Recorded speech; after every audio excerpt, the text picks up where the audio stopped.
Hello, authors, book lovers, and storytellers. Welcome to day 2 of Printers Row Lit Fest. And again, my name is Rob Lambeth, and I'm thrilled to be your host once again as we continue our journey through this literary extravaganza. So again, we're looking forward to see a lot of books, though, see a lot of authors, see a lot of book signings as well during our live sessions. But again, though, for everyone at home, and if ever you want to watch it, okay, we are live again on Facebook, Twitter, Instagram, YouTube, and also on the Tish Barnhart's website. That's www.tishbarnhart.com, and also through our website. That's www.ReadersMagnet.com. So, we're ready to bring you another day full of inspiring author talks, exciting book signings, and again, more literary magic. Okay, so whether you're here just for your next great read or you want to connect with fellow book enthusiasts, and I'm seeing people in the comments already making sure that you can create that community and that connection. Well, today promised to be just as captivating as yesterday. So gather your book loving friends and let's dive back into the vibrant energy and community of the Printers Row Lit Fest. So to kick things off, let me just read a couple of comments here, and I just want to welcome you, Sanada. Again, welcome to the stream. It's good to see you. And again, I still remember yesterday's conversation. Don't worry, we're still going to be having the trivia. So again, want to give you a heads up. Trivia raffle entry for winning a free Kindle is going to be today. That's going to be, but don't worry, I'm not going to announce the time though, because you need to be here present during the raffle entry. But I think you know when it's going to happen though. So again, raffle entries, again, we'll be throwing on some trivia questions, and each answered trivia equals to one raffle entry, and one raffle entry gives you a chance to win that free Kindle. And Sanada has been claiming that since yesterday. What's yours is yours, Sanada. Okay, keep on remembering that. And also, good morning to Kathryn. Good morning. And also to Martin. Welcome to the stream. Maxine, good morning. It's good to see you again in the stream. And also Karen, thank you very much for joining in as well.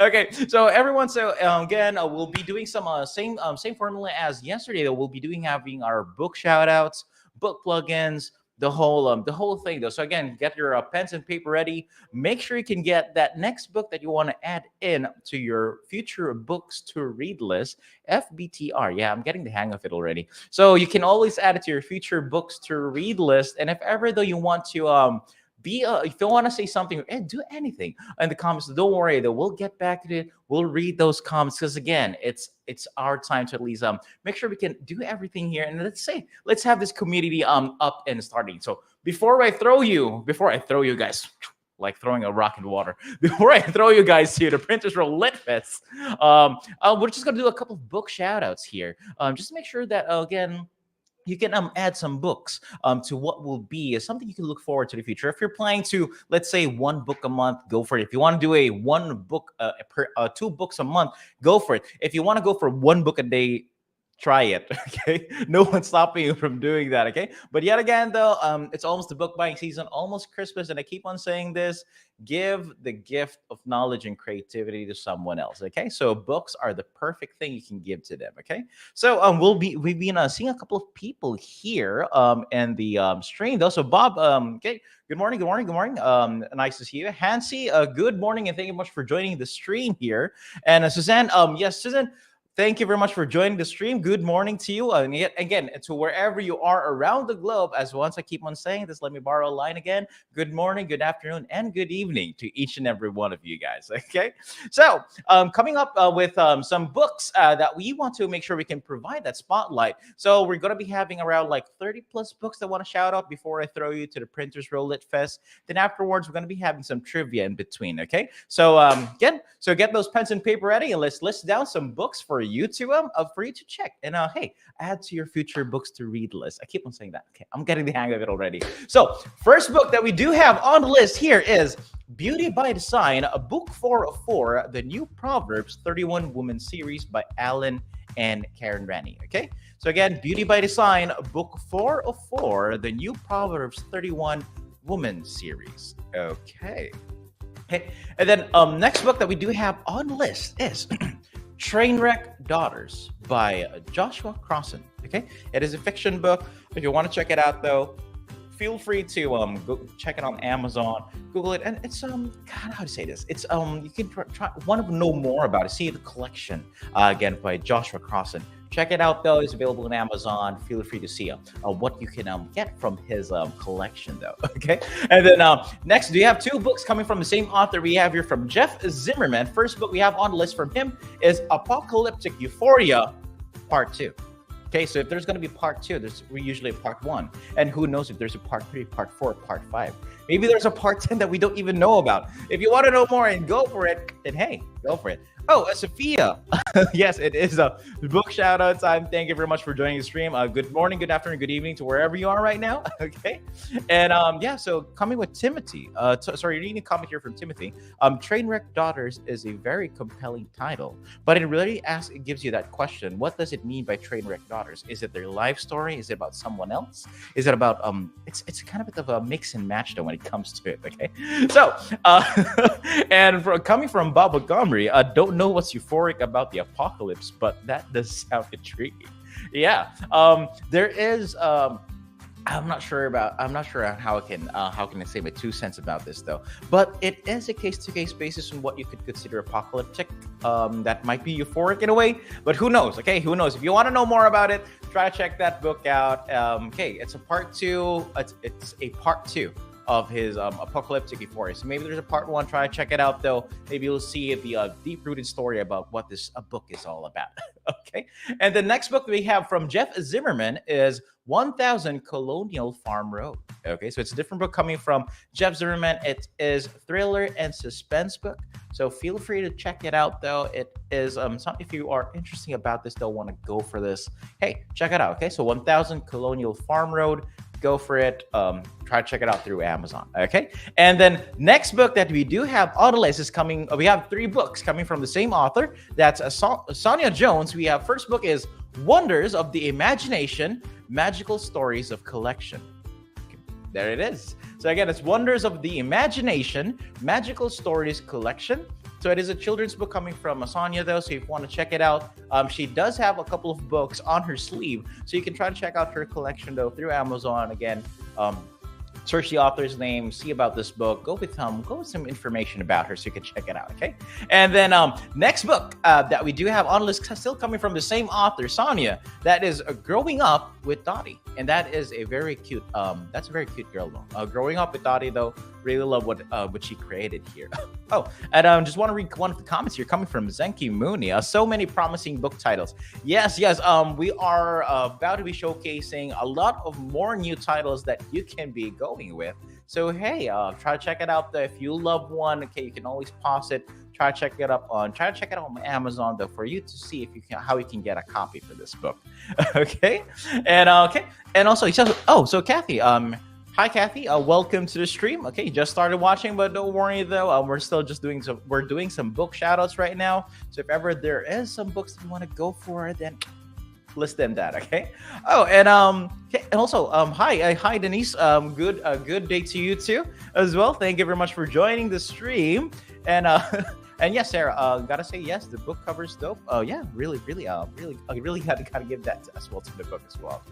Okay, and yeah, so okay, so once again, that's Growing Up with Dottie, coming from Sonia Jones. It's a children's book, and the next book that she has on the list, it is a fantasy book coming from the same author, Sonia Jones. That's Earthfall, Love and Magic Seals the Breach, coming from the Mithralis series. So for anyone who has been joining the stream since day one, we have been plugging the Mithralis series. So if ever you are interested and want to go for it, hey, try to check it out though, and see what it is, and maybe you'll try to fall in love with the Mithralis series from Sonia. Okay.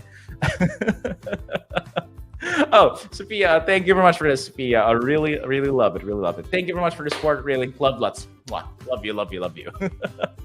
Okay, and now, so a couple of books that we can have here on the list here. Again, next coming from S.E. Cyborski. It is a science fiction and fantasy book. We do have here Underneath. So what's underneath? Is it a monster under your bed? Or is it a monster under the floorboards? Who knows? There's eyes on the floor, as you can see on the cover there. Okay, so if you want to check it out, though, want to see what it is all about, feel free to check it out on Amazon. Though again, that's coming from S.E. Cyborski. Book title is Underneath.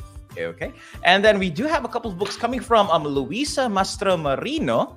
Okay, so we have 4 books here. First book we have on the list coming from her is Remarkable Explorers: Adventures Across the World. Okay, so again, that is Remarkable Explorers: Adventures Across the World, coming from Luisa Mastromarino. And then we do have a next book here is B is for Believe. That's an awesome. And again, I'm seeing a couple of children's books we have on the first half of this. So we have really a lot of cutesy covers here. Really love it. Hi, Sonata. Thank you. Okay, I'm not going to read that. Okay, but Sonata, thank you very much for that. I really feel the love here. Thank you very much for that. Okay. So again, and okay, so again, that's B is for Believe, coming from Luisa Mastromarino. And then the next book that we have on the list is, again, and I keep on saying this, but I am the Stegosaurus. I have here I Love Dinosaurs, coming from Luisa Mastromarino. Okay, so that is the next book that we do have on the list here. Okay, and another book coming from the same author, Luisa Mastromarino, is Breathe, Baby, Breathe. Okay, it is a children's book, and I've been noticing about Luisa's book covers. That's really love to see this here. It's kind of she has this cutesy touch feel when it comes to this book covers. Really love it. Yeah, thank you, Sonata. You really made me smile today. Really love that. I was not expecting that. Gotta give it to you. I was not expecting that comment. But again, hey, so and also next book that we have on the list is coming from the author here, from one of her comments here, coming from Sonata, is How to Be Successful, a Companion Journal. Okay, so if ever you might be, and if ever you have that question, is how to be successful, you can try to ask Sonata directly through the comment section. But if you don't, if ever you think that she might, if okay, Sonata's busy, but if she can have time, let's go for it. But if ever though, you can always make sure though that you can try to grab her book. It's available through Amazon. And if ever you want to know more about her though, and Sonata, if ever you have any books you want to plug in, feel free to put in the comments below. I'll be more than happy to read them out for you. Okay. So again, so so from Alfredo, this sounds like my next read. Thanks for the recommendation. Yes. Again, these books are really awesome though. Gotta give it to the authors though. It's really something that you could say is something that really put a lot of thought into it. Okay? Because writing is not easy. So you have these trail of thoughts. Want to make sure to go for it, see what you can do. Oh, and Sonata, yes, Sonata, you're very much welcome. And you do have a a follow-up comment is just connect with me, guys. So again, same thing though, if ever you want to know more about Sinada's again books collections, want to check it out, I guess available on Amazon, or you can send her a message. So I believe Sinada, tell me if you're okay with this. Okay, if you love, you have the have some messages with co-fellow authors, feel free to send her a message. Okay, as she says here. Okay.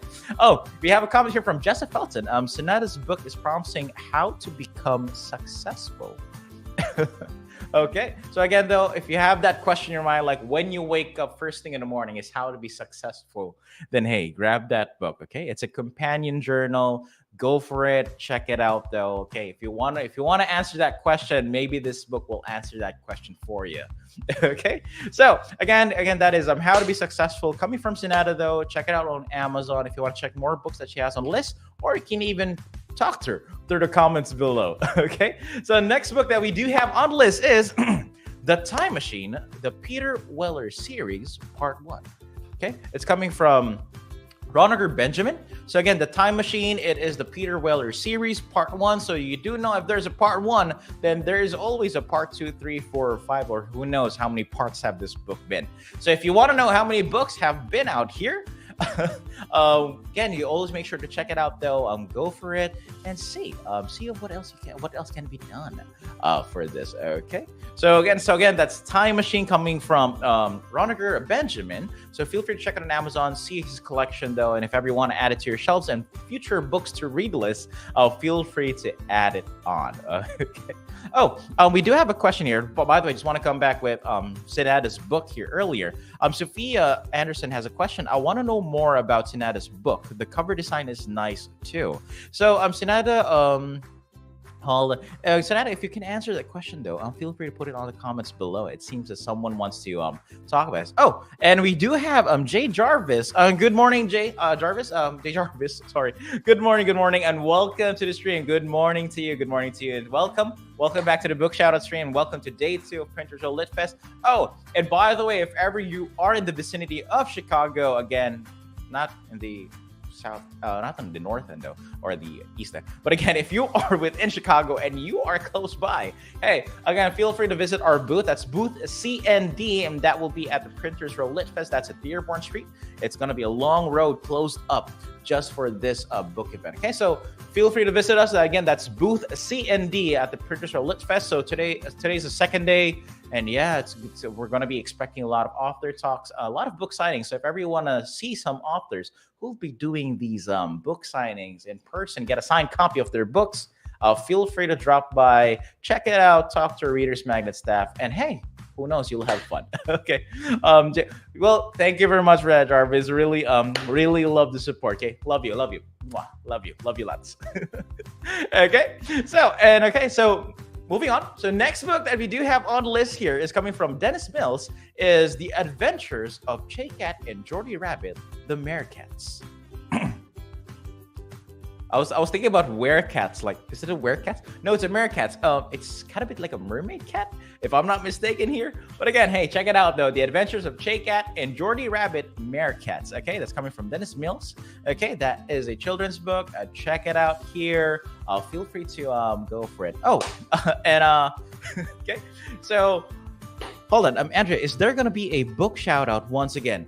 For other book shout outs though, yes, well, it seems that since we're building a community, or who knows, we might be still doing some book shout outs in the future. But hey, if you want to keep following the skeds though and want to get updates, feel free to follow our Readers Magnet website, or our socials. That's at Readers Magnet. That's our handle. We do Facebook, Instagram, Twitter, so you can check it out on what we will be doing. So besides author interviews that you can check, because we are expecting an author interview next week by Brandon Rose. If you aren't here, if you just got your cup of coffee, and if you're tuning in and out though, because I know you're a busy guy, but again, it's a Sunday. Come on, let's just relax. Let's chill. Okay, let's chill. Let's have fun. Let's listen to everything we have here on our end. Okay, so again, oh yeah, and Maxine, thank you very much for that. Really appreciate it. Love you. Okay, so again, and yeah, coming back with a comment, Bob, is that cat underwater? Yes. If you thought that cats hate water, then think about a meerkat. who lives underwater. Yeah, yeah, Caleb, it's the same thing. I was thinking like a mermaid cat. I'd really love to have Dennis's thoughts about this though. So if Dennis, if ever you are on the if you are online right now, and if you are right now in the comments, feel free to give me a general idea about this book. I'd really love to know about the general story about this. But again, yeah. Yes, Melina, cats really do hate water, but this is a cute book and has a unique idea. A mermaid cat. Really love the idea here.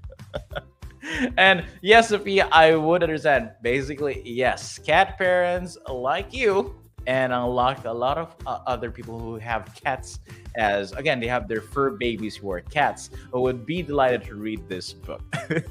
Oh yes, hi Dennis, welcome to the stream. Yes, I finally gotcha. So yes, it is a mermaid cat. My son invented all kinds of cat characters. Wow, and I gotta give you, your son is really smart though, really creative mind. Really love that though. So Dennis, welcome to the stream. I really love to have you here. So again, so once again, that is The Adventures of Chay Cat and Jordy Rabbit Meerkats by Dennis Mills. And if you have any questions, though, you can post it here, though. Dennis is right here in the comment section. Hey, maybe he can answer some questions about some books that he has as well. Okay. Oh, from Dennis. Oh, each cat tribe in our books have magic powers. So Dennis, how many books do we have about this? Because if we're talking about tribes, is it within the same book, or we're talking about different books with different tribes here? I want to know. So, okay, if you can put it up in Reader, okay? I'd really love to know. And also, if you do have any other books you want to plug in here, Dennis, feel free to put it in. I'll be more than happy to do a special shout out for those books, okay? So, again, and also, so moving on. So, next book that we do have on list here is Halloween Horror Color Book, okay? So, again, you do remember Paul and Packett, the coloring books guy, and again, I want to tell you though, the coloring books author, he has a lot of books here, has a lot of things here, and now moving on from the cutesy ones, and we ended up his coloring books with the monster truck versus zombies. So now we have one in time for the Halloween season. So Halloween Horror Coloring Book for adults, teens, men, women, stress and anxiety reliefs. Okay. So, and Janie, hi Janie. Welcome to the stream. Oh, and going back with the Dennis here. So you have 2 books on Amazon and are publishing the next one. Next weekend, it will be Ice Cats. Looking forward to that. So you'll be having 3 books under your belt. Really love that. Okay. Keep it up here. Keep it up there, Dennis. Okay. I really love the energy, really love the creativity, and really love you pumping out those books, making sure that you can cater to all of those cat tribes that you have. Okay. So again, to everyone though, again, you can try to check out Dennis Mills' books as well. Okay. That is. Let me just repeat that book again, okay? Just want to do a special re-shout out here. So again, that's The Adventures of Chay Cat and Jordy Rabbit, the Meerkats. Check it out, though. Check it out on Amazon. He has 2 books available right now, and next weekend he'll have his 3rd book, okay? So going back with the author Paul and Packett's book, again, it's Halloween Horror Coloring Book. Okay, so again, I do know that a lot, especially with the community, we love doing some coloring though. And again, this is something that having some having that coloring stress anxiety relief. Okay, and instead of coloring within the lines, come on, be creative, go outside of the box, color beyond the lines. Okay. Okay, and another coloring book coming from Paul and Packett. So we're back to some cute stuff here. Stuffed Animals, a coloring book that's for kids, boys, girls, toddlers, children, teens, adults, man. Again, it's adorable and fun. Oh, again, reading one of the comments here. Thank you for calling out our books. Again, coming from Desmond. My son is only 10 and he came up with character storylines. Well, Dennis, gotta tell you, your son is creative, so all you gotta do is just make sure to let's develop his talents, because I think that he has this knack for creativity, and it's really wonderful that he is helping you with coming up with these books and ideas. Okay, 10 years old, think about it. Okay, so again, let's make sure we can cultivate and hey, expose him to these kinds of events. Let him join in. Let him see about some books, some authors, and hey, if ever though he wants to add more creativity, okay, he can always join us. Let him watch with you. Make it a bonding just to see some books that he wants to add to his list. Maybe he'll even love this coloring book as well. Okay, from Paul and Packett. Oh, coming from Claire. Hello, everyone. Welcome to the stream, Claire. Really love to have you here. Love it. Thank you very much for joining us today. And coming from Jay Jarvis, meow. Coming from the Mercas thing. Okay. So again, and also another thing. Oh, coming from Sophia Anderson, just wanted to read this comment here. I think this is with regards to Dennis's comment earlier. That's wonderful to hear. It's amazing that your son came up with the characters and storylines at such a young age. You must be very proud. Thank you for sharing that with us. I told you, Dennis. Okay, your child is creative and talented. Let's cultivate that. Okay. Oh, and Hansi. Hi, Hansi. Welcome to the stream. Welcome to the stream. Okay. And another. Okay, so moving on to the next books that we do have on list here, still coming from the same author, Paul and Packett, is The Colorist's Gratitude Journal. Wow, this is different. This is kind of a bit different from his normal coloring books and whatnot. So The Colorist's Gratitude Journal, it's a 5-minute a day with quotes and design to color each day. Okay, so if ever you are interested in getting this book and want to know more about his unique coloring book styles, go for it. Okay, so again, that's Paul and Packett. Check out his file on Amazon. You'll see a couple of books that he has currently under his belt. Okay, so feel free to go for it. And again, that's Paul and Packett. We had 3 coloring books. Again, one was Halloween, in time for this October, this Halloween season. Okay, and then we do have stuffed animals, so you can give to your kids. Let them have fun, or even you, if you love to color stuffed animals, go for it. Okay, and again, the Colorist Gratitude Journal. It's a 5-minute a day with quotes and designs to color each day. Okay, so that will be coming from Paul and Packett. So next book that we do have on list is from Julie Simmons. Is That's How You Know. Okay. That's how you know. That's how you know if you've met the right person. Am I getting this correctly? Or that's how you know that that's the person that's really meant for you. Okay. So again, this coming from Julie Simmons. It is a romance book. If you'd love to go for it, if you want to check it out, though, feel free to check it out. Okay. That's How You Know. Okay. Oh, and again, so if everyone, again, that's Julie Simmons coming from That's How You Know romance book. Feel free to get it up here and try to put it on here as well. Okay, so again, and the next book that we do have on list is The Road to Resilience, a memoir of overcoming adversity. So Resilience Reborn, the path from struggle to empowered existence. Okay. Okay, so again, so The Road to Resilience, a memoir of overcoming adversity. Resilience Reborn, the path from struggle to empowered existence, coming from Sheldon S. Crocker. So Sheldon, if ever you are in the chats right now, I want to say good morning to you. Okay, so again, Sheldon has been active with the comments, but right now I'm not seeing him. But I'd really love to see him. Don't worry, once he comes back in later on the afternoon part of the show, I would love to do a re-shout out this book as well. Okay. Oh, from Janie Kirk, I have a friend, Jake Drummond, who has an amazing book on motorbikes and riders history. He reached us out to ask if he could have a call out. Well, Janie, there are some. We do have some for you to join in the book shout out. Though, basically, you need to. Again, there are 3 simple instructions. Though, first is to like the Reader's Magnet page. Second is to comment and tag 3 authors or book loving friends on the post. And third part is you can then at least share the original post for that. But for you, Janie, I'll try to make an exception. Try to see if we can insert them on the book shoutouts later on at the later part of our book shoutout session. Okay, so let him just put in the comment here if everyone wants to add it on. We'll try to insert his books. We can put it in a shout. Okay, I'm gonna make an exception for you. Okay, here, Janie. Okay, so don't worry. So have your friend put a comment here about his book here, so we can check it out. I'll try to make a special exception if I can insert later on. Okay, so next book that we do have on the list here is Mistaken Identity, coming from the author that is alive in the comment section, Jay Jarvis. Okay, it is a romance book. So, Jay Jarvis, if ever you again, I know you're in the comment section. Can you just give us an idea on what this book is about? I'd really love to read it on the comment section here below. So, Jarvis, if ever you are in right now, again, try to put in comments. Want to know more about this book? Yeah, that is your book, and now I'm reading it right now. So, Jarvis, if you can put it right here, try to put in the just a general idea on what the book's about. I'd really love to read it here, and I want to make sure that again, all of our people here in the comment section would know what your book is about. Okay, so again, yes, Interesting. Mistaken identity. It gives you that vibe, like what it really is.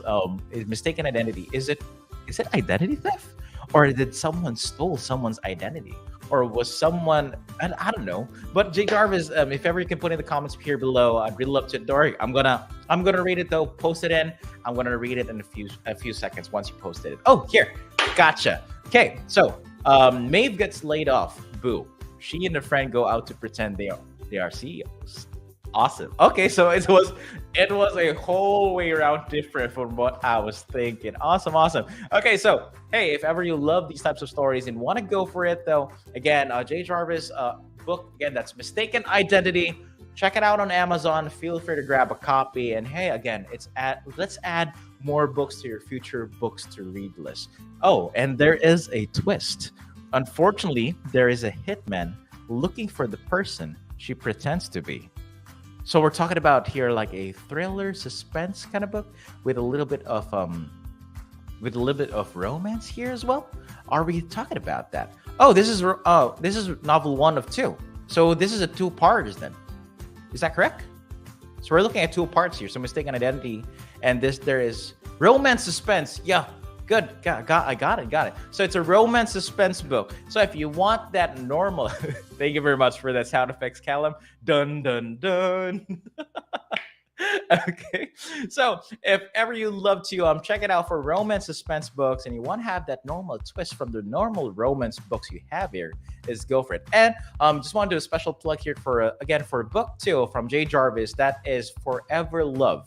That is her book 2. So if you want to check all other books from Jay Jarvis, feel free to check Mistaken Identity on Amazon. If you can post the link on the comment section, that would also be awesome here, Jarvis. Okay. So again, you can make sure to visit Amazon page, check out her Amazon page as well. Check out the books under her collection. If you love to have her books on your shelves for your future books to read list, feel free to grab a copy then. Okay. So next book that we have on the list here. Okay, but before I continue, though, just want to read here one comment from Sinada. Romance books or real romance? Wait, where are we going with this, Sinada?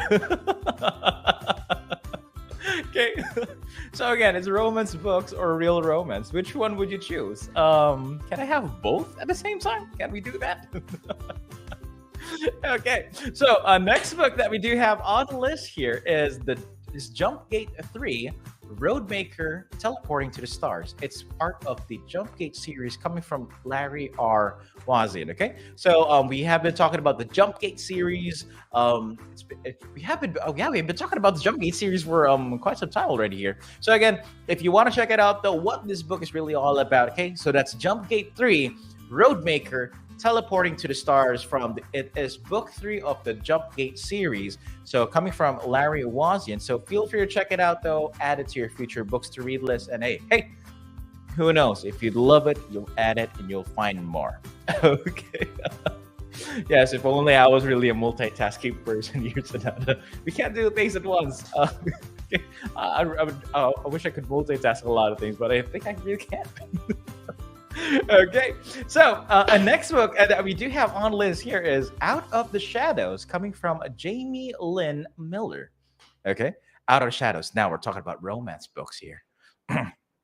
Okay, so but again, this is a literature fiction book here. So again, Out of the Shadows, and if it got you interested, go for it. Grab a copy. It's available on Amazon. Okay, coming from the author Jamie Lynn Miller. Okay, so for coming from Jamie Lynn Miller, again, that is Out of the Shadows. Feel free to grab a copy, though. It is again, it's available on Amazon.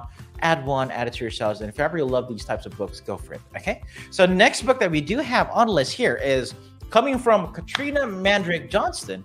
It is World of Zalin, book number 3. Okay, so that is World of Zalin, book number 3, coming from Katrina Mandrick Johnston. Okay, so that will be that book is available through Amazon. If you'd love to know more about that book, again, it's an action and adventure book. Try to check it out, though. It's really good to have it there. Okay, so here, hold on, let me just read. Jamie's book looks spicy, or is it just me? I'm not sure, James, but I think I can sense that kind of spice that you're thinking as well, coming from that book cover. Okay, so again, so going back, okay, so World of Zalen. So you know what? I just want to do a quick pause here right now, especially with our book shoutouts, because I want to insert a couple. I just want to try to throw a trivia question here. So again, we're going back with our trivia. So again, it's wait, what? Rob is doing a book shout. He's doing trivia. Yes, I'm doing trivia right now. So again, so since we are alive and we are really energetic right now within the comment section, so let's try to put in the how do you say this? Let's try to do some trivia. So same mechanics, okay, as usual. One answer trivia question. Again, that would again, if you answer a trivia question, again, you're not limited to only one person who would answer it. Okay, you're not limited to only one person answers correctly. You got a one earning that raffle entry. No. Okay. If all of you can answer it, all of you earn a raffle entry, okay? So it's not a problem. So I'll be throwing in the trivia question. I'll be giving you 10 seconds to answer, though. That's the thing. I'll give you 10 seconds to answer.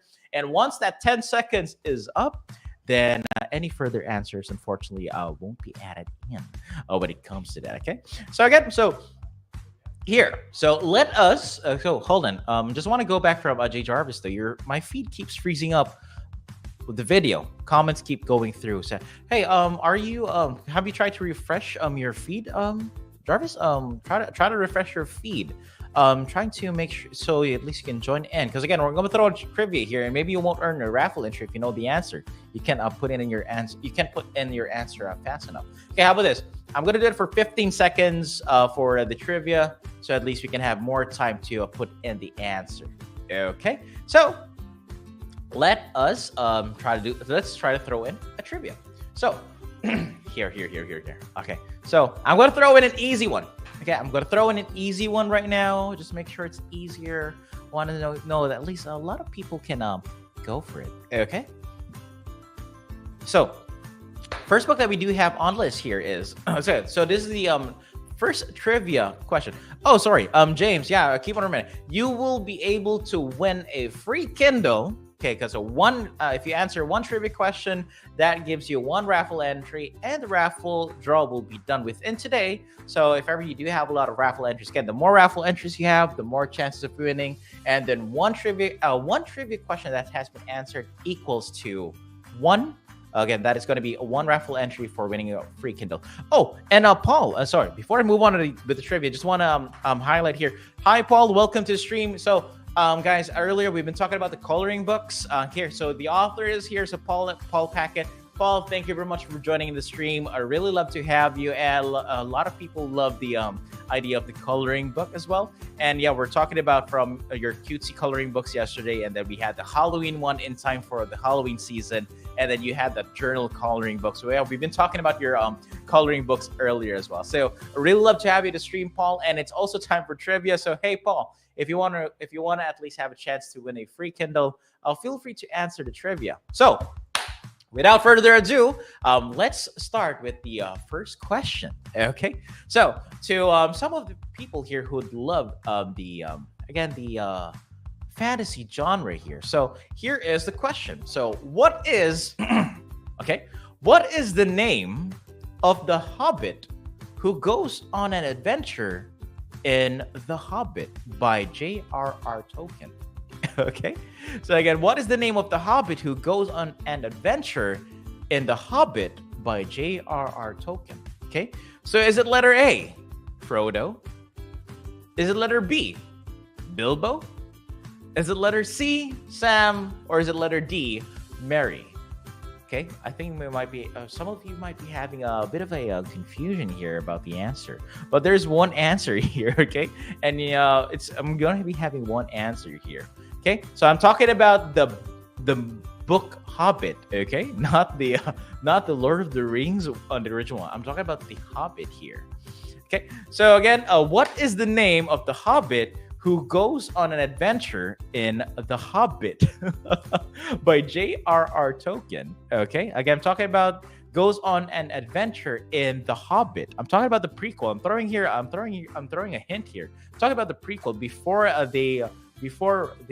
they marched and before they want to throw the One Ring. Okay, so The Hobbit. So again, that was A, Frodo, B, Bilbo, C, Sam, or D, Mary? Okay, so 15 seconds start. So again, you have 15, 14, 13, 12, 11, 10, 9, 8, 7, 6, 5, 4, 3, 2, and 1. Okay, so the correct answer is it is Bilbo. So we're talking about Bilbo Baggins. It was the prequel here. Okay, so we're not talking about like Frodo and Sam. I forgot the name of the mountain. Hey, who was the James? What was the name of the mountain that they had to throw the ring in? Keep on keep on forgetting it. Oh no, I forgot the title. What was the name of that he had to throw the one ring in that Frodo? Mount Doom. Thank you very much for that, Bob. Thank you very much. Mount Doom. Is that Doom? Because I know Sauron was the all-seeing eye thingy, but yeah, Mount Doom. Thank you very much for that, Bob. Thank you very much. Because I was saying like Frodo and Sam were marching to Mount. So I stopped at Mount. So I had a brain fart before the word Doom, the Lonely Mountain. Okay, so again, that is answer is Bilbo. We're talking about Bilbo Baggins. So to everyone who answered correctly, so we do have here Paul. So you do have one raffle entry here. Cassandra, you do also have one raffle entry, and Senada, another raffle entry here. Maxine, unfortunately though, I do apologize, but again, Bilbo is the correct answer. And again, and also, so we only have 3 people who got the raffle entry here right now. So all right, I'm going to try to make sure we can have a because I want to make sure I want to put in some kind of bit twist and details. So, same thing with yesterday. I was sound like talking about Lion King, but I was talking about Narnia. So again, I'll try to make it much more clear next time. I'll throw hints from here on out. Okay. So and coming back. So again, to all the raffle entries, again, please make sure to be present during the raffle draw. So if ever your name is going to be picked out from the raffle draw, you will be winning a free Kindle, and our Reader's Magnet staff will get in touch with you just to show you how they can send you your free Kindle. Okay. So again, next book. Okay. So next book that we do have on list in continuation with our book shout out. As much as I love to do it. How about this? Can we do? Let's do a quick break. I want to make sure because I want to prepare another question here for trivia. So I'll throw another trivia. So right now though, let's just do a couple of them. Just do a quick break here. Just a couple of messages for us to throw in and out here. So we'll continue the book shout outs. And before I throw it to Readers Lit Fest, Dora, you'll get back with me. We'll continue this, and then once I come back, I'm gonna be throwing another trivia question. Okay, and Lillian, just want to give you an idea. Yes, actually, it is a Games of Thrones trivia that I want to throw in here later on. Okay, so if you love Game of Thrones, make sure those keyboards are working fast for typing in and Googling it. Oh, hi Rob, watching you from Wuhan, China. Hi there. Good evening, or is it evening at your time? But thank you very much for watching. Really love to have you to stream. Hi there. Really love to have you here. Okay, so again, don't worry, we're just gonna have a quick break here, quick commercial break, and again, just stay tuned, sit on your seats, and I'll be back after a couple of messages. Okay, just hold on.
And welcome back to the studio. So again, as you can see though, again, if ever you are in the vicinity of Chicago, feel free to visit our booth. Again, that's booth C and D.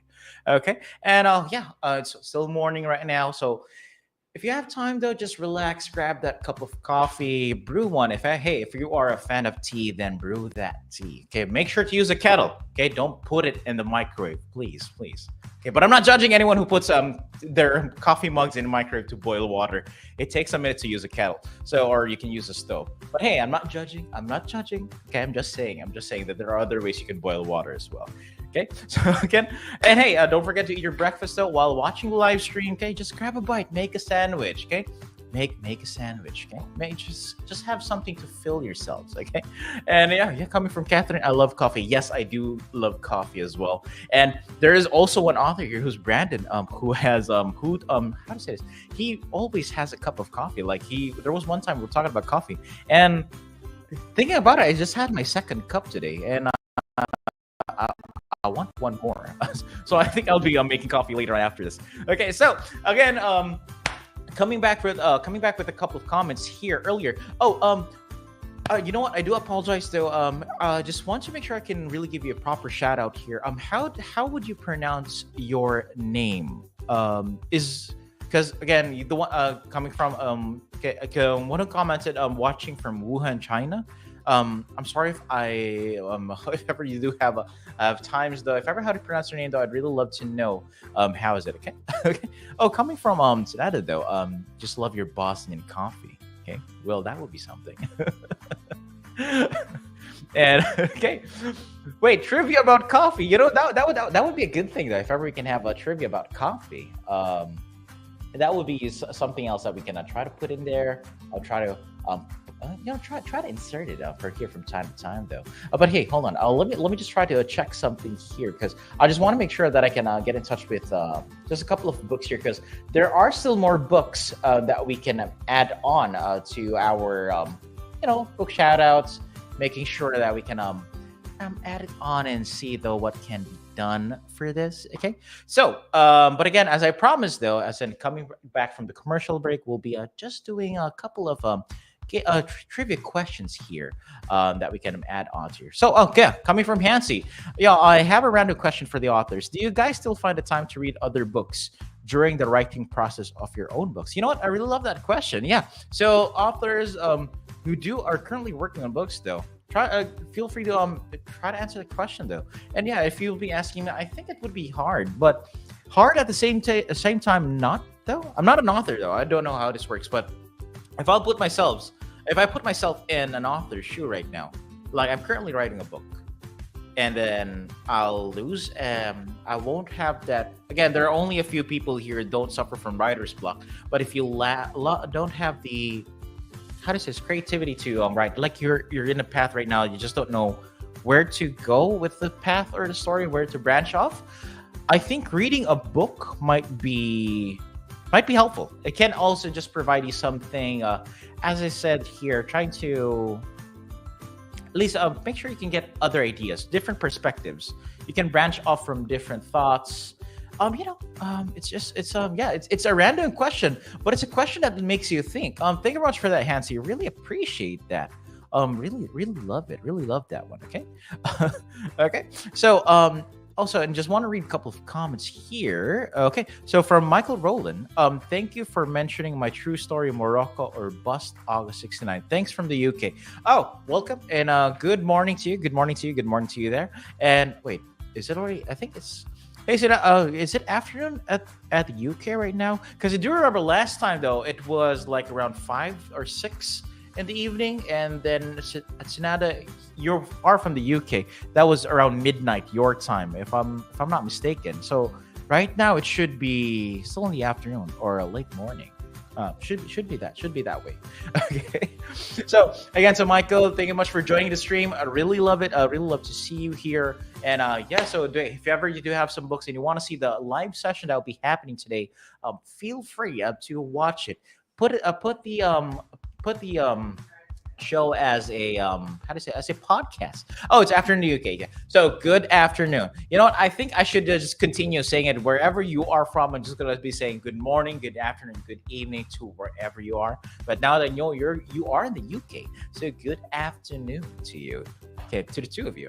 Okay. Hi, William. Yes, I love the conversation here. Okay. So, okay, don't worry. So coming back with the whole things. You know what? I want to throw in a trivia question later on, but you know what? I want to make sure it's going to be kind of a bit cool here. So, in continuation with our book shout out. So let me just make sure, because I want to throw you to our Printers Lit Fest, because some of our authors are ready to share their insights, inspirations, and their book talks. So here, so in continuation with the book shout out. So again, first book, next book that we do have on list here is Soul to the World. Soul to the World, though, that is, again, that's coming from Jennifer Therese Hag. Okay, so Soul to the World. Try to check it out, though. It is available through Amazon. Okay, and you know what? Before I move on to the next book here, just want to read this comment. Rob, since you're not an author, let's make you one. Doris Anada, I'm working on one right now, and hopefully, though, I can finish this book by the end of the year. But I'm still trying to think of branching paths here, because I'm playing around with I'm playing around with parallel universes, different, like it's a common trope though when it comes to timelines, parallel universes. I'm trying to play around with that, but I'm still trying to do my research to make it more consistent. Okay, so again, next book that we do have on the list here is coming from Sue Burke, is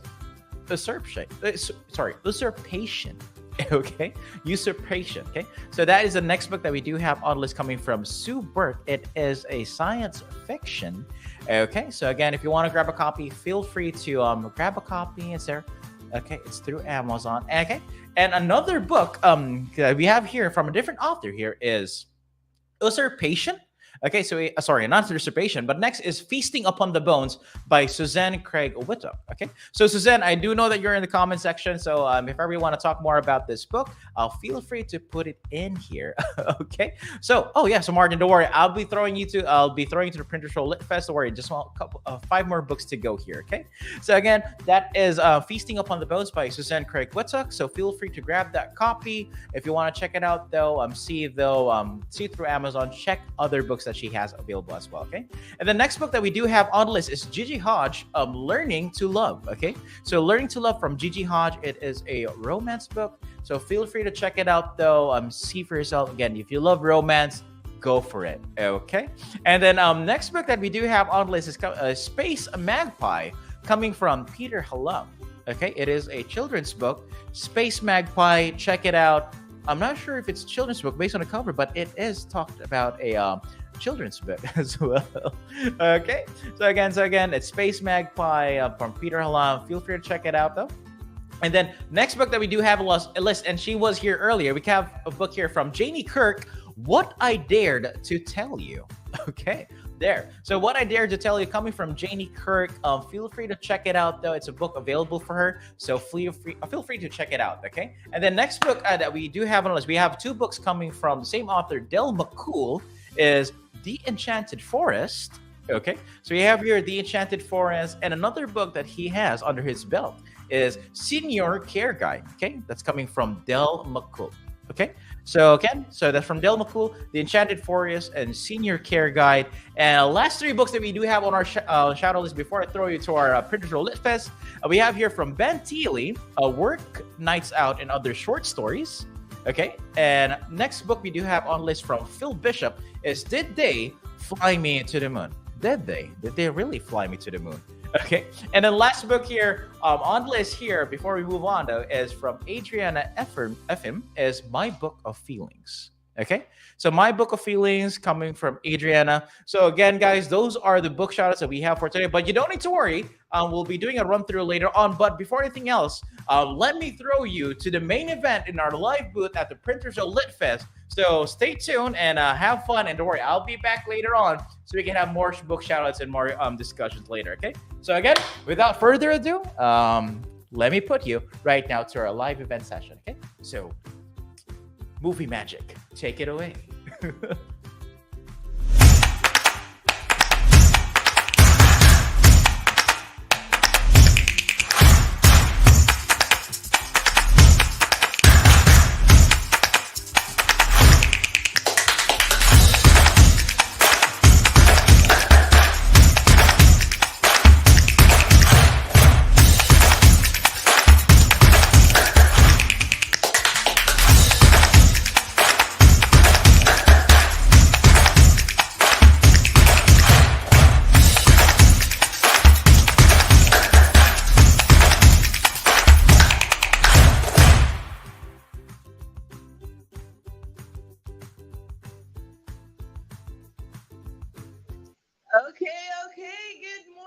Chicago again. Day 2 here at the Printers Row Lit Fest. Again, here live with Readers Magnet. How y'all doing today? Good. How about our audience online? I hope you guys are also very excited. Grab a cup of coffee, grab your breakfast. Stay tuned because we have so much in store for you today. We ain't done yet. Yesterday was a blast. Yeah. Definitely a blast. And today we will have a good time. And my job here is very important. You know why? Because I am introducing this phenomenal host that we have, the hostess with the mostest. So everyone, our host today is also an author, of course, of not just one, but 2 books. Her books are entitled Morning Tea with a King and So You Want to Be a First Lady. These books have been shown on commercial segments before and after shows of icons like T.D. Jakes, Joel Austin, Joyce Meyer, and her latest book also has crossed the seas from Germany to Seoul to Hong Kong, everywhere, and your books too will be the same. Yeah, of course. Tish has worked in tandem with the CEO of the Daily Gospel Network, producing her own talk show called The Tish Barnhart Show. It aired for 2 seasons back in 2022 and 2023, and Tish is actively working on the new season. So stay tuned because she might invite one of you to be her guest on the Tish Barnhart Show. And most importantly, an advocate, ambassador, and dear friend of Readers Magnet, Chicago Printers Row Readers Magnet. Help me welcome Miss Tish Barnhart.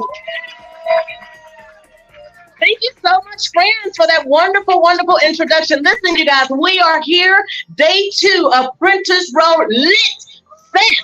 Woo! Right? Now, listen, we're going to have a little practice right quick, okay? I want y'all to know that we are streaming first on all of our social media platforms, and I want you to do me a favor. Those of you that have a cell phone, let me see it. Yay! There's the cell phones. Now, this is what I need you to do. I need you to go to Reader's Magnet page, and I want you to click the share button. Why are we clicking the share button? Because we want the world to be able to hear all of the authors that are represented here today. We're not going to be selfish, right? And just want it for yourself. No. We have got to continue sharing the word abroad. Now, here's the other thing, authors. As you get ready to come up here, I want you to, whenever I call your name, already be kind of moving over towards this direction right here so you can enter on this side, okay? It's a little crowded over here, so don't come in on that side, okay? We don't want you to fall over or anything like that. So I want you to enter in over on this side here. All right, so who is ready to receive our first author today? Okay, I see that we got to have practice. So whenever I say, are we ready or can we do, we got to go ballistic, right? Woo! Now, who's ready to receive our first author today? There we go. Now, if y'all get a little lax, I'm going to remind you we're going to have some practice time, okay? All right, so without further ado, I want to most definitely bring up the VP of Reader's Magnet today. He has got to come and say some words. I'm telling you, in the person of John Carl Cabinas. He is such a customer service advocate, and I have had the opportunity of meeting him in Frankfurt, Germany, in October of last year, and I'm telling you, it has been on and popping since then. So let's welcome John Carl Cabinas. Thank you. Good morning, everyone. Good morning, good evening, good afternoon, wherever you are in this world and wherever you are in this country. I'd like to greet everyone a warm good morning because it is chilly a little bit here, just a little bit. I think it's better than yesterday, but you can feel the warmth. I feel your warmth, Tish. I feel your warmth, Teresa, Alyssa, and Bonita. Welcome to Chicago. You're a new addition for today, but welcome everyone. So I'm going to repeat myself because, again, with repetition comes retention. And I'm going to, I'm just going to tell each and every single author that we are here for each other, right?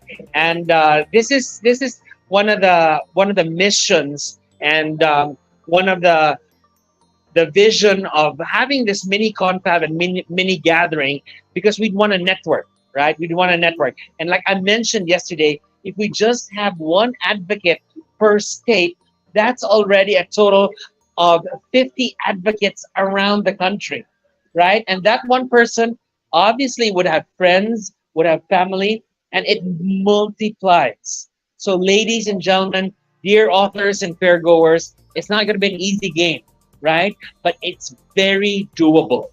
It is very doable because we have a lot of platforms through social media. We have a lot of platforms through what's traditional, right? The word of mouth. So with the word of mouth, with us working together, we actually call it the power of one, right? Just one book, 50 friends, that's your goal. That's your goal, Tish. You got to know one friend per state, right? And you will see that this network and this awesome friendship will help you promote your book. So that's marketing 101, ladies and gentlemen. And without further ado, let's hear our authors, right? Because again, we're streaming. Yesterday, we've had over 100 views. We've had over 100 shares. And I don't think that's enough because we're just kicking it in, right? And we're starting. So please feel free to promote and make sure that your friends, families, share the links so that they'll see us live, they'll see us kicking, and they'll see us, enjoying and having good fun in this windy city of Chicago. So everyone have a blessed Sunday, have a good day, and thank you very much, and have a good morning. All right, that's John Carlabinas, you guys. All right, so without further ado, I want to get into introducing our first author of today in the person of Bonita Mitchell, who has written the book, The First Lady. Woo! The Process to My Purpose, Believe, Don't Give Up. The insecure little girl was the platform God used to get to Stevie Wonder, former President Donald J. Trump, Whitney Houston, Elizabeth Taylor, Bob Hope, Gladys Knight, and so many more entertainers. I didn't know God could use the most painful part of my life as a testimony to bless me and so many others. Marriage and family can be such a challenge no matter how young or old you are. Living for Jesus in the midst of pain can turn any strong Christian to want to give up. Amen. But God, having faith and trust in allowing the Holy Spirit that lives in all of us to become alive and a reality, can be so rewarding when we take the focus off ourselves, our situation, and the world around us. Bonita Mitchell is a first lady, singer and songwriter, author, and woman of faith. Her goal is to spread the word of God. Her mission is to help spread love and positivity and to give the future of our generation hope through the love of Jesus. Help me welcome Bonita Mitchell. Thank you so very much for that amazing introduction. I first of all want to tell you all how much I love and appreciate everyone who decided not to give up. I don't know about you all, but life can be tough sometimes, is that right? And my life as a little insecure girl, that's all this book is about. What I found out is that I was actually being introduced to my purpose in the midst of my pain. Isn't that something? And I found freedom in my belief in Jesus that I really couldn't keep talking about it. I have to be about it. All right, y'all? So my life, the book, The First Lady, this title sometimes gives me the chills because I really feel that this title has to be earned. And earned, everybody say, love. Isn't it easy to say love? But it's so difficult every day to get up and take the opportunity, you all, to just love. My advocacy is families, but I've touched over thousands and thousands of young kids through my program, which is called Thread of Hope, a mustard seed of faith to our young people that were going to commit suicide, but they're living to this day. And what I found out is that I was in the schools doing all this work and loving on people, singing, identifying talents. But the issue was not the talent. It was about understanding that the foundation of who we are is living right inside of us, the power. Everybody say the power within. Jesus. So after I started going through my hard times with my husband, my family that was about to be destroyed, I was forced, you all. I didn't have a choice but to believe and write the formula of what God gave me, what the Holy Spirit shared with me that was going to keep me going and not give up. And I tell you all today, He's in every last one of us. He lives inside of us. I had to eat, sleep, drink the New Testament. It was Jesus' life. I had to understand the suffering I was going through was not for me. And as a result, I'm here today, you all. And I encourage you that I have scriptures in this book. The battle is in the mind. It kept telling me what I could not do. So my new single, I have an entire CD to this book, a soundtrack, based on the level of pain. And one of the songs I'm going to do now, and I'm going to sit down, is called Believe. And this is my story. Believe.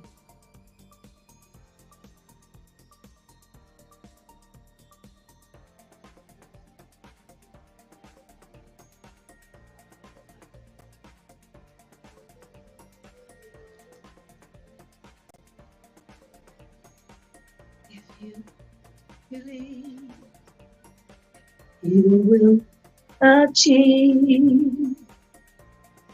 Having faith and trust in God, it is the key.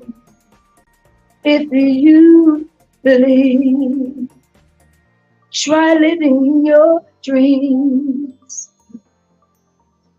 No matter what the circumstances may be, don't give up. You've come too far to turn around. Keep looking up. God is taking you to higher ground. Believe and surrender all to Thee. Give it to Thee. If you believe, you will succeed. Having faith and trust in what you cannot see. If you believe, try living your dreams. Yeah. God is the rewarder of this kind of faith. It is the key. Don't give up. It gets hard sometimes because you've come too far to turn around. Keep looking up. God is taking you to higher ground. Believe and surrender all to Thee. Give it to Thee. It got so hard for me, you all. I know it's hard for you to understand. God knows, so put it in the Master's hand and surrender all. Give it to Thee. Please, you all keep moving. Don't give up in the midst of your pain. You've come too far to turn around. Keep looking up. God is take you to higher ground.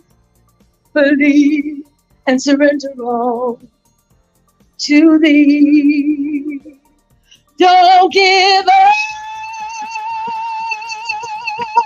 You made it this far. Good turn around. Keep looking up. My God is taking to higher ground. Believe. Surrender it over to thee. You all have to believe it. Don't give up. Keep looking, keep looking, keep looking up. Yeah. Believe, turn it over to thee. Give it to thee. I promise you.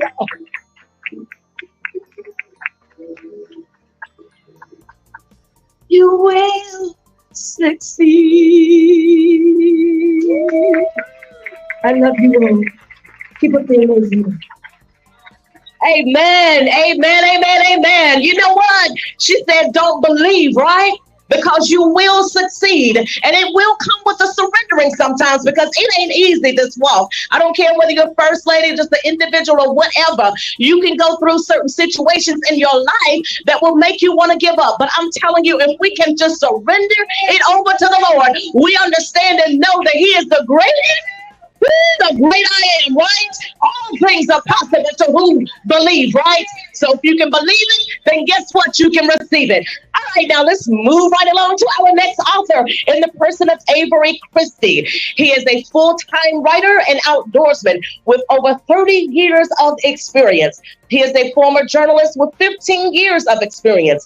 He has published hundreds of historical, anthropology, and archaeology articles. When not writing, he can be found deep in the Rockies, most likely during winter blizzards. With a camera in hand, he is a writer who has bled, sweated, suffered, and sacrificed for his chosen path, been on many adventures and witnessed to many wonders, all of which he integrates into the stories he tells. Let's welcome Avery Christe.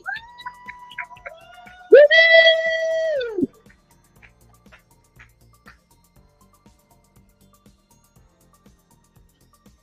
Boy, I've been talking to a lot of authors here, a lot of great stories. And as she just said, I integrate a lot of my own stories into my work. So what is the Stone Warrior about? Thank you for asking. Hold up. Okay, there we go. So fantasy fiction, but low fantasy fiction. What does that mean? Low fantasy fiction is where we don't have the magical creatures or magical persons or your typical higher Tolkien-like fiction.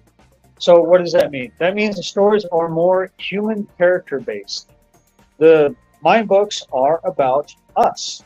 They're about people. They're about the everyday struggles that we have. Instead of fighting against some evil, faceless evil that's magical or supernatural, we are instead see stories of characters dealing more with the everyday struggle and overcoming and being victorious over those everyday struggles. So it has a much stronger human connection as opposed to the surreal. And in that, get to incorporate a lot more life experiences, a lot more personal stories, a lot more things from just everyday life. And in that strength, you're able to connect more with the stories and the characters. So The Wanderer, book 1 of the Wanderer series, Stone Warrior, is a spin-off of my Mountain Lords series. And I brought the first one of that series here. And that, by the way, is my debut novel. Came out a few years ago. And have a few others in that series out. And of course, they've won themselves a few awards, much to my surprise. Like I said, that was my debut novel right out of the gate, and very amazing that to have such reception on that. So here we are with Reader's Magnet, getting a chance to talk about and demonstrate, display my new series, which follows a singular character as opposed to having multiple cast of characters, but it is set in the same world and same setting of a fantastical, let's say, American West. And it does integrate a lot of the same ideas and plot setting. So, for instance, what does that mean with the American West in a fantasy situation? Well, you would have castles, knights in armor, but at the same time, you have cattle drives and Native American tribes. And in fact, there's even one in here, a Native American tribe. It's a fantasy one, but strongly based upon the Sioux. And then the next book in the series will also have another fantasy Native American tribe that is based upon the Apache. Again, right, which you know, I'm from the American West, so you're going to see a lot of the beauty and the poetry and the history of the American West integrated with this fantasy section. And I think there's my 5 minutes. All right. Thank you very much, folks. And here we go. All right, let's give it up for Avery, you guys. Oh, y'all done got a little lazy. We're going to have practice. So when I say let's give it up for the author, what do we do? All right, there we go. There we go. Just a few housekeeping announcements too. I forgot to mention earlier, we're going to have a breakout session. Of course, this will be after my session. Okay, so I want you guys to make sure that you are seated here so that I can ask you a couple of questions. The reason that we want to do this is because, of course, we're streaming live, right, to all of our social media platforms. And we also have people out there who are aspiring authors like you once were. And so we want to be able to hear from you so that you can inspire some of our viewing audience. Okay. All right, good job.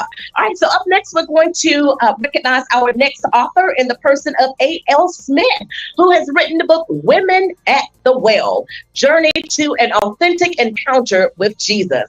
A.L. Smith, 36-year-old author of over 10 books, some written under other names. She found her passion for writing in the midst of tragedy. When I felt inaudible, writing gave me back my voice. Smith wrote her first book at age 15 and has her own copywriting business, 5011 Productions LLC, where she uses her writing gift to help others. Let's welcome A.L. Smith. Hello, everybody. It's an honor to be here again today, and I bought some other books up this time. I still have the Women at the Well, and then these are two of my other biblical books I wrote. I'm not a preacher, but God speaks through me, and I'm still not a preacher, but God speaks through me. I just had to reiterate that in case y'all was wondering. I'm not a preacher. But the premise behind that is because I think a lot of people think you have to be a minister or a preacher for you to get through to people. And I think it's important to understand that we as lay persons are the voice of God. And so we are the individuals that the people are going to see. They may not be able to reach the pastor, and so we need to be able to get the word to the people. And I've been writing all my life. I started at 15, wrote my first novel. It came from a place of trauma and pain, and it just emerged into a greater gift. And 10 books later, we're here. And I think it's just a blessing to be able to share the gift with the world. I don't just write biblical. I have a 4-part series called Sister Friends. It's based on 4 friends who are embarking on life and journeys and dealing with the problems that come with the world and being successful and people thinking, you know, it comes with a certain territory. So I welcome you to look at those. I also wrote a book for my daughter. It's called Dear Samari. I wrote that when she was turning 12. I think 12 was a transitional period for me. And so I wanted to make sure that everything I wish I would have known at that age, she was going to know and be equipped with. And I actually was able to share that into the school systems and things to help other young ladies be prepared as well. So I have a table over here set up. I have all my books out. And I also have Women at the Well shirts if you're interested. And that's it. Thanks, guys. All right, let's give it up for A.L. Smith. All right, so we're going to introduce our next author in the person of Sheldon Daughtery, who has written the book A Vampire Story. Sheldon Daughtery was born and raised in Ann Arbor, Michigan. He spent his teenage years growing up in Jackson, Michigan. Is that Michigan? Yeah. He loves to create new stories each day, whether it be in the form of lyrics or scripts. A Vampire Story is the first official novel, which came from a script he wrote back in college for a theater course in the year 2010. With new characters and story development, the novel was born. Let's welcome Sheldon Daughtery. You're so welcome. All right, good morning. So that basically what I'm about to say. My book is my first novel, and it came from a script I wrote for a class. And I was moving in like 2017. I found the script, so I decided to kind of like have fun and like add to it or whatever. Procrastinating, picking it up, putting it down, picking it up, putting it down. And then I started thinking nobody would read this type of thing. Nobody into vampires. But so the book became more therapeutic than me trying to put it out. I wasn't going to release it. So over time, like with more characters and I started diving more into the story, I was like, oh, I'm doing something right. And that part about not giving up, like Bonita said and everything, is real because I put the book out and now we're here at Printers Row. And the book is dedicated to my grandma and my two best friends. My granny, she read the first 8 chapters of the book and I just started procrastinating and she ended up passing away, so she didn't actually finish it. So I went back, I scrapped chapters 8 through 6, and then I went did everything brand new. And the coolest thing about my book is the first 5 chapters, the main character is narrating to you. He's catching you up on how he's dealing with this new world of being a vampire. He doesn't know what is this? And he discovers that his old life had new meaning. So now he wants his old life back. So from chapter 6 to 10 is all current events. And it takes a big turn and everything. So I gave the book to a lot of friends who are non-vampire anything. And ever since I put the book out, I've been harassed by anybody who don't like vampires about part 2. So with that being said, this is my first book, but I have many stories coming out next year. Part 2 of this book is going to be longer, bigger, more in-depth story. It's a real quick, simple read, and I think you all will enjoy it. So that's all. Thank you. You're welcome. Absolutely. Let's give it up for Sheldon. All right. So up next, we're going to move on to our next author in the person of Pamela Roberts, who has written the book Just Pray the Word, Volume 1. Pamela Roberts was born and raised in Baton Rouge, Louisiana. After graduating from college, she moved to the Midwest to begin her career as an electrical engineer. With over 30 years of engineering experience, Ms. Roberts continues to learn new things as well as teach youth of all ages about science, engineering, technology, and math. Ms. Roberts is blessed with the support of her mother, 2 daughters, 1 son-in-law, and 2 wonderful grandsons. She believes her main goal is to lead others to Christ through the word and her actions. Let's welcome Pamela Roberts. You're so welcome. It is so good to be up here again and to be a part of this wonderful opportunity. Thank you, ReadersMagnet, for this great opportunity. And for all these authors here, I'm so excited just to be encouraged by other authors who are here. The key to our power is prayer. And we have to keep remembering that the key to our power is prayer. It's our weapon that we don't utilize enough, and we need to learn how to use it. And when we pray, we first have to believe in whom we are praying to. He's the all-powerful, all-believing, all-knowing, all-seeing God. And then we have to have faith in who we are praying to. If we have faith, is at the size of a mustard seed. We can tell the mountain, our problem, our situation, our sickness, to move from here to there, and it would move because of the faith that we have in Him. And I have something here I want to pass out. Will you get those out, please? I'll give one to you. Everybody take a look at that.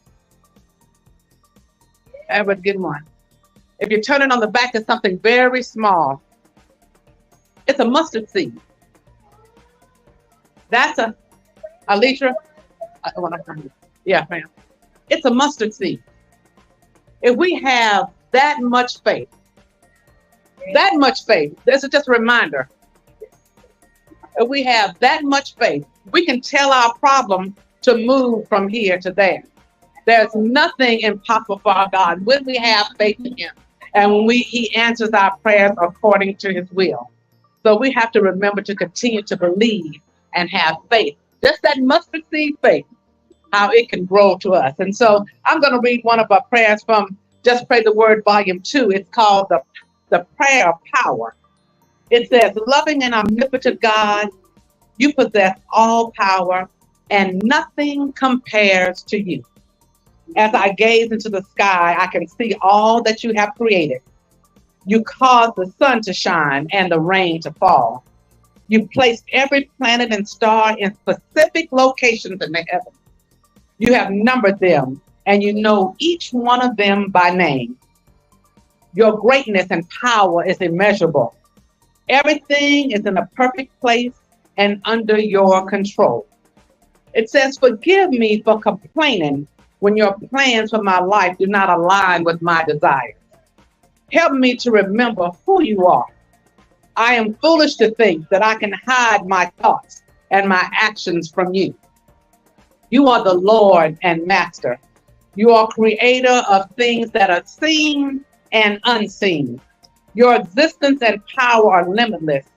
No one or nothing can deplete that great power. You never get tired of listening to me day and night. And I can never make you weary of my endless requests and pleading. Trying to comprehend what you are doing only limits what I know. Your omniscience is far beyond what my mind can even handle. You strengthen me in my weakest moments, and I feel that I cannot make any step without you. You have shown me that even my physical strength and the strength of the youth will succumb to the power of the life in this world. I have made a decision to wait on you and endure in hope instead of complaining and being impatient. Help me not to trust in myself, but without your approval. And Father God, I will soar above my difficulties when my total trust is in you. I will run and be diligent and have an unwavering faith. I will walk in the power and I will love you forever as you continue to empower me. So let us remember to use that power that God has given us, and we can move on and soar over our difficulties. Thank you. All right. That is so amazing. She gave us an example of the little seed, the little mustard seed. If you got just that much faith, I'm telling you, that was good. I love that example there because sometimes some people are visual. You know what I mean? So if you can see that little tiny little bit of faith, if you can believe it, what I tell you before, you can surely receive it. All right, so up next, we're going to bring up our next author in the person of Deb Maverick, who has written the book Echoes Across the Track, Life Lessons Through Unexpected Connections. Now, I know some of you have made some connections during this event. Have you not? I know I have. Each event I've come to, I've made connections, and that is definitely what it's about. Deb Maverick is an accomplished business leader with over 40 years of experience in a variety of industries, including educational technology and printing.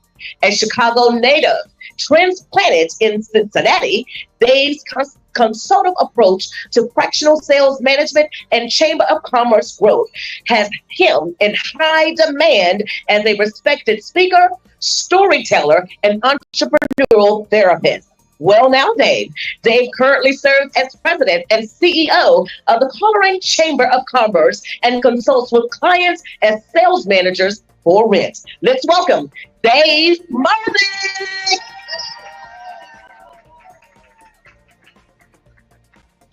And Cub fan, Bear fan, Blackhawks fan, and Bull fan, transplanted in Cincinnati. It's hard to come back to Chicago and not be excited. This is an amazing place. Made a nice connection with Teresa over here in the green. She loaned me my copy back. I had just given her a copy of Echoes Across the Tracks. She works for Amtrak, or worked for Amtrak, past tense, worked for Amtrak for many years in Central Illinois. And if you don't stop and have a conversation with somebody to understand their story and to make a connection, you're sitting in your house doing nothing. And I would much rather be out in the public, talking to people, sharing my book stories, sharing life lessons. And that's really what this book is about. The main character is heading to the airport in New Orleans. He gets his flight canceled. Like most of us, we would typically rebook on a plane, right? And just get to our destination as fast as we can. But the cab driver, who's from Uganda, has a story of his own, which you would read about in the book, suggests that he take the train instead. And so he's inspired and says, okay, I'll take the train. And what it does is it starts a 30-hour adventure with people that he meets along the way. He meets a young man named Jackson, who's from Jackson, Mississippi. And Jackson, yeah, hey, Jackson's in the house. Awesome. Jackson's a young guy, a family man, and he's looking for work. And so there's some inspirational conversation that takes place between Charlie and Jackson, and a newfound friendship by the end of the, well, I'll save that for you to read it. But there's many characters that are compilations of people that I've met in my life over a 40-year plus business career. And many of the travels that have taken place are going from one place to another as fast as you can get there. How many of you have flown on a plane in the last year? How many of you have taken a train in the last year? Okay. Which is more leisurely? The train is far more leisurely, and you have conversations. Oftentimes, the person who's sitting next to you on a plane has their earbuds in and aren't going to share their story in the hour or two that you're on the plane. But on a train, it's different. And that's what you find with this story, is that life lessons are shared both by the passengers that Charlie meets, but also that those passengers share their stories and their experiences. The second main character is a guy named Mac. Mac is based loosely on my great-grandfather, who was a conductor on the Burlington Zephyr. Yes, true. He passed away in 1961 in March. I was born in 1962, July. So we were 1 year off from getting to meet my great-grandfather. Of course, I wouldn't have known him until, much later. But the stories that I heard were he was very gregarious, tall, very assuming man with lots of stories to tell. Ultimately, he worked for the train corporate headquarters here in Chicago, and my grandparents retired to a town called Fort Madison, Iowa, and Farmington, which is just to the west of there. But on the Amtrak line, on the train line at the time. But any questions for a first-time author? I wrote the book in 9 days, and I was talking to Avery just a minute ago. A few minutes ago, and he said that the pace, because he's read the book in just the last 24 hours, the pace of the book was consistent, and that's because it was written in those 9 days. There wasn't a chance to be herky-jerky.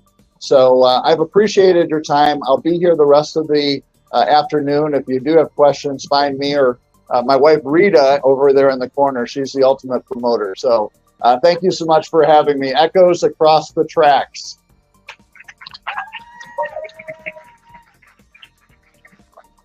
Thank you so much, Dave. Absolutely. Thank you so much, Dave. Also wanted to just inform you guys that we are going to be raffling off a Kindle today. And so two Kindles today. So what you have to do, authors, is you have to go and take a picture over here by the banner, and then you have to tag Readers Magnet. okay, to be entered into the drawing. We have 2 of these to give away. So, hey, during our break, I want you to go back there. Not now, okay? Because I want you to hear this next author that's coming up. All right, in the person of Sarah Morales, who has written the book Shoes of Peace on the Desert Road. Sarah Morales is a novice author who took a leap of faith. After 13 years as a dedicated teacher, she transitioned to a stay-at-home mother of 2 girls. Cancer was not on the agenda. Turning to writing, she used her pain as a labor of love to share hope during the hard seasons in life. As a cancer survivor, she regained a renewal of faith. Her journey has now taken on a new and exciting turn as she embarks on her career as an author, using her experiences to motivate and uplift others through writing. Sarah also had a love for God, but she learned to fully surrender. Her latest novel, Shoes of Peace on the Desert Road, was published in May of 2024. It comes down to 5 things: God, faith, family, friends, and a positive attitude. Let's welcome Sarah Morales. Y'all are doing so good, audience. I love it. Thank you so much. Shoes of Peace on the Desert Road is truly a labor of love for my family. My memoir deals with a hard season in life, in my case, inflammatory breast cancer. I felt compelled to share my story and fulfill the promise I made to God to share my testimony. My focus is not on cancer, but keeping the faith during the trials and tribulations of life, because God is good all the time. I was told by my pastor that I was going to be fine, and to be a testimony for someone, I am here. And I hope my testimony encourages you to stand your ground in faith and never give up. Doctor's appointment. On December 23rd, 2022, I attended my appointment for further explanation of my cancer diagnosis. I sat there with your father and my dear friends, Rebecca and Vanessa. Rebecca was very well versed in cancer terminology because sadly both her parents dealt with cancer. I listened intently, trying to take it all in, the details of my diagnosis of stage 3 invasive carcinoma. The oncologist addresses my regimen and is confident she can handle my case. I immediately say, I want treatment right away, but I am also trying to seek treatment at MD Anderson. She tells me she is not offended if patients go, and goes on to tell me that it would be a Christmas miracle if I get in. The comment only set a spark in me to prove her wrong, and I considered it a challenge. Leaving that office, I learned about having a mastectomy and the long road ahead on the way home. Rebecca just looked at me in the back seat and said, "You are incredibly brave." I told her that I have to be, and I don't have a choice for my family, husband, and my girls. Rebecca's mother was a true fighter all the way to the end. She was a model of how not to let cancer break one's spirit. I just prayed to God, please bring me peace in my heart and strength to endure. Interestingly enough, we had a Christmas party planned that night and we enjoyed ourselves. Honestly, sometimes I find myself thinking that I do not have cancer, and then bam, back to reality. Cancer can sometimes show no obvious signs, and so many go about their day without even knowing they have it. I am just so thankful that I had the support system to help me get through this. My precious loves, this was one of the hardest days to get through. I couldn't have done it without peace in my heart that only God can provide. Melanie and I would sing a little prayer of thanking Jesus for everything, including protecting her through the night. My hope is that prayer will remain a constant in your life, and sometimes we get so sidetracked in the busyness of life. Your father and I have always been hard workers, but don't let work distract you from what's truly important to sustain you, and that is God. Don't worry about anything, but pray about everything. With thankful hearts, we offer up prayers and requests to God. Philippians 4:6. Oh, and that is it. Beautiful, beautiful, beautiful. I'm telling you, you really never know what people are going through or what they have been through just by looking at them. So it is important for us to be able to speak to people, talk to people, so that you can get to know something about them. Do you know the person behind you? No? All right, so I want you to take a second and introduce yourself to somebody you don't know right quick.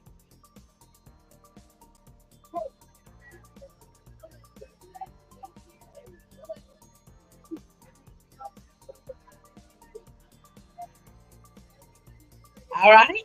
Very good, very good, very good. All right, now I'm gonna do something else. Let's see. Who am I gonna pick on? I'm gonna pick on Alyssa. Yep. Now tell me who you just met. You met Mary. All right. Who else did you meet? Who? You can ask him his name. Okay, you said David. Who else did you meet? Now she just sat down. No, she was right there. He had her.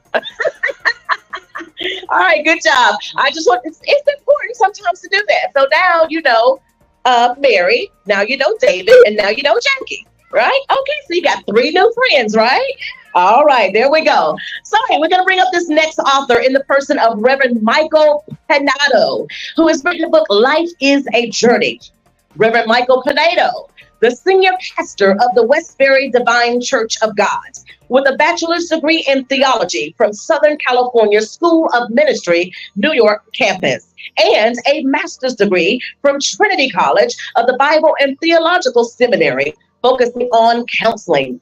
He uses different experiences in his life journey to inspire and motivate people all over the world. Now, Reverend Michael, you can grab the mic. That's the inside joke from yesterday, okay?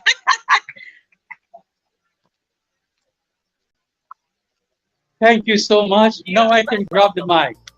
Yes, you can grab the mic. But you know, I've been here 2 days now, and I don't know if I miss your name. Even been here 2 days and don't know my name. No. I'm Tish Barnhart. Tish Barnhart. Barnhart.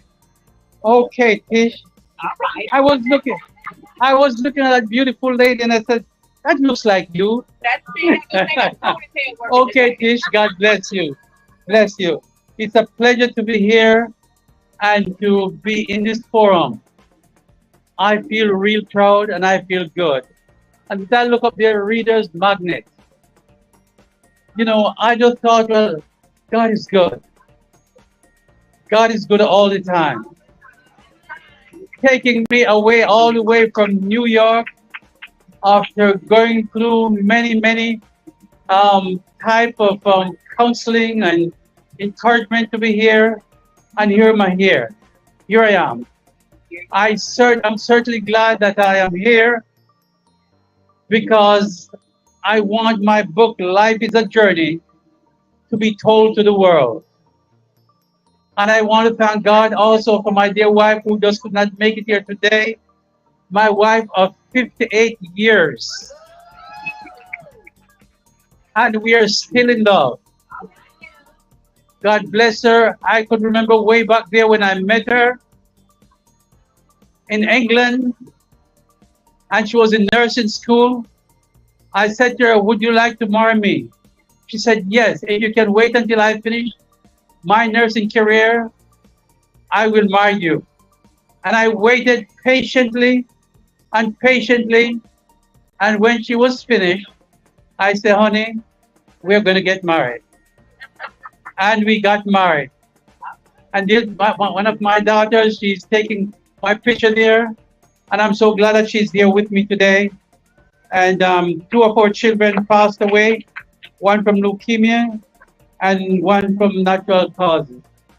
But nevertheless, I thought, well, I could never be brought up in a home where 9 children were in poverty. And God brought me on this journey, and I don't let the world know about it. When I decided to do some writing, I wasn't writing in mind to publish a book. But when I get a little bit deeper, I said it would be unfair for me only to share it with my children and my grandchildren and not the world, and not to let the world hear about it. So I went a little deeper, and I said, I'm going to let the world know about my journey, traveling from a place in Jamaica, West Indies, the name of St. Thomas, not St. Thomas Virgin Island, to the big city of Kingston. There I learned sartorial art, and that's only a big name for tailoring. And from there, I decided to immigrate to England to go and study clothes designing. When I got to England, God had a special plan for me. I entered the Bible school, and there I was in Bible school for a period of time while also working for the British Railroad.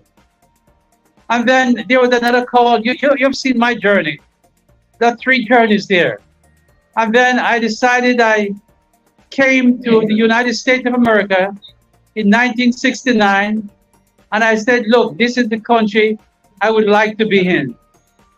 And I went back in England, and my wife and I decided to come to the United States of America. And here I am today. I was able to finish my education because I didn't get this opportunity in school. In school, they told me that I was no good. I could not learn. And they called me a duffer. And the word duffer, I look in there when I was writing this book, means a person who is incapable of learning. But I defied them all. And I went on to get my GED. And once I got my GED, I said, I'm going on for something bigger.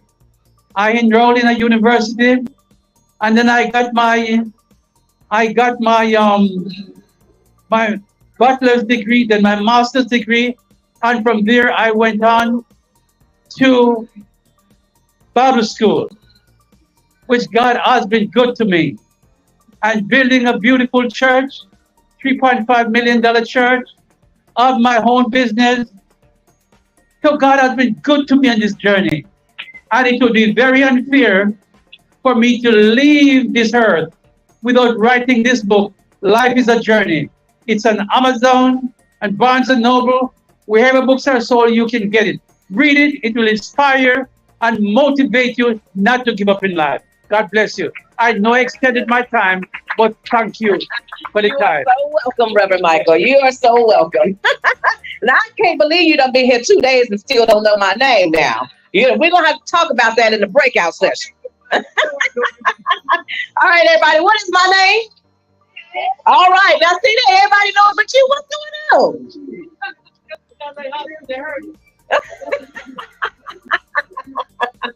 All right, so next we're going to welcome our next author in the person of Dr. Ziona Ronda. If I mispronounced it, I'm so sorry. Okay, now she has written the book, My Life's Journey from Bangladesh to America. Dr. Ziona was born and raised in Dhaka, Bangladesh, and immigrated to America in 1963 after she married her husband, AKM, the last name, who was finishing his residency in psychiatry in Worcester, Massachusetts. They eventually settled in Nashville, Tennessee in 1970, where they raised 3 children and helped build the Muslim community. They enjoyed life with their family and traveled to many countries around the world. Son comes from an educated family and received her PhD in education from Vanderbilt University in 1981. Help me welcome Ziona.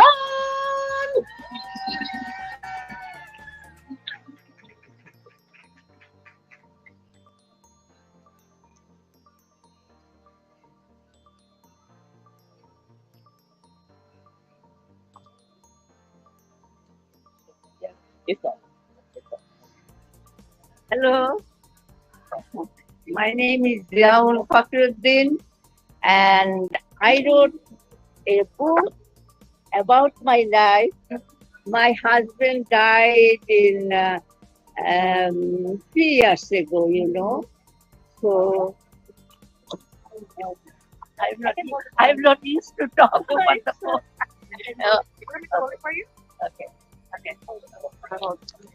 Okay.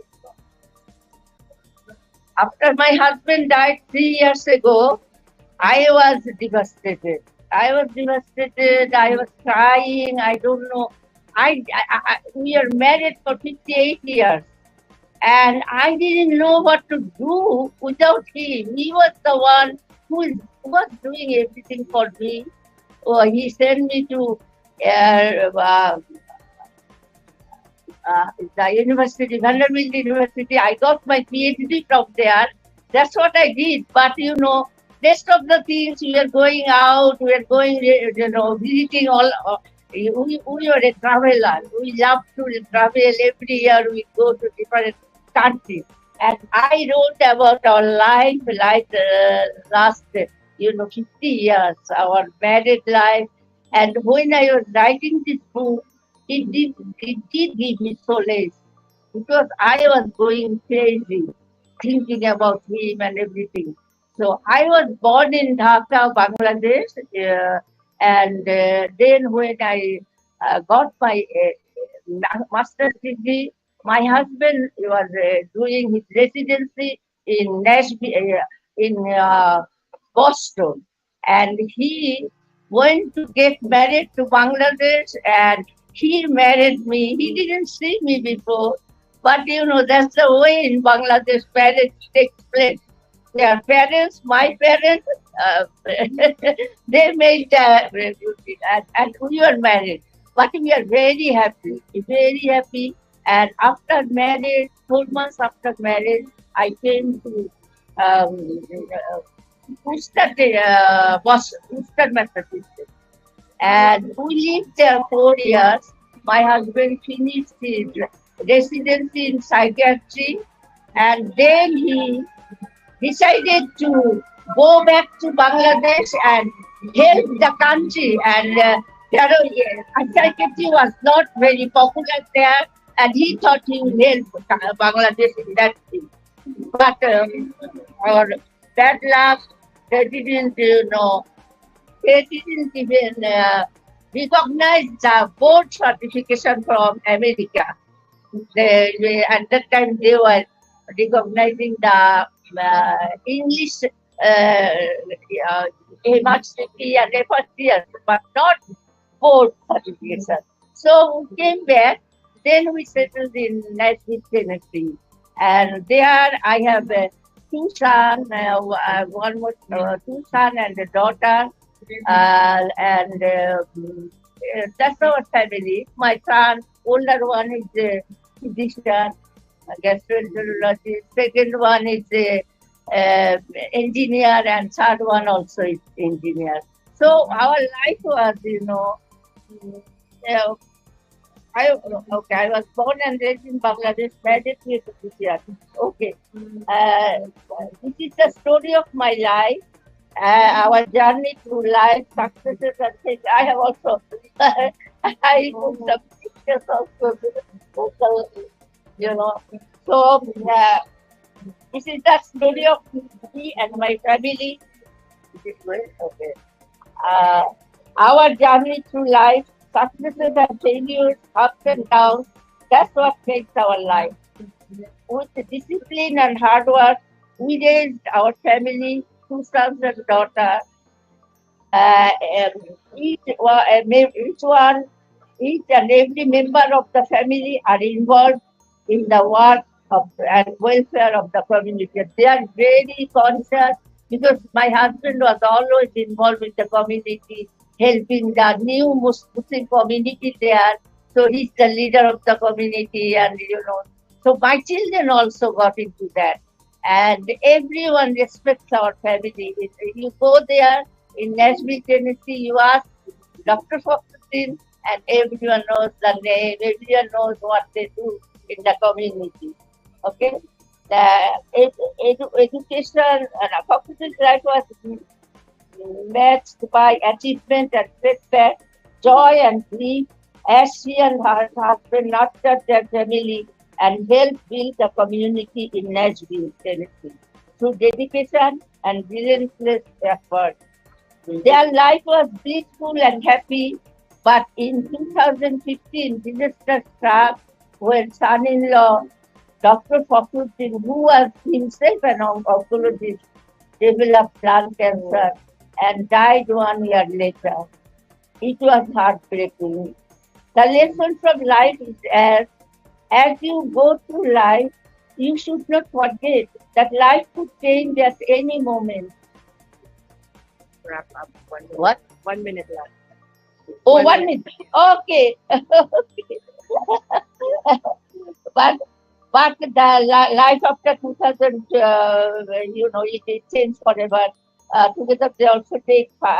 We traveled throughout the world. We went to very many places, and after the husband's death in 2021, I found solace in writing about our life together.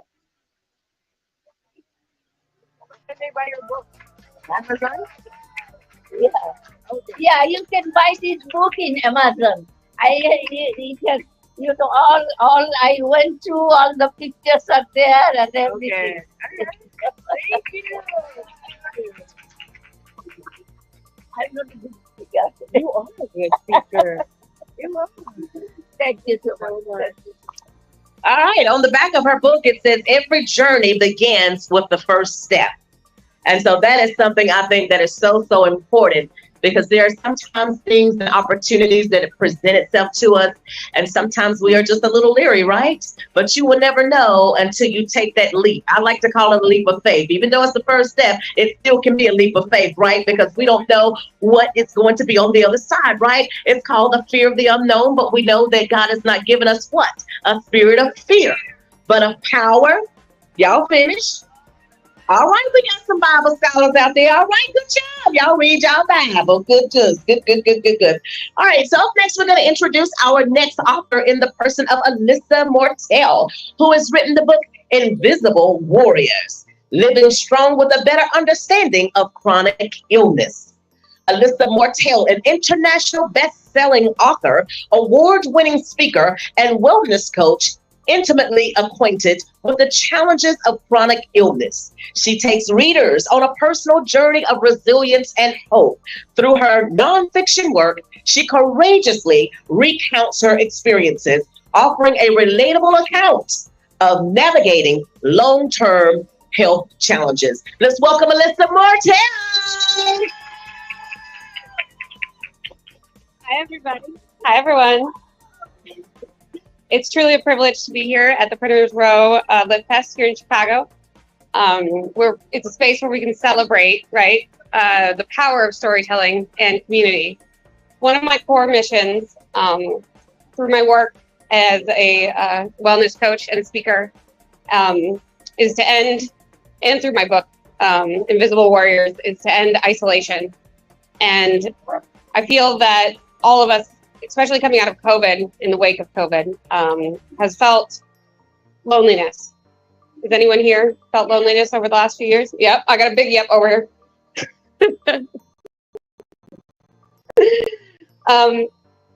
Through connection and find comfort through sharing stories is one of the most important things we can do. We all have stories. We all can share them together. Through my website, I, as an invincible, thewarriors.com, I've created a place where you can share your stories. There's a forum where you can create your own website. You can create your own testimony, and people from all over the world can find your story and relate to them and say, wow, me too. I can totally relate to that. I know what she's going through. I know what he's going through. This is how I deal with my problems. This is how I deal with this. And today, whether you're online or here, you can get 3 free months on the website and find your forum. If you enter code capital CHI 2004. Again, that's CHI as in Chicago. Because we're here in Chicago, right? Everybody enjoying Chicago? Yeah, the Windy City? 2024. And you can get 3 free months on the website, ivwarriors.com, and you can join us and create that forum. Share your story.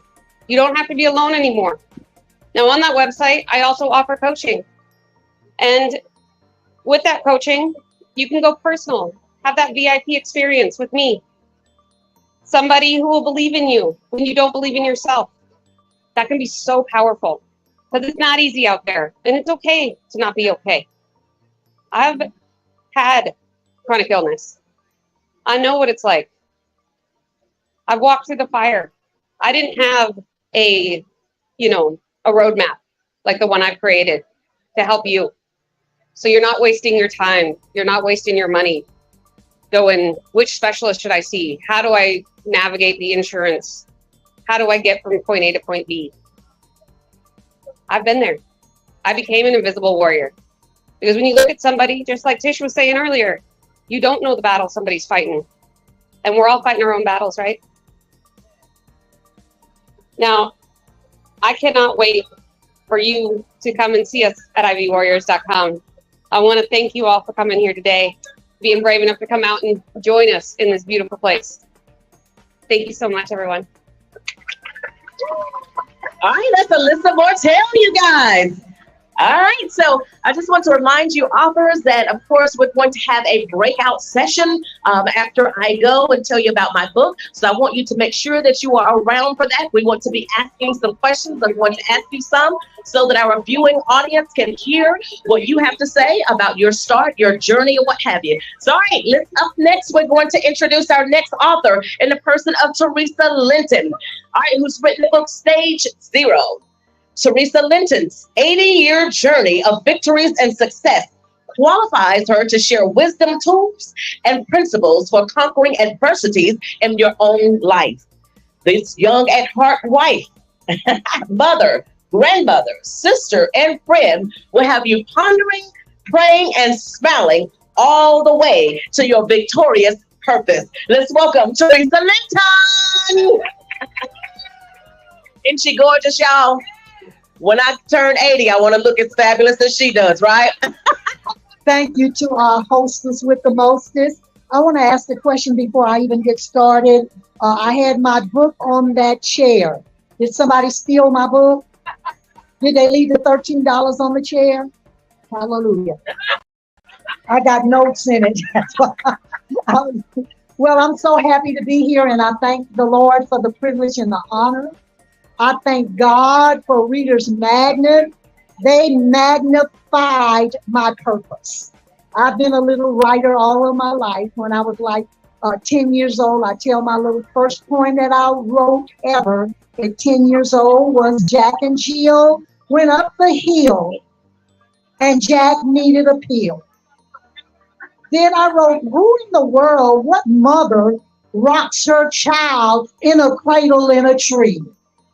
That's the kind of stuff I was writing at 10 years old. And I started writing from there. I've done other things. I've done other books, but I did them before there was Amazon. I think Amazon wasn't even living then. And one of the books I wrote was about menopause. One was about relationship. One was how to have a happy marriage. I want you to know a blessed marriage, it takes two. And I want you to know, and I really expect a big hand clap on this. I've been married 57 years to the same man. And my daughter, who is here, she says yes with 3 years of shenanigans. That means I tested the water for 3 years before I married. So I'm so thankful to be here. I thank God for our Vice President, John. John is over there. And those that helped me in Reader's Magnet. What I want to share is that I'm celebrating 5 years of being cancer-free. And I see my little sweetheart back there. And I want you to know I have a scripture, and I work on that scripture. I want to share with you and everybody else that's going through something with an infirmity in your body. Quit saying I'm just healed. Say I'm healed and whole. Because while you're healed, there's something going on. You don't know what is going on. Jesus went to the man who had been sitting by the pool for 30-something years. You know, that outdoes me. I say, couldn't nobody help nobody and get in the pool? Help me. We need help. Somebody needs help. When you fall, you need help. You need a support system.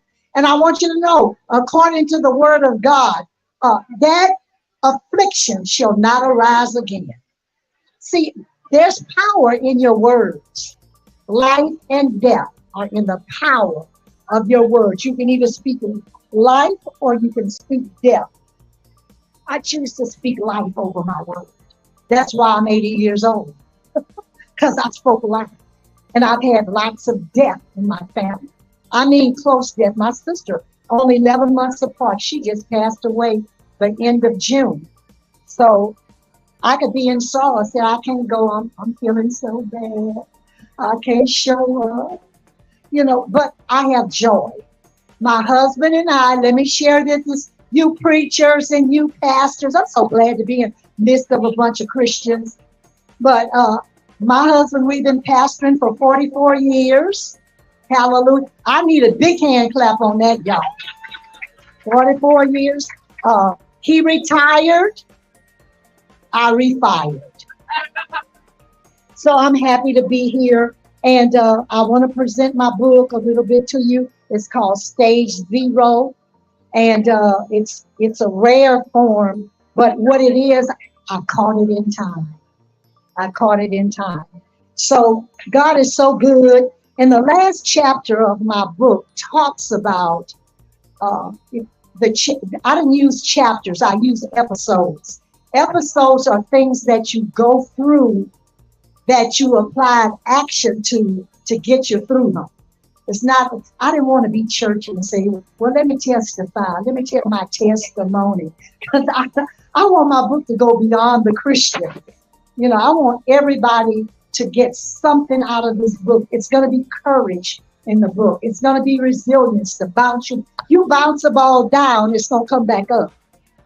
So I want you to be bounced back from some of the junk and the stuff that's surrounding you. You know, take a stand. Do something different. Don't just walk around, go to work 8 to 5 every day. Come home. You women wash clothes on the weekend, Saturday. My dad used to call it sad day, sad day. And he never went to school. Sad day. And sometimes for people, it's a sad day. But you need to make yourself happy. The Bible says that David encouraged himself. Encourage yourself. Look in the mirror and say, I'm so cute. Look in the mirror and say, I'm so handsome. Look in your own self mirror and say, look. And then I like Michael Jackson's song. He said, I'm looking at the man in the mirror. So when you're looking at the woman and the man in the mirror, make sure you see the right stuff and do the right thing. My book, Stage, you know, all Christians, hostess, we're on a stage. We're on a stage of life, and people are watching us. They're watching what we do, and they're watching what we don't do. We are the salt and the light of the world. And so the last chapter in my, and I call them episodes, the last episode in my book is Act Like You're Healed. I was in a movie, and I took a lot of the movie to address in my book because I thought it was so awesome. And I'd never been in that place before. Being in a movie, being in 5 movies was a dark place for me because I'd never been there before. But I tell you what, wherever you go, God is with you. And wherever you go, it's for a purpose. Wherever you go, our footsteps are ordered by the Lord. So wherever you go, God is with you. And it's for the purpose of meeting somebody that don't know him. Oh, I should get amen right there. That little preaching gonna come out of me, I hope not. But anyway, my last chapter is Act Like You're Healed. Act like it. Oh my God. So don't just lay on the bed and die and shrivel up. Act like it. I was in the movie, and the movie I had to play the part of a mother. I didn't know the girl from a bag of chips, but I had to act like I was her mother. If you're receiving a word that is going to put you down, you need to cast that down. I don't just talk and say everything about myself that others might say. I say I'm more than a conqueror. I'm going to close with this. I took a little pill. When I was taking that little pill, my eyes swelled up. It was a side effect. So I said, wait a minute, this ain't right. This pill ain't helping me if it's giving me some effect that I don't need. So the Lord gave me this because I've always been good with words and stuff. I said, wait a minute, Lord, this not me. My eyes, because see, my skin is fair as Sarah. Hallelujah. And I said, now this side effect got to go because the Lord is on my side and I'm going to make an effect. Did y'all get that? The Lord is on my side and I'm going to make an effect. My book is going to make an effect on whoever purchases it. It's going to be a blessing to you. It's going to help you get to another place in your life. It's going to help you rise up. Tell somebody you need to rise up. Rise up. I mean, when folks would tell me that, first thing I would do was get up. Get on up. I have to hand this microphone over. Give it here. Let's give it up for Lisa, Teresa, you guys. She's so lovely. I'm telling you, that's why you can't put no microphone in the preacher's hand. They don't know how to give it away.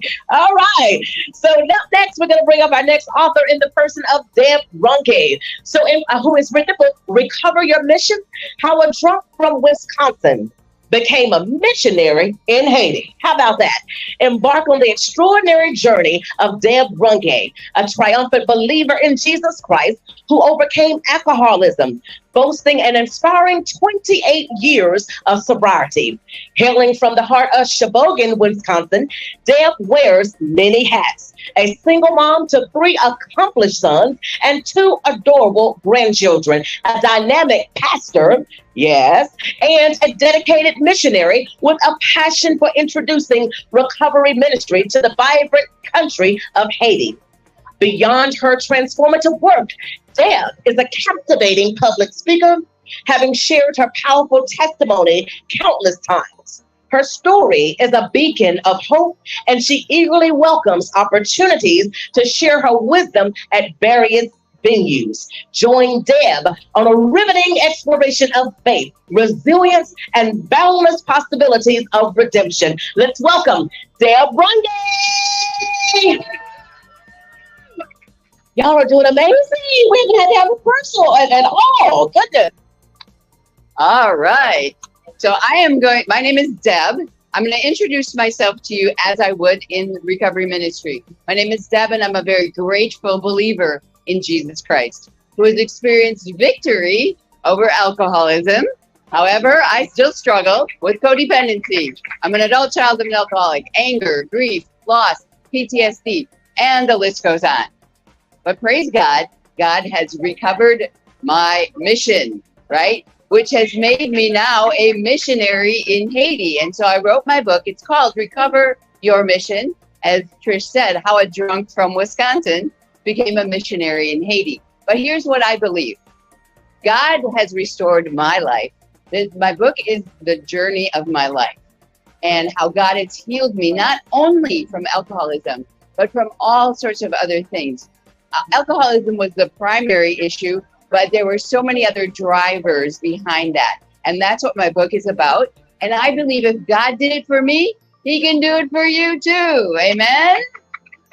And so my story takes you on a journey of my life. I am actually writing a workbook. I'm in the process of a workbook that will go along with my book and a second book.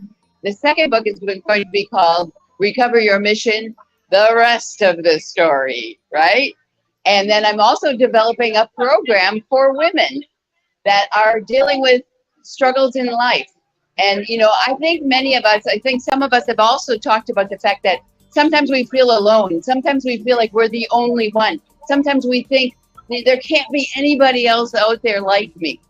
But that's why I wrote the book, because I want to give hope to anyone who might be struggling with any kind of issue in life. It doesn't matter really what it is. God can bring you through it. Amen. And so I am also a missionary in Haiti, and my primary focus in Haiti is to bring the ministry of Celebrate Recovery. That's what I do. And so I've been living in Haiti for 9 years, and God has dramatically blessed our ministry there.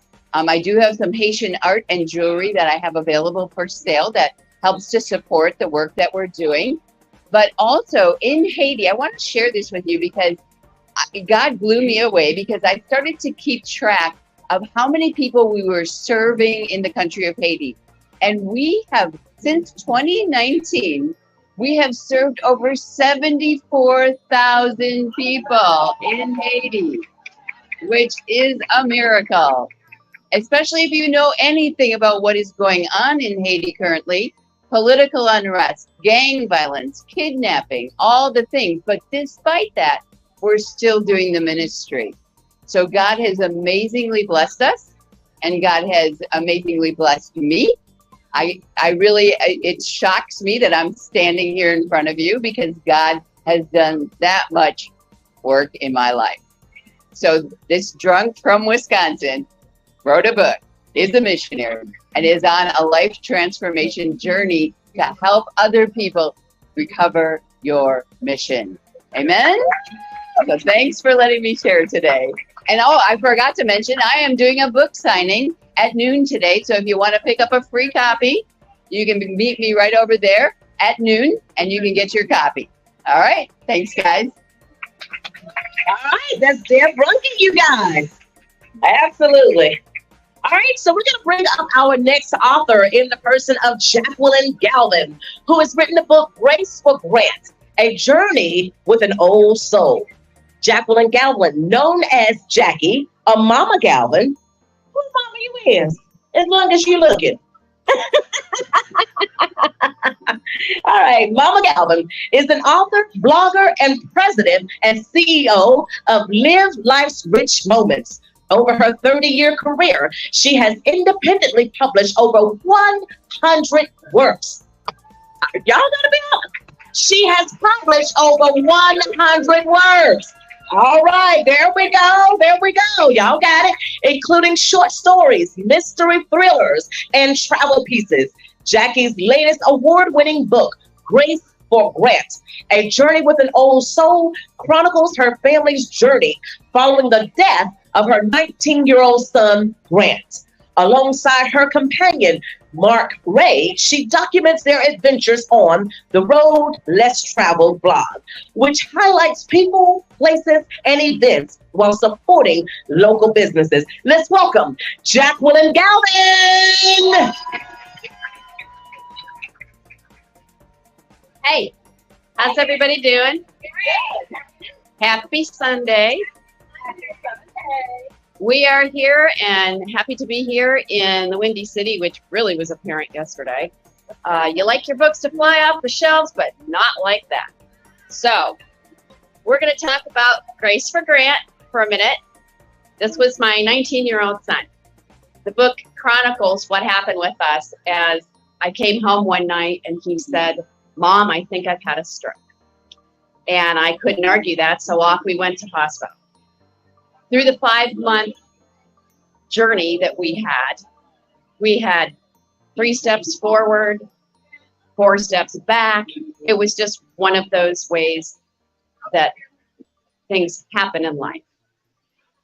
Everybody's going to die, but you hope you have some time to make an impact on this earth. I think he just had someplace else to be. He did what he needed to do and he went home.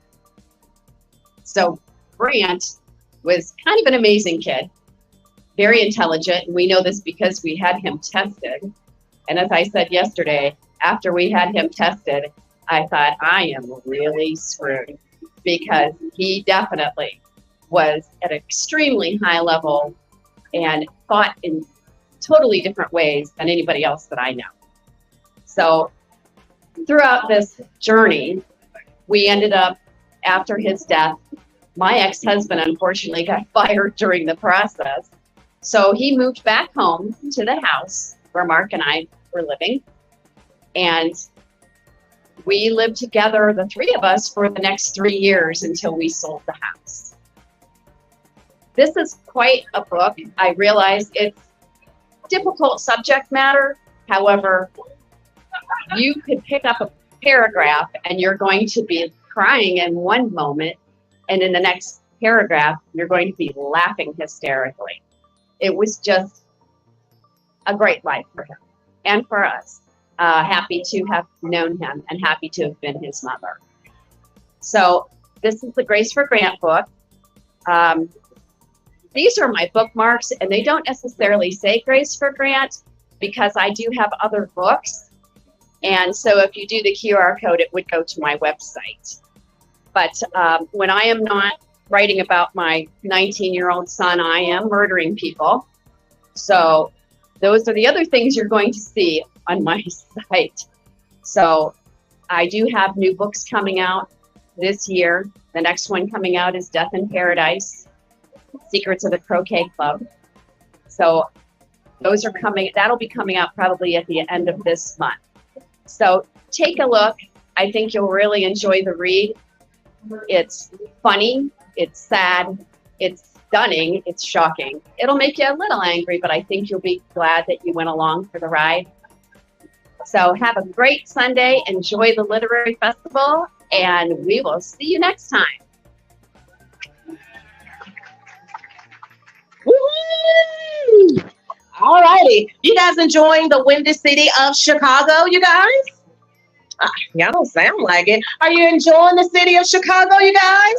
All right, there we go. There we go. So up next, we're going to bring up our next author here in the person of Daniel Slott, who's going to be sharing with us about his book, Awareness Journey. Daniel Slott grew up in the mid-1960s in the often violent inner city, where he came to understand the life outlook held by people in that segment of society. His family's fundamentalist Christian following gave him a solid foundation, but it never answered certain questions about God and human suffering. As a young teenager, Dan made himself a promise to refocus his life from survival to happiness and found ways to help support his family and move forward. Starting with a base of neighborhood lawn customers, Dan went on in short order to develop, own, and manage various commercial and residential properties. He continued to build his business, married, had 3 children, and began to feel a part of something bigger than himself. He also met people interested in learning and being, and his focus evolved more into participating and giving. He volunteered in his children's school and eventually helped found a chartered Montessori high school. He also became a certified financial planner, a stockbroker, and a registered investment advisor, and earned several awards. So he might be the man to talk to, right? With the awards, okay? Including the Remax of Michigan Broker of the Year Award. Despite his successes, answers to those life questions still eluded him. His continuing search led to inspirational thought leaders who opened his perspective to new ideas and potential. He began to embrace the importance of people, relationships, love, and awareness, and his life began to make more sense. Let's welcome our author, Daniel Slott.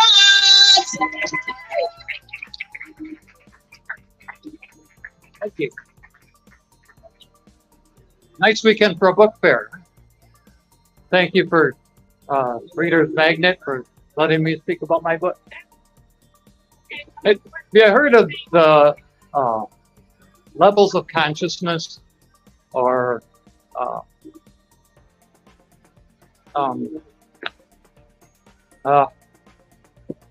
my book is about levels of consciousness and pardon me? Attractor fields. That's why I wrote this book. It's a journey of a young man who he takes a sailboat ride to different attractor fields in different ports. Each port goes into different attractor fields. We all get into this depression, and sometimes we feel like we can't get out of it. And even though we believe we should be snap out of it, we just dwell in that. Sometimes we get afraid. We find a lump on our side or something, and it worries us. Or maybe we can't make our mortgage or rent payment, and it just worries us. And then we think, even when we're done worrying, it should be behind us. We sit there and we still feel this panic. Those are attractor fields.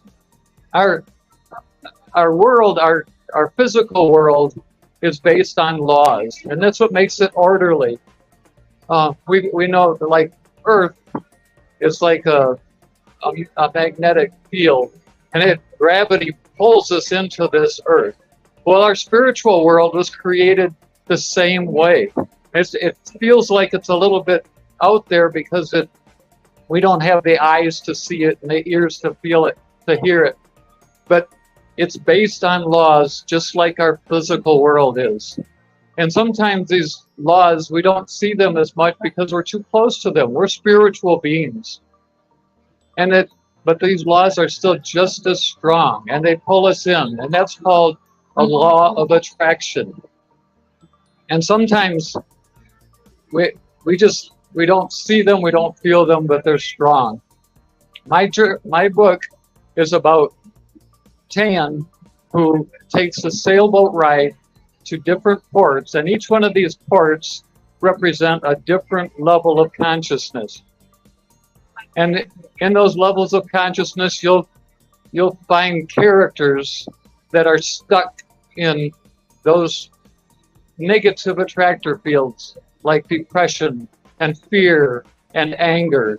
And he leaves one port and he goes to the next port, and it may be pride. And then he goes to willingness and acceptance. And he ends his journey in love and happiness and joy. And those different ports and those different attractor fields, they pull us in and they hold us there, and we don't recognize them. We're too close to them. We don't realize that we're in them. And this book will help you recognize, for one thing, when you are in one of those negative attractor fields. And it'll tell you, you don't have to stay there. Tam finds ways of moving on. And although it's not easy, once you recognize it and you realize that it's your choice, your feelings, your thoughts that are keeping you there, that are putting you there, it gives you a way out. And the book ends with a bigger picture showing you that you don't have to be in that type of a situation, and you can move on. Thank you. All right, thank you for Daniel's lunch, you guys. All right, so I want to remind you guys that we're coming up now almost to our breakout session. So all of you authors that are here and present and roaming around, I would love for you to come and have a seat so that we can interview you and ask some questions. We want for the viewing audience to be able to hear from you as the author. So that's going to be coming up in the next couple of sessions here. All right, so our next author we're going to introduce is Malta. I don't know how to pronounce the last name. Malta. Nibbles, okay, who wrote the book, The Art of Self-Destruction, the human guide to becoming the victim you never were. Malta is a social entrepreneur and self-made businessman. He is the founder and CEO of Shore Buddies. Malta is a German native and moved to San Diego, California in 2011. Malta believes in utilizing business for social change, and The Art of Self-Destruction is his first work as humoristic author. Let's welcome Malta. Thank you. Good morning, everyone. It's still early enough to say good morning, right? So I'm only like one coffee deep, so I count that as a morning. I learned yesterday that we should not always go and talk about our book and promote our book, but kind of like what we want to accomplish with the book, right? Tell a little bit about ourselves. And I want to share a personal story why I wrote it. So like I have to mention the book. It's not the promotion yet, that will come later. But The Art of Self-Destruction. It's really a self-help book, but it's a different self-help book because when I wrote it, I really found that the self-help books were kind of like difficult to understand, right? They were giving you a version of, you can do it, be the best version of yourself. You can achieve everything you put your mind to. Live your best life.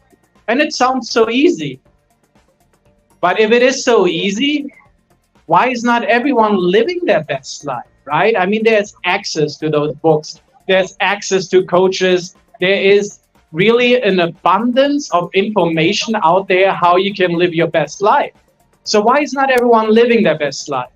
So, and at a panel earlier this morning, I learned, do some research, right? When you become an author, do some research, what is missing in the market.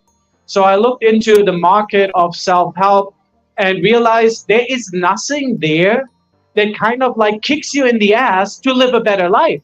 It's always just go, live your best life, be the best version, do all of that, instead of, well, your life, excuse my French, your life sucks because you're not doing those kind of things. So, and I wrote The Art of Self-Destruction when I kind of felt this is what's happening in my life right now. My life is falling apart.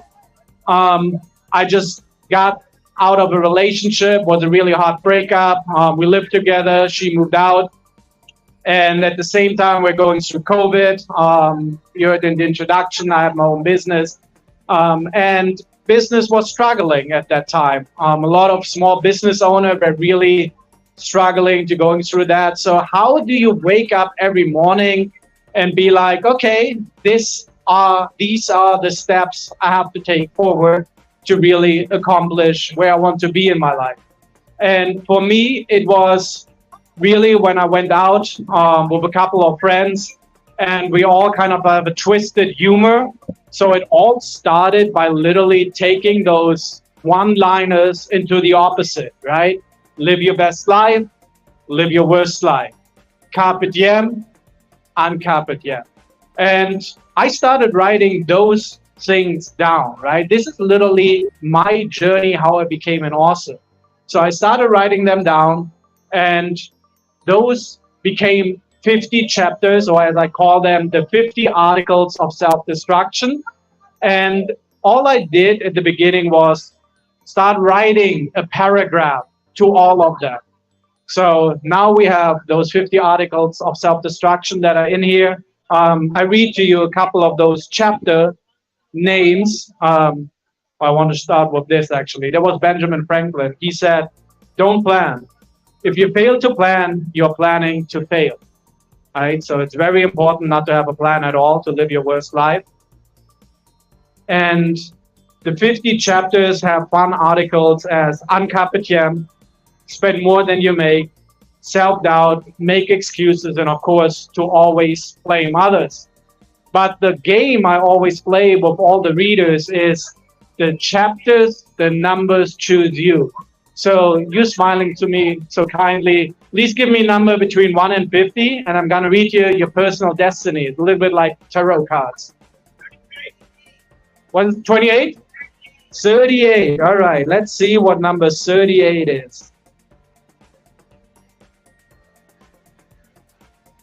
Almost there. 38 is let opportunities pass. Opportunities come and go. Let them all go. Don't follow through on anything. Letting them all pass by will gradually build up anger within you, and regret will spin like a hurricane. No matter how big the opportunity or how much you would benefit, you must ignore the feeling on jumping on them. Don't take a risk here. All it takes is one opportunity to make an ordinary life become extraordinary. The things we regret the most are the ones we did not try. Let the regret fuel your unhappiness and lead you to constant anger and self-doubt in your life.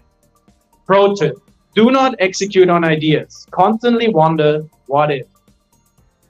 The Art of Self-Destruction, it's available on Amazon as a KDP or a sexy printed version I'm holding here in my hands. Find me at the booth. I'm going to be here for the rest of the afternoon. Happy to chat. Thank you. Thank you, Malta. I met Malta in Hong Kong. Right, we sold 100 copies of his book right there. We said that was the funniest book in the entire Hong Kong book fair, right? All right. In Chicago right now. Okay. All right, ladies and gentlemen, our next author is the author of the book, So You Want to Be a First Lady? This book was written as a cautionary tale for every first lady married to a pastor or any woman married to a man of great prominence. The notoriety, fame, and fortune of these men can be intoxicating to those who do not have it, and some will do anything to achieve it while seducing your man. This book provides a glimpse into the suffering that some first ladies experience, but is so universal for any woman who finds themselves suffering in silence with no one to talk to for fear of judgment, embarrassment, and shame. The author, Tish Barnhart, is a speaker and lover of God's Word.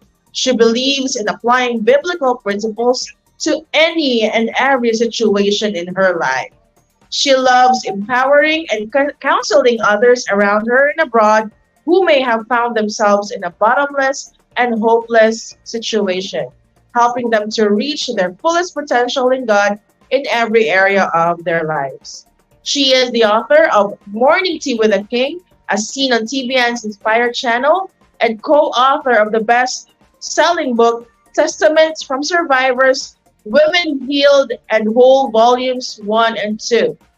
Tish Barnhart is also the mother of 3 handsome young men named Jeremiah, Daniel, and Joshua Vaughn, and loves family time and going on family vacations.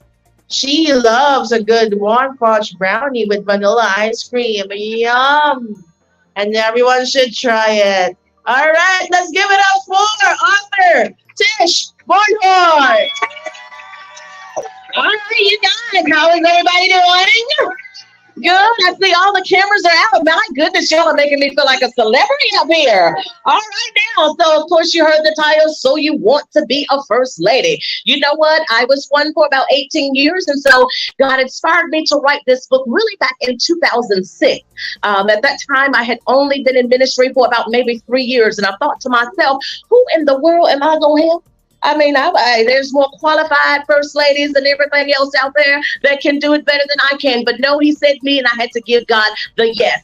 And so you've heard the introduction there. So I wanted to give you guys a little taste of the book. I do have an Audible that I'm working on that shortly shall be out, hopefully by the end of this month. It will give you all the thrills, all the everything, the sound effects and everything. So if I say I done slapped somebody, you're going to get a slap, okay? So I'm going to give you just a little taste of it, okay? Y'all want to hear me read? I bet you do. All right, so I'm going to read a little bit of chapter 1. Chapter 1, The Awakening. It's Sunday morning at Lakeside Baptist Church, Jackson, Mississippi, and service has begun. The congregation is filled with mostly students from the local college in the area, Jackson University. First Lady Carol Smith is sitting on the front row with her children doing praise and worship and begins to think to herself, I can't believe we have been in ministry for 3 years now. Who is this man I married? God, why did you call me to be a first lady? I never would have dreamed of marrying a minister or a pastor.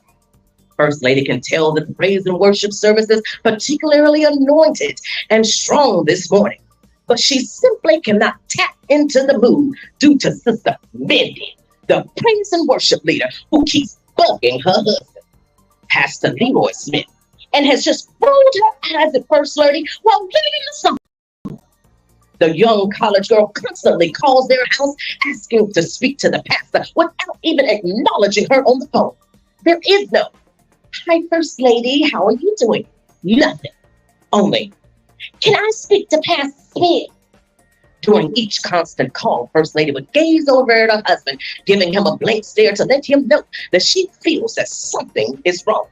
But he never addresses the young lady's behavior and simply would not acknowledge the First Lady's feelings, no matter how much she tells him she doesn't like it and feels disrespected.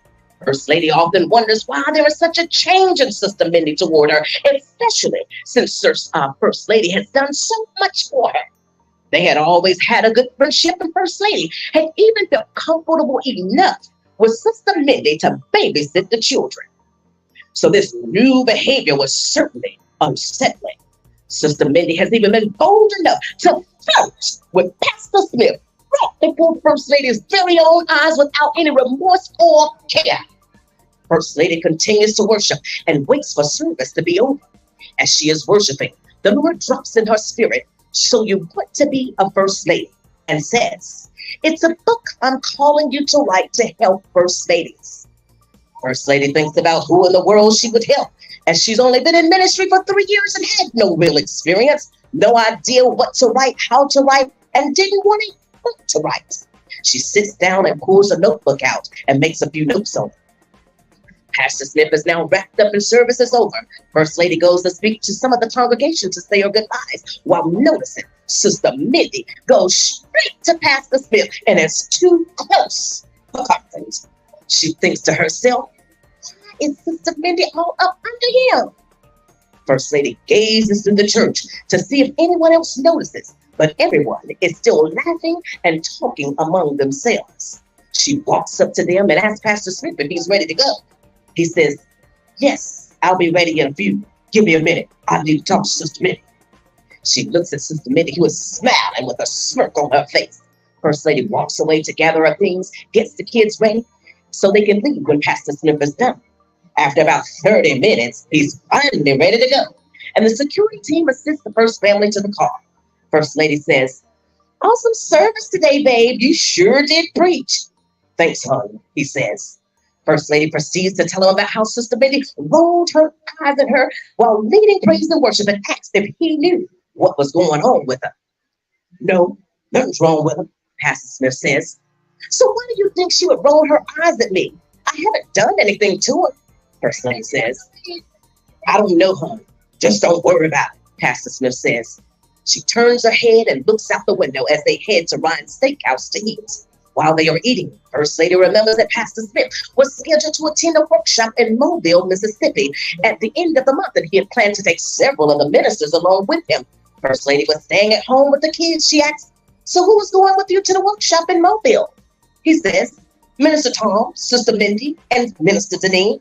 First Lady is very uncomfortable with Sister Mindy attending the workshop with Pastor Smith, knowing that Sister Mindy had displayed such a drastic change toward her at church and had found such a newfound interest in her husband. The waitress comes over and interrupts their conversation, bringing them drinks and starts talking to the kids. While the waitress is talking to the kids and Pastor Smith, First Lady's mind is racing and is in deep thought about Sister Mindy attending a meeting with her husband and certainly intends to let him know how she feels about it. Later that evening, after the kids have been settled and put to bed, she addresses Pastor Smith with it and tells him how she feels. But he tells her there's nothing going on and nothing to worry about very angrily.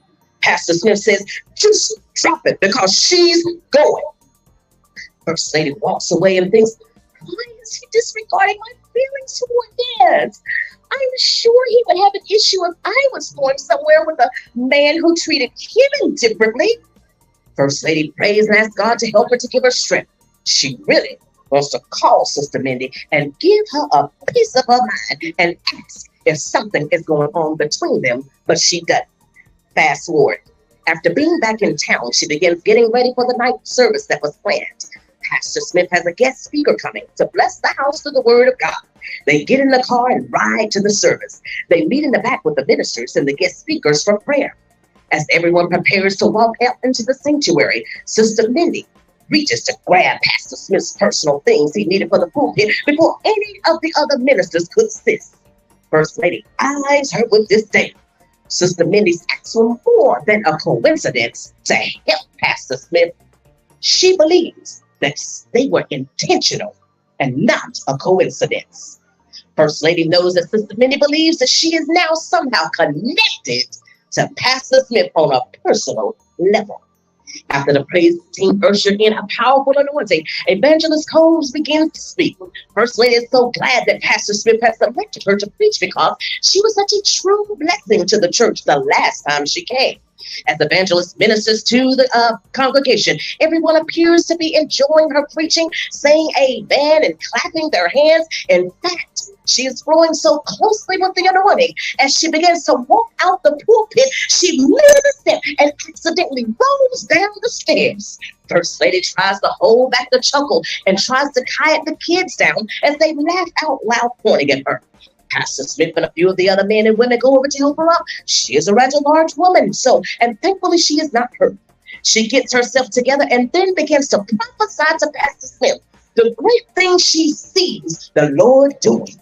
Then she suddenly reveals openly and to the entire congregation that she prophetically sees. You have to get the book for the rest, okay? So you can find it on Amazon, Barnes & Noble, Books A Million, anywhere that you can purchase a book from. So that is So You Want to Be a First Lady. And that is my read, and I'm telling you, you're going to get that and more when the Audible comes out. So listen, I want you visiting over there in the front to my right there at the very end is the QR code for So You Want to Be a First Lady. All right, so I'm going to entertain a few questions before we go into the breakout session. Any questions for me? Ain't nobody got no questions? Everybody's in awe.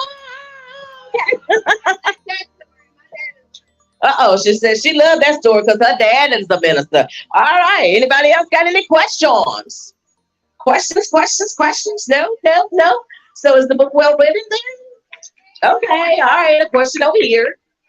I was just wondering, how long did it take you to put what we heard so far together? Because I'm like, what is happening? Well, the book itself took me about 2 years really to write, because I went back and forth on whether or not I would really do it. You know, once God gave it to me in 2006, but once I got divorced in 2016, it all started coming back to me to do. And so I could not give God the yes at that point, because I was so moved, because it was really exposing a part of my life that I wasn't so sure that I really wanted to expose. But here's the thing, God wants our transparency. The Bible declares that we overcome them by what? The word of our testimony. And so if I'm going to overcome and help others to overcome, I've got to be able to share my testimony, not from a surface level. And so that's why we go a little deep and we give you the intricate details of what's happening. But after every chapter, we do have some wisdom nuggets. And I am going to read a couple of those wisdom nuggets while I have a little bit of time here. And one is to the first ladies. And it says, first ladies, use the discernment that God has given you to know that there may be more to a situation than what is being told. Dig a little more, ask questions of him and them, then most importantly, ask God to reveal to you what is going on. You have a right to know, especially when you see a young lady acting out of character, exhibiting this type of behavior, and your questions are unanswered. Teach me good wisdom, good discernment, and knowledge, for I believe in your commandments. Psalms 119:66. So after every chapter, you're going to get the wisdom nuggets here, not only for the first ladies, but for the pastors, you know, for the other women that want to be them and all of that good stuff. So you're going to get all of that in here. All right, so we're going to go ahead and move on to our breakout session now, and I'm going to come around and ask the authors a couple of questions and so forth. Fran, are we ready for that? Okay. All right, so I'm going to start with Mary, and I'm going to ask Mary, what was it like to receive that call from ReadersMagnet? Oh, wow. Thank you for asking that question. Do I need to stand? Okay. Oh. For me, it was a moment of, not in a bad way, but I'm wondering, like, how, you know, they found me, how did they find out about me, how did they find out about the character Christ? I had a lot of questions, and I'm so glad that I didn't let the questions just simmer in my brain. So I called them back, and you know, they gave me some good information, and I was just like, okay, Lord, I have a major life transition. And so when I gave God my yes, honestly, that was when I received that call. So there is definitely power when you release, because we don't know what we're holding back, or we release what we won't release. And I feel like when I release what I have been holding on to, that's when I gave God the door to allow ReadersMagnet to come into my life. All right, you guys heard it. I'm coming over here to Pamela. Yes, you tried to turn your head, but you know I got eyes in the back of my head, right? I've been seeing everything, okay? So tell us what that was like whenever you received that call from ReadersMagnet. When I first received the call, I thought it was the print. And I was like, no way of the company will contact me, give you all these things. Really work with me. Because I heard of others posting, they want the money but do nothing else. So when I got the call, I became very skeptical. Then I became excited as they got me to talk to my team. At different meetings, myself, and it really was an amazing experience. And I'm so happy that ReadersMagnet contacted me and now we can have the partnership that can grow and grow. Absolutely. I love that. I love that. I love that. She thought, it was a scam, at first. Like most of us, when we get those calls on the phone, they call all the time with all these kinds of scams and stuff, right? So we don't be answering the phone.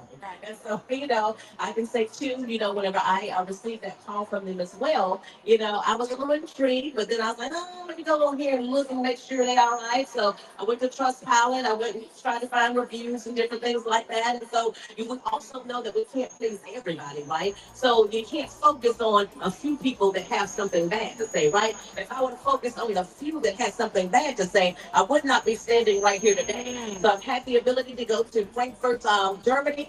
I've also had the ability to go to LA, Chicago, Beverly Hills, and here we are today. Festival of Storytellers. I mean, it has just been on. So, hey, the book has been in Seoul, Korea, Hong Kong. It will be going to Guadalajara and Frankfurt again. All right. So there are so many opportunities that we have before us. All right, Doris. Tell us what it is like to see that. I actually thought that it might be too good to be true. But as I looked over the website and saw the different resources that are being offered, and to hear the sweet voice of the whole and the rest of it's explaining different things that were available to me. It wasn't long until I realized that that was a gift and God was using me to expose that I needed. It was an awesome experience and something that I could never done on my own. The marketing that the company does for us, the way they really do share our stories with the world.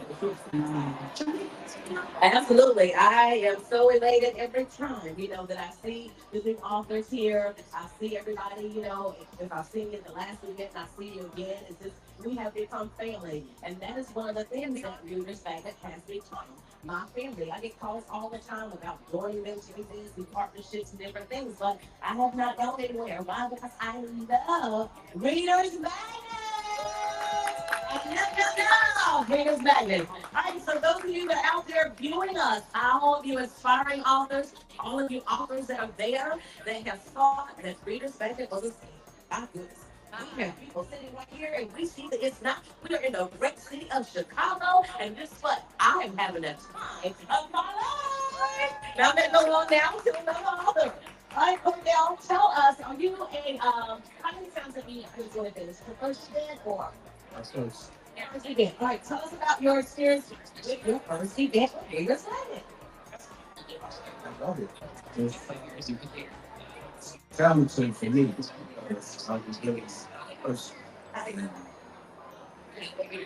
I'm like an outcome. I was in she thinks she knows. Social media. And she's still going to get it's a voice report. It's not real. I feel like it's not real. They're talking to me about that. So, it's and to try to inspire someone, but it's because it's hard. I'm going to baby that out. Good stuff. All right, good stuff, good stuff. All right, Jacqueline, I don't know if I can reach out there. I couldn't give her that. All right, how many events have you attended with ReadersMagnet? This is number 2. The first one was Oh, you went to London without me? What? Okay, I'm just joking around. So you went to 2. Okay. You went to 2. So tell us why you came back for a second time. It was kind of serendipitous. We were already in Ohio.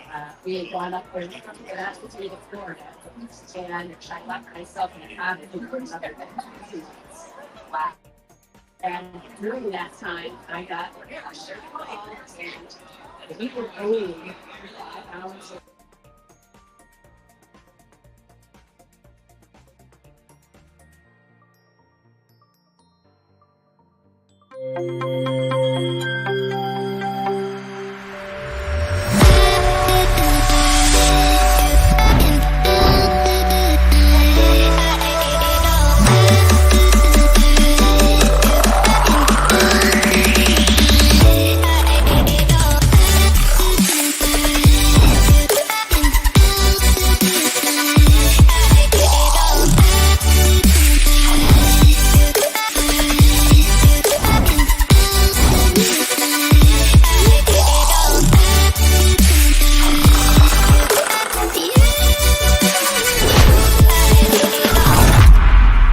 It's incredible. And we travel, and I love being out here. We're from Tampa, where it's hot, blazingly hot, and it's really nice up here. And I love it up here.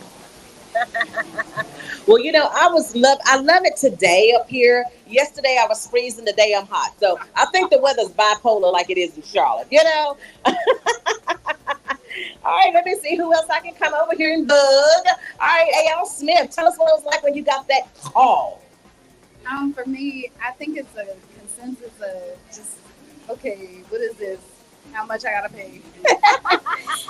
But for me, I guess it was just like taking a bet on me for once and deciding, okay, do I want to make this a career or do I just want to be saying I publish books? And for me, it was like, I want to really stand out as an author and put myself in a position to be recognized. So. Absolutely. And sometimes we have to do that. And I heard you say something, you know, you had to make an investment in yourself. So has this investment in Reader's Magnet paid off for you in any way? I would say yes, because just the individuals that I met, the like-minded people, being able to be around people who get it. You know, a lot of time we describe stuff as an author, people can't really understand. They're not an author. But when you're talking to another author and they're like, they feel it because they've been there in that writing process or had those revelations themselves. So it's been invaluable. Definitely. Absolutely. I'm telling you, the connections are what is key. Especially whenever you can talk to and be amongst other authors who are doing the same thing that you're doing, who's walking that narrow path, I guess, you know, that you're walking, because your family, most of them aren't authors. Many of you, you're the only author in your family. So, of course, they cannot relate. What you mean you gonna go to Chicago? Girl, you know you don't know nobody up there. What you doing up there? Ain't nobody gonna buy your book because they didn't buy it, right?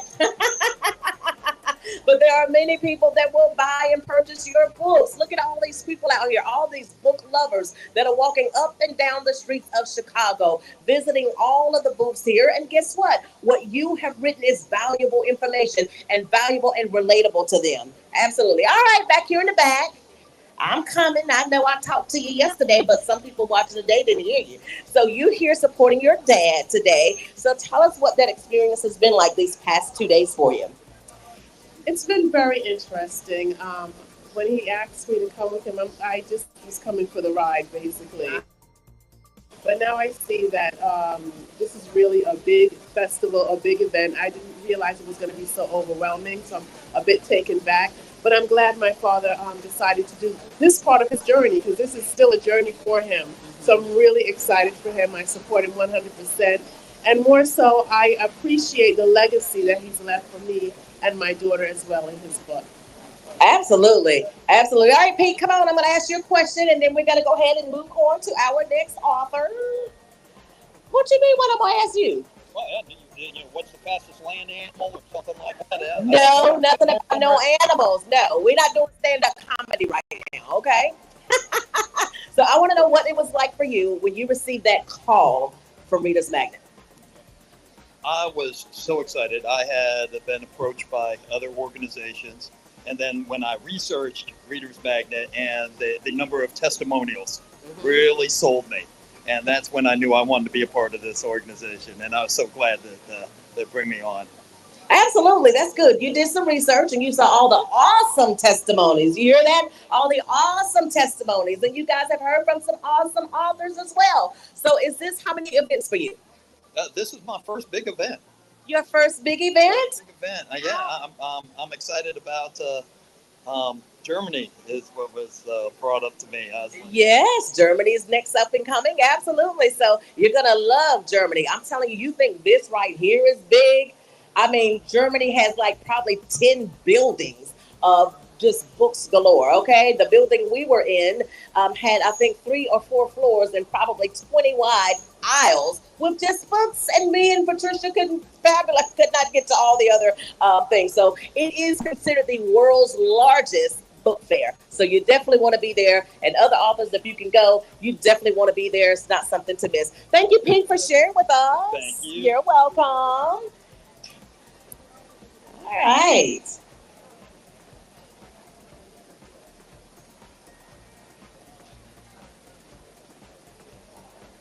Miss Mary. All right, you guys, we're going to go ahead and move along and bring up our next author, and then we're going to have a break. Hallelujah. Breaks are wonderful, right? All right, so our next author is in the person of Mary McCorvy, who has written the book, The Character of Christ Bible Study Series, Lessons for the Generations. From the time she was a young girl, Mary McCorvy always knew that she wanted to be a teacher. Her earliest experiences with teaching the Word of God began in her home church when she was just a 7th grader and continued until graduating from high school. Working in various roles in public education for over 20 years has provided Mary with an understanding of adolescents' growth and development, core learning styles, and effective teaching strategies to deliver lessons engagingly. Bringing her professional training together with her spiritual gift and passion for teaching God's word to youth is leading Mary on a journey to increase his kingdom with enthusiasm, creativity, and relevance. Let's welcome you guys, Mary McCorvy. Woo! Woo! Happy Sunday. Sunday fun day is what we say in Houston, right? So I am excited again to be here with you guys today. My name is Mary McCorvy, and I'm cold. I don't know what it is. Yes, I have on a jacket. I was packing like I was going to be in Houston all weekend, so sorry. But yes, this is The Character of Christ. It is a book study that has been designed to specifically support individuals who work with children at their church. So whether or not you are a trained teacher or a volunteer, if you work in an after-school program and your after-school program is faith-based, this is definitely a tool that can support you guys. The other thing that I wanted, and I didn't say it yesterday, but one main thing that I definitely wanted to do with this book is to make sure that it supported youth that are church as well as unchurched. Because every kid that comes to us won't have any knowledge of Christ, and that's okay, right? So I definitely wanted to make sure that the lessons that I provided students on things such as obedience, servanthood, having humility, having a good attitude, whether you are unchurched or whether you are church, these are things that we want our kids to know, right? The other great element about this book is the fact that it is geared towards the individuals who teach them. So if I don't have a background in education, I can look through this book and find out different ideas that are relevant, that are relatable and things that they can help. I try to include different prayer points for the students to be able to take home and pray about. I included video clips, music lyrics, different things like that will make the students excited about learning about what God's word says about them. I drew upon my passion because, like Tish said, I do have a spiritual gift for teaching, but I also have a passion for teaching. I taught science when I taught, and science is fun, right? We get to blow up things and make loud noises and things like that. So I do definitely have that love for teaching, but when it is combined with teaching the word of God, I think that it just set me off on a different pathway. So I couldn't sit on the gift that God had given me too long without making it, as I like to tell my kids and my teachers, grow legs and walk. When I spoke with everyone on Thursday, I said, and this is a fact that I didn't reveal, but these lessons were intentional because when I started writing in 2005, I really took the idea of making it make sense because my mom had just passed, right? And so sometimes in our worst or deepest parts of our lives, sometimes we think that nothing can come out of this pit. But when I was sitting down and really, really thinking about the lessons that I had to teach, my brain was going off. But I also think, and I thank God that even though I was at a low point in my life in 2005, because my mom has passed, I still got an opportunity to work, right? He didn't allow me to just lay there, or I didn't want to just lay there and let my life be gone, because my mom was my Sunday school partner. When I started teaching Sunday school at the age of 13, guess who was next door?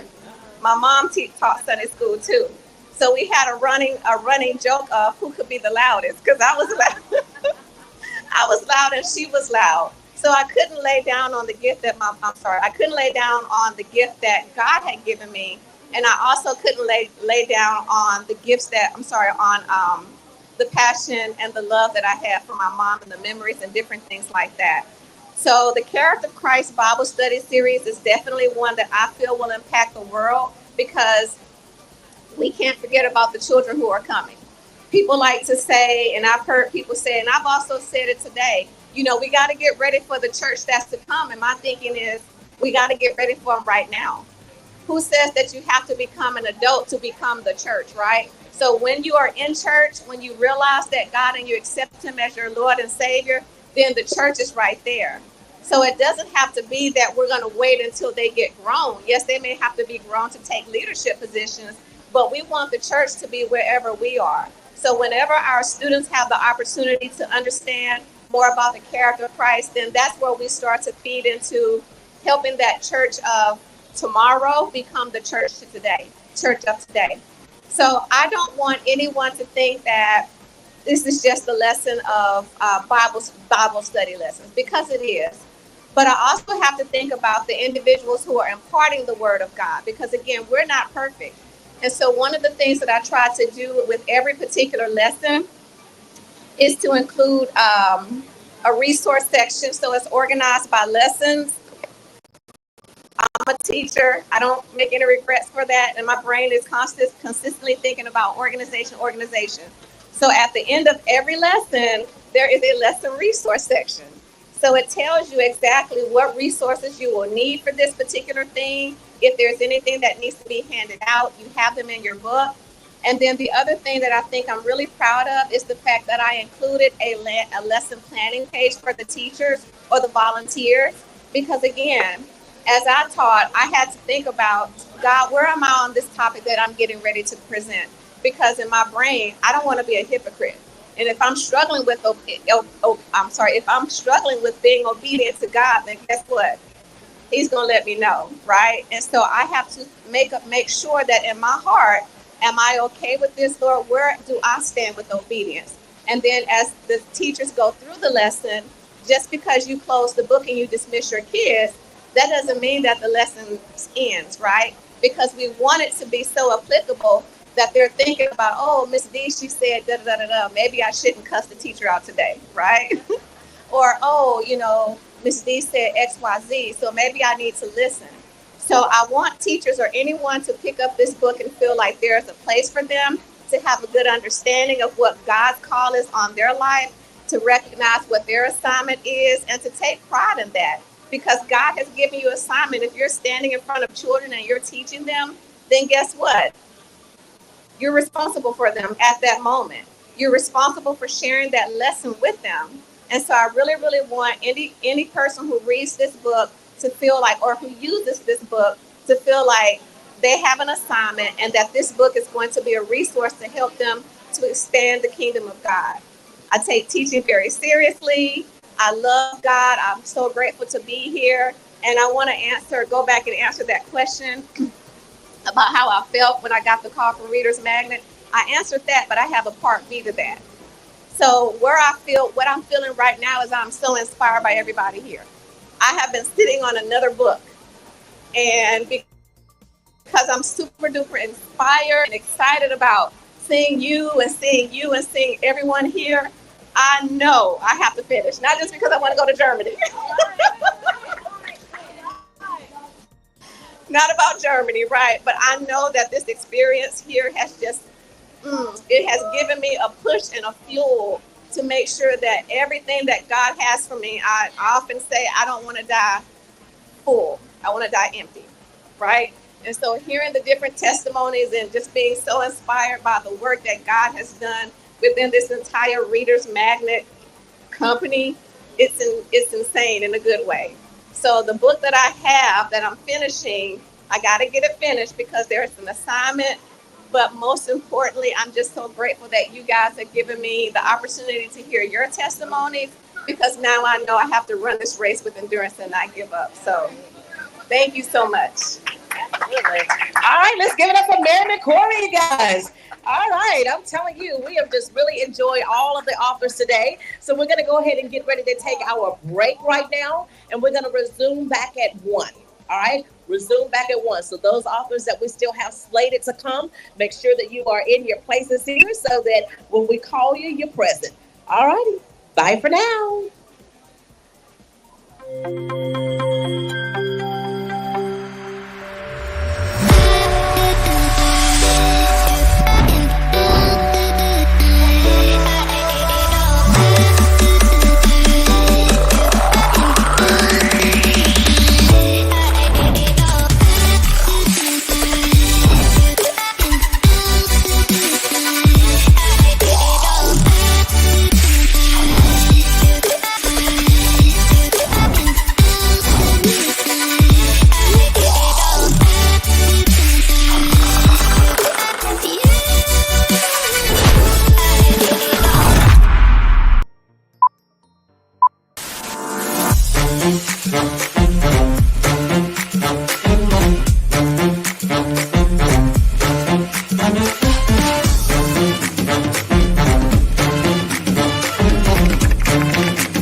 Hello to the studio. Okay, so hey everyone. Hopefully you're going to be having a good lunch though. Try to make sure that you can have fun, relax, enjoy. Okay, so again to everyone that has joined the event, they're currently on their lunch break. To everyone who has viewed it, so since they're still currently on their lunch break, we're just going to do our normal thing. We just want to do some couple of book shout outs. But also on a side note here, just wanted to make sure that we can go forward and at least give you some ideas. So those who are visiting the booth, that's booth C and D. Basically, there is going to be how to say this. There is a couple of things that you can do in order for you to earn some more raffle entries. So to those who are at the event, feel free to ask our Readers Magnet staff on how you can earn raffle entries. We call that the Dunk It with Douglas. Okay, so try to check it out though. And if ever you are at the event, like to the rest of you who are at home, you can always try to join the trivias, because again, a trivia can earn your raffle entry. And again, who knows, if ever you'll be winning that free Kindle, again, our Readers Magnet staff will try to get in touch with you and provide you some some ideas on how we can deliver it to you. So hi Maxine, yeah, good to see you all again. Yeah, and Senada, hi, yes, thank you very much for welcoming me back. So again, don't worry, we're gonna have some time together, talk more about some books, talk more about some stuff. Hey, let's make this let's make this something cool. Oh, Adriana, hi Adriana, good to see you. Yeah, I just plugged your book earlier before we moved on with our printers roll before the event. I'm showing you the live event, but you don't need to worry. We're going to be doing reading back these books that we had shouted out earlier by the end of our sessions. That will be on the third session we'll be having today for our book shout outs. So you don't need to worry. I'll be making sure that we can do another shout out for that. Oh, and hi Riley, it's good to see you. Welcome to the stream. Welcome. Good to have you right now. So again, hey, and to everyone though, if I believe to those who are in UK right now, I believe it's almost dinner time. And to those who are in the East Coast and West Coast, again, make sure to get some grub, grab a sandwich, or get some meals in. Okay, let's just chill, let's relax. Just put me in the background, or if you want to see me, just don't put me on the picture. You want to see me on your phone though while you're streaming it, because you can join the trivias. Good. Just keep it up, okay? But first and foremost, though, we're gonna try something different when it comes with our book shout, because since it's the second day for our book shout outs. I just wanted to how I say this, highlight a couple of books that we want to talk more about, and I'll just give you a general idea on what these books will. So, just to see though, if ever, so at least you'll have a general idea. So, right now, remember, on the past few days, we always ask you to scan the QR code. So, on top of scanning the QR code, and if you just want to know what the book is, I believe this was a suggestion yesterday. This was a suggestion yesterday for me to read a couple of lines from poetry books, like poems and lines. So instead of me doing that, let me just try to read just a couple of lines from what the book is about, like this, just the synopsis of the book itself and what the book has. Okay, so for us to start, let's continue with our book shout outs then. So first book that we do have on the list here is number one is Cancer Winner from Norman Caesar. Okay, so here's what the book is all about, though. So let me just read this. So writing this book has been a labor of love. It has reinforced in me the importance of my health, to not take life for granted, but to continue to take care of me. My hope is that other men will read my story, see the importance and benefits of getting yearly checkups and taking control of your health. It could save your life. I did, and it saved mine. Just do it. So okay, so we do have again that is Cancer Winner coming from a Norman. So if ever you want to grab a copy, and if ever it's something that you want to know about his life story and how it happened, how it all started, feel free to scan that QR code and add it to your future book to read list. Okay.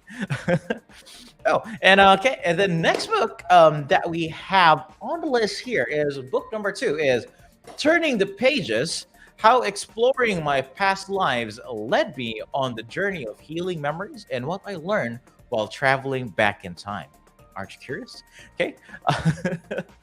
So again, this is a book coming from Alla Kaluzny. Okay, and let me just read a couple about this book here. So in her book, Turning the Pages, she pens her experiences from her past lives, from existing as a courageous knight in battle to living as a humble Mayan girl. So the author intricately links her past lives with her current one. So aside from her experiences, she also writes down her observations. By utilizing her keen senses, the author was able to weave past events and figure out how it affects her present.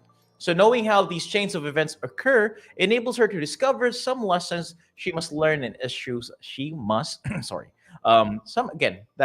issues that she must resolve. So as she writes about her connection with her past selves, I feel that we too must understand how to do the same if our souls are to become better versions in the next lifetime.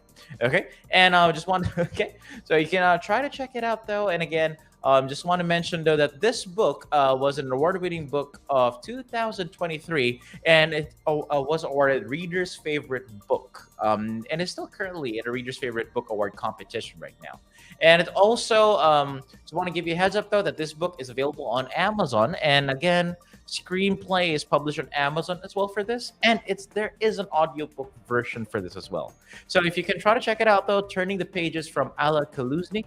Again, you can scan the QR code, and if you are always on the go and want to, get a book in, but instead of reading, you want to listen to it, you can always try to grab a copy of that audiobook. But hey, to everyone here, I just wanted to know, what do you think about audiobooks? Are you okay with audiobooks, or do you have, what I say is, are you in agreement with having audiobooks as something you can go for instead of the physical paperback formats? Okay, so if ever you have any opinions about that, I really want to know, because if you'll be asking me, I do think that audiobooks has their fair share when it comes to you owning some books. Like, you can instead of reading a book, you can listen to a book.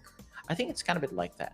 But I just want to know your 2 cents about the whole topic. Hey, if ever you are just you can say if you agree with if you are fond of audiobooks, or if you're not really fond of audiobooks, just want to hear your thoughts. Okay. Just going back with the comments here, I think we do have someone who just joined. Hold on, who was that again? That was hold on, let me find that one. Someone just joined in. Yeah, John Bukowski, if I'm pronouncing it correctly. So John Bukowski, thank you very much for joining in the stream. Thank you very much. Very much. Good to have you. Good to have you. Okay. So again, John had posted his website link there. Feel free to check it out though and see what it is. Okay. So hey, again, coming back though, turning the pages from Ala Kaluski. If ever you are interested in knowing more about this book, want to grab a copy, feel free to scan that QR code and add it to your future books to read or to listen list. Okay. Oh, and we do have a comment from Senada. So audiobooks are okay, but they charge too much to be published in audio. Yeah, it's kind of it because for audiobooks, there are, as far as I know, though, as far as I know, this is just on my own 2 cents and what I've been knowing about the whole thing. There are some audiobooks that uses AI for their narrative, but there are some audiobooks that uses professional narratives, like people who do voiceover acting. So it's a mix and match when it comes to things. But if ever I'll be going for an audiobook, then I would really make sure that it's gonna be a professional narrator is gonna be doing it. Like I want to make sure that it's a real person reading my book. Like it's gonna be a person that I want to read my book. It's gonna be a person that how I prefer my book to be read out. Like I can have like if Morgan Freeman can be a possible person who can read my book, like who would not love it? Like that kind of thing. It's just kind of it's a mix and match with it. Oh, so Jennifer, hi, Jennifer. Yes, hello, and welcome to the stream, Jennifer. Yes, I just did a shout out for your book earlier in the first part of session, Jennifer, and thank you very much for joining in the stream. But you don't need to worry, Jennifer. We will be we'll be we'll be doing a how do you say this, a recap later on the last part session of our book shout out. So you don't need to worry. I'll be making sure to do a recap so you can see that your book has been how do you say this, my tongue is flipping right now. I think I need more coffee here.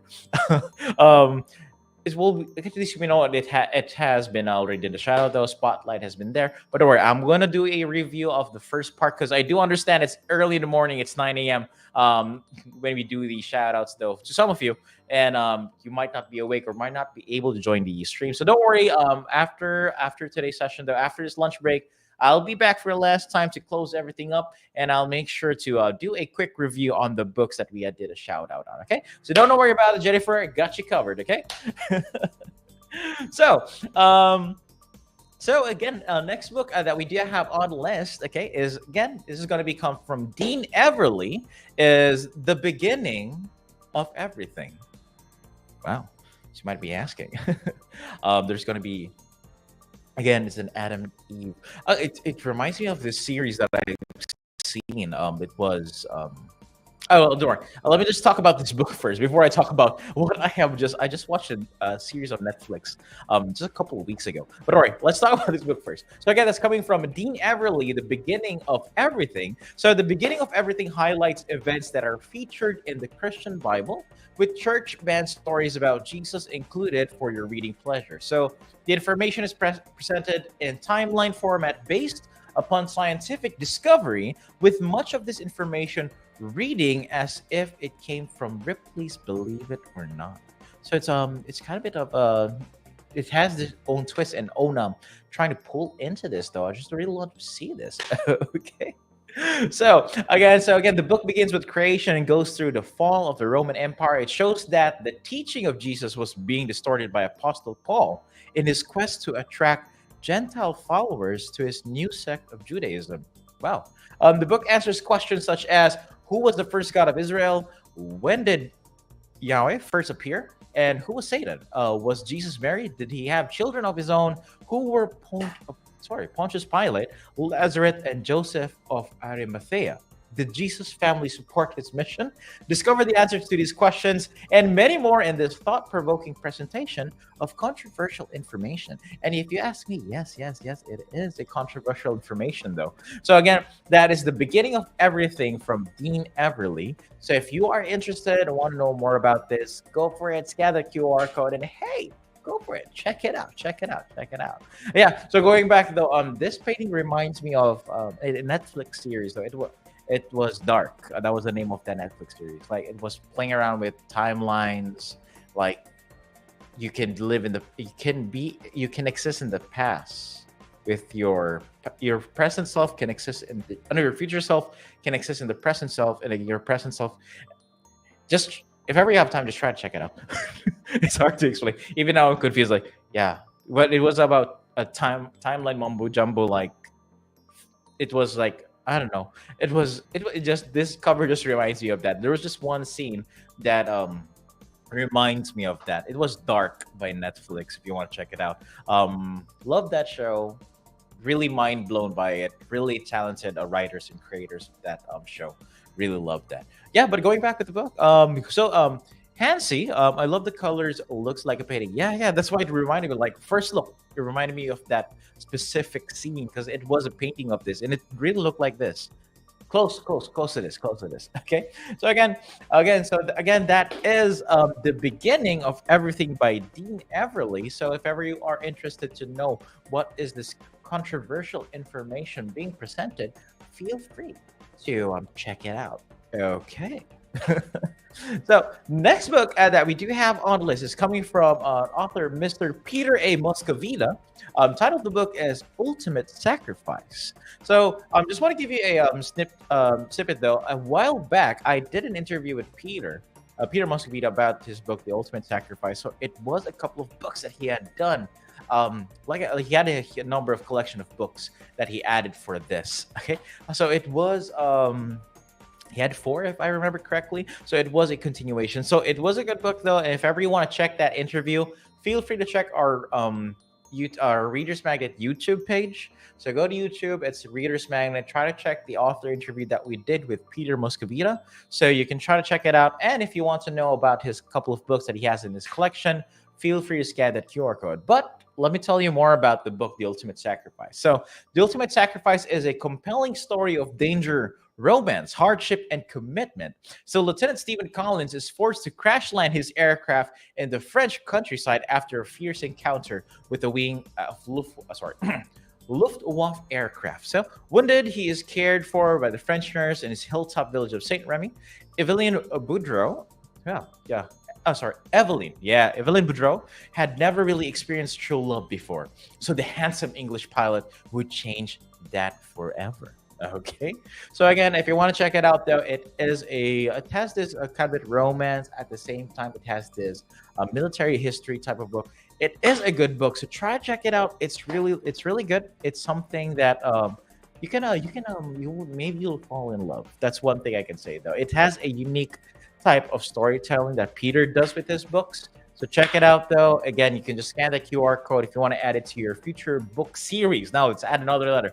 Future books to read list. And if you want it to be a series, try to check this out.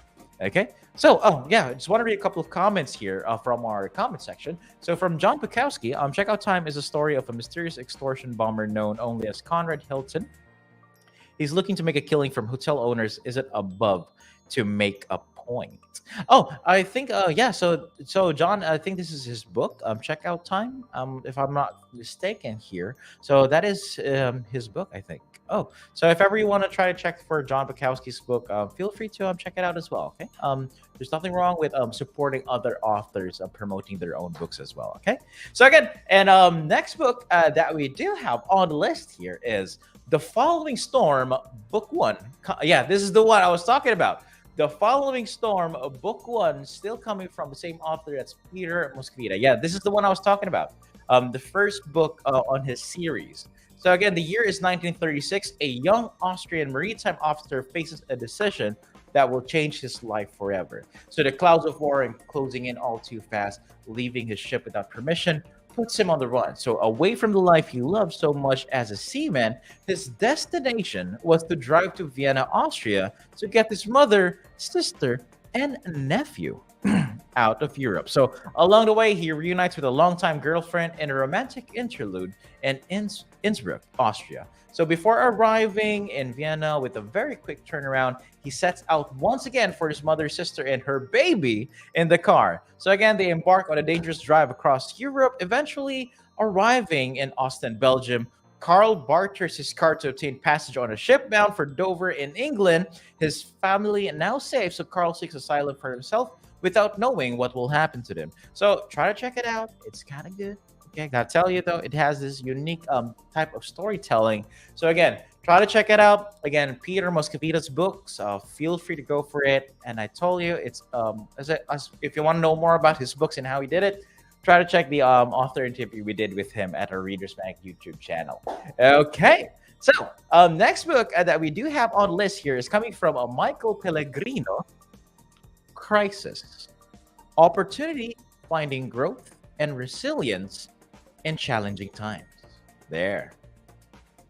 So again, crisis equals opportunity. That's the title itself. Crisis equals opportunity. Okay. So crisis equal opportunity takes you on a profound exploration of adversity, challenging the conventional view that crisis equates. So to despair, instead, this book unveils a revolutionary insight to crisis equals opportunity. So, okay.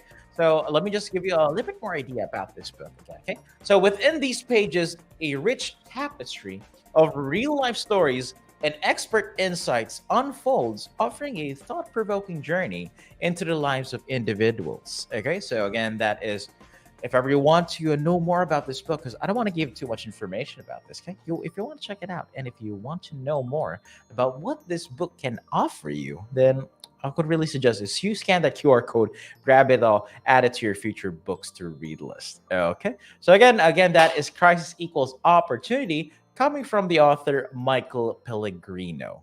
Okay, so next books that we do have on list, though, I do still have a couple that we can run through here.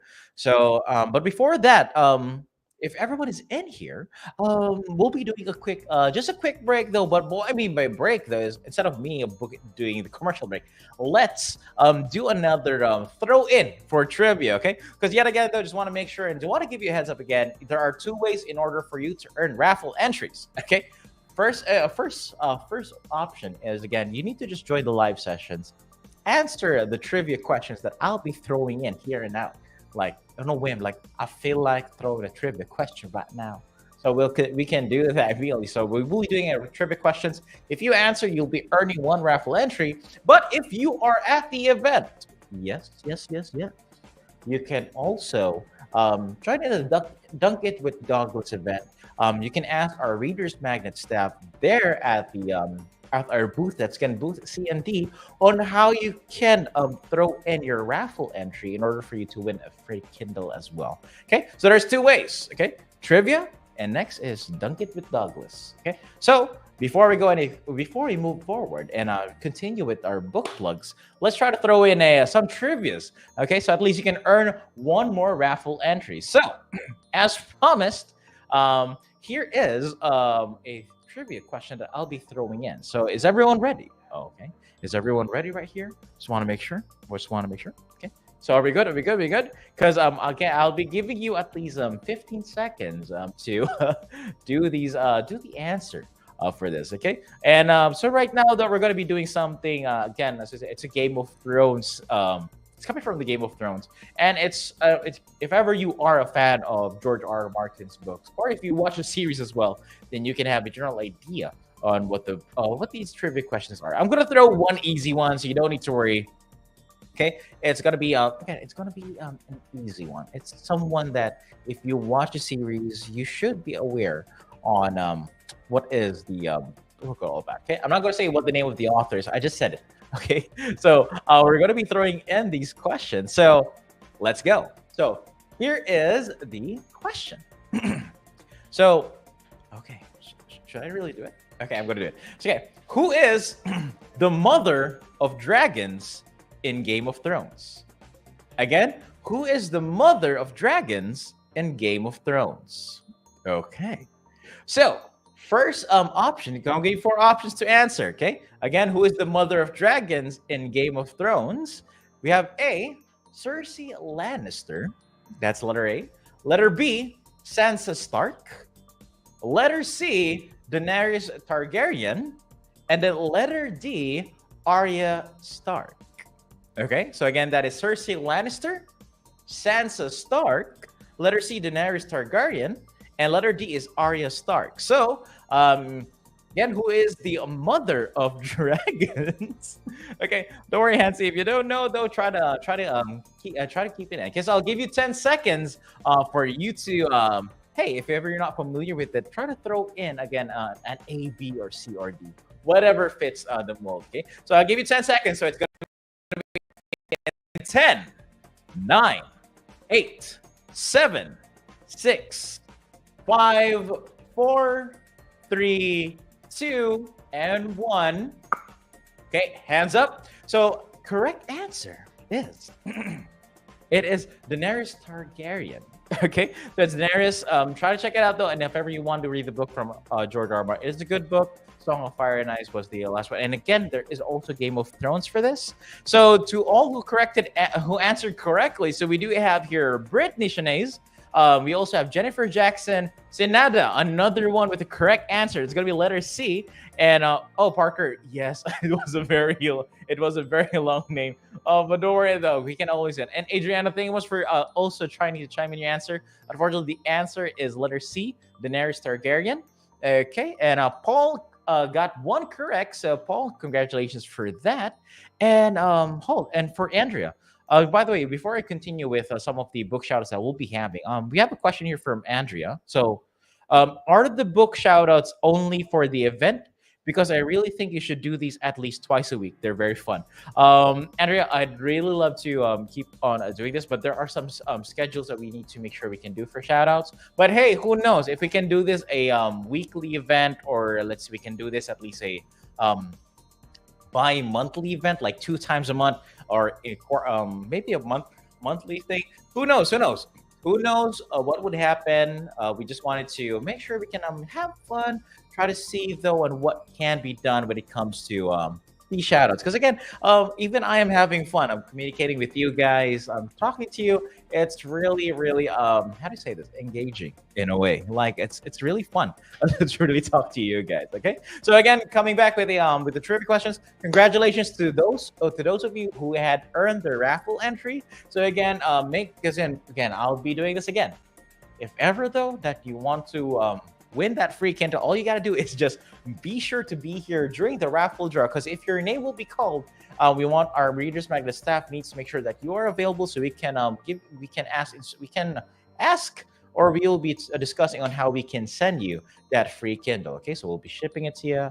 So we want to know some address where you can send it to. The whole thingamabob when it comes to sending stuff. Okay, so again, just make sure to stay tuned, have fun here, and don't worry, I will still be having a couple of trivias when it comes to within this day.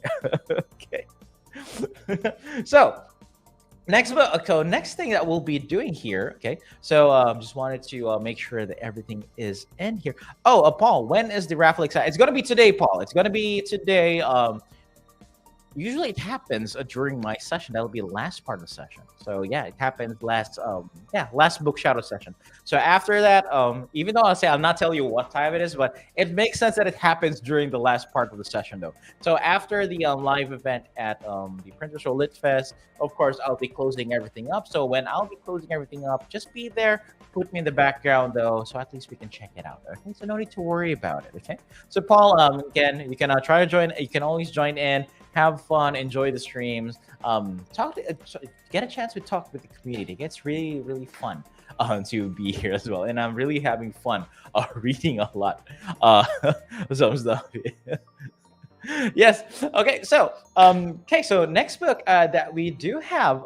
So going back with the book shoutouts we have here. So coming back. So next book that we do have on the list is from Elliot Gilbert. Is Rudy Rabbit Tried. Okay. So again, that is Rudy Rabbit Tried. Okay, that's from Elliot Gilbert, and the book is all about. He has written numerous children's books. Again, this includes Max Goes Hunting, My Cat Story, and again Rudy Rabbit Tried, and Just Say the Word, and it's available on his website. That's elliegilbert.com. So if you want to check his website, it's elliegilbert.com, and he also illustrated the books Mittens in May by Maxine Cumin, and The Best Loved Doll by Rebecca Connell. So this author is really talented when it comes to illustrations as well. So yeah, he's been an illustrator for a couple of books as well, and he's also included in the Brooklyn Museum Art School, Parsons School of Design, Pratt Institute, and Art Students League, and his paintings have been exhibited in many galleries and won multiple awards. Now that makes you curious about the book that he had created, Rudy Rabbit Tried. So if ever you want to know more information about this, though, feel free to check out his website. That is elliegilbert.com. Okay, so again, that is Rudy Rabbit Tried. Scan the QR code, and I believe though that the QR code, if ever you'll not be routed to the Amazon page, you'll be routed to the author's website. So feel free to get in. Oh, Jennifer, just one quick question. You do have a question. How do we enter? Hold on, let me try to do a back read. What do you mean by how do we enter? Just want to know. Is it about the raffle that you are you're talking about the raffle? How to join the raffles? Is that the to win a free Kindle? Is that what you're asking, Teresa? Please correct me, or because I'm trying to read it here. Okay. Oh yeah, here. So yeah, one of our Readers Magnet staff was been trying to. Sorry for interrupting here and being part of that conversation. Hold on. So yeah, let me just clarify. So one correct answer earns you an entry to a raffle to make sure you be here during the raffle. So so again, Jennifer, what do we mean by that? Is there's going to be a raffle for you to win a free Kindle. So for each trivia question that you'll be answering, gives you one raffle entry for the raffle draw. Okay. So that's going to be happening today, so you don't need to worry. There are going to be a couple of trivias in between, so let's just have fun. Let's relax, okay? I'm going to be try to throw in some trivia questions here and now as well. Okay, so again, so if ever you want to get a raffle entry for you to win that free Kindle, for a chance to win a free Kindle, again, because we're going to be doing a draw by lot, so it's going to be like a wheel, where we're going to be spinning that wheel live, where you'll be checking who wins. Okay, so again, so you can try and check it out though, so don't need to worry. We'll be throwing some trivia questions, and if ever you answer correctly, that gives you one raffle entry. And again, there is no limit to how many raffle entries you can have, and Senada is one of those who keeps on answering correctly and has a couple of raffle entries already. Okay, so again, coming back with the book here, so again, that's Rudy Rabbit Tried from Elliot Gilbert. Try to check it out though, scan that QR code and have fun when it comes to that book. Okay. So, and next book, hold on. Just want to make sure everything here. So, Jennifer, does that answer the question? Is it clear when it comes to the instructions? I just want to make sure that I'm making it clear. But again, just to put it in a just to count it up though, what it means by that is I throw trivia questions. If you answer correctly, that's one raffle entry, and one raffle entry gives you a chance to win a Kindle. So yeah.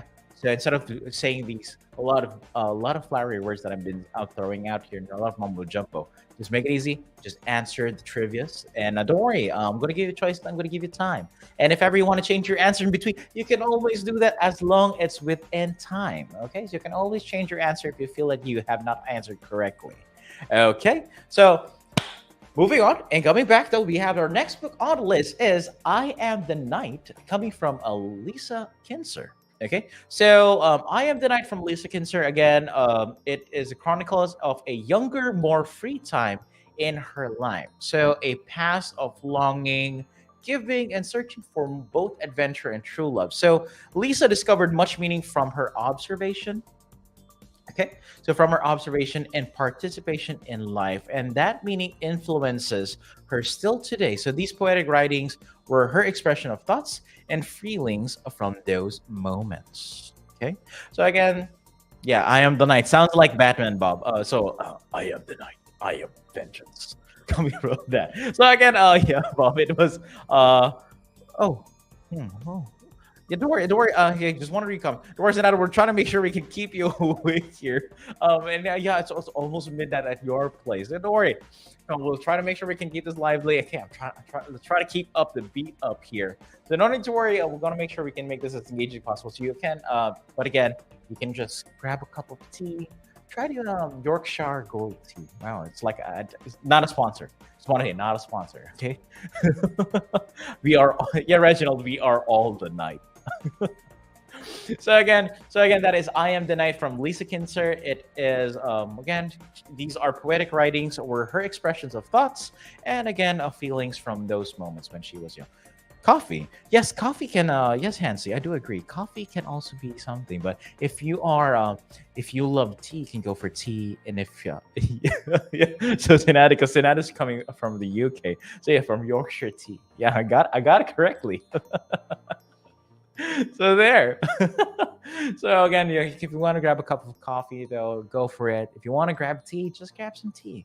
Not does chamomile calm you down, make you sleepy? I'm not really familiar with the tea. The only tea I drink is Earl Grey. Earl Grey, since it's good. It smells good, and I love the taste of it. So again, if you ever want to get some coffee, though, if you want to get make some tea, though, you just put me on the background. I'll be here. I'll be talking more about books. And if there's one book that catches your attention, then hey, you can pause the video, scan that QR code, and grab it to your future books to read list.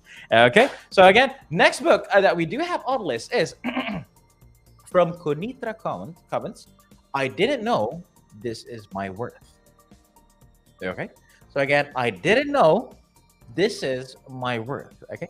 Coming from Kunitra. So again, that's from Kunitra Comments. So this book shares with you her journey and why she was questioning her worth. Okay. But now she finally realizes her worth. And if you are questioning your worth as well, I'm talking about you guys. And to those who are watching, and if ever this happens to you, and if you are questioning your worth, hopefully this book helps you.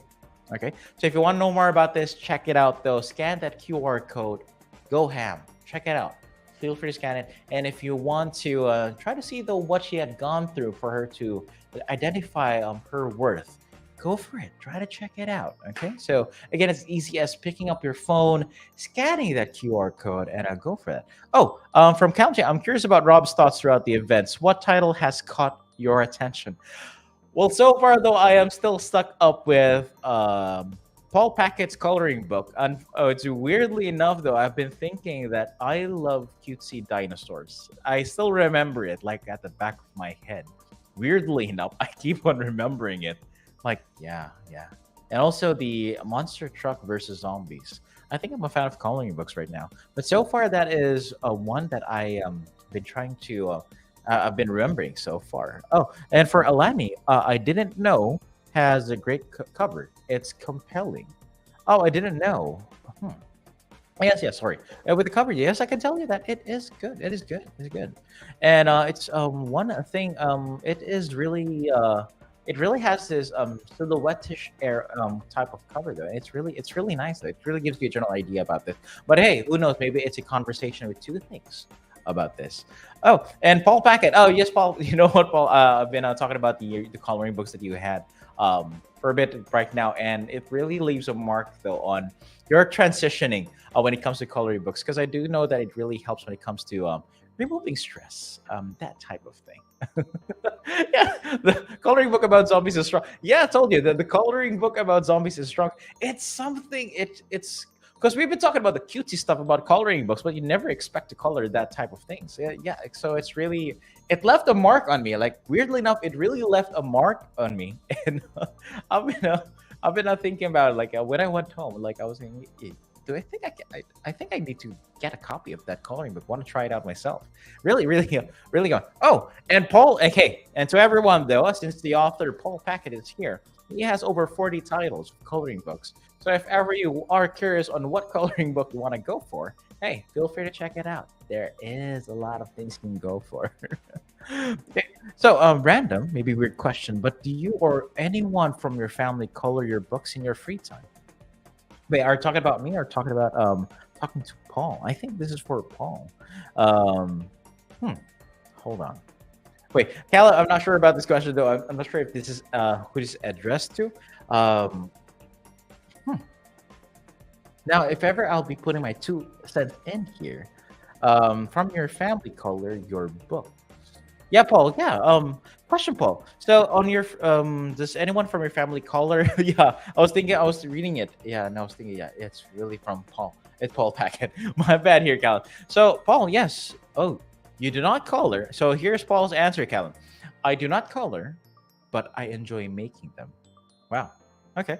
And again, but going back with your question though, does anyone from your family also express their ideas when it comes to coloring your own book as well?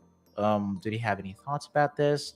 Did he share any ideas or how they felt with your coloring books? Or have you shared it to people you know? Like any feedback from them, Paul? Okay, Dory, take your time though. I'm not rushing you to answer. Sorry if I'm putting you on a spotlight or the hot seat here, Paul. But take your time to answer it though. Feel free to go for it. Okay. So again, but just want to go back with the book shout outs here. So again, that is I didn't know coming from the author. Okay, so I didn't know coming from the author Konitra M. Collins. Okay, so again, if you ever want to grab a copy and want to check more about this book, feel free to scan that QR code and add it to your future books to read list.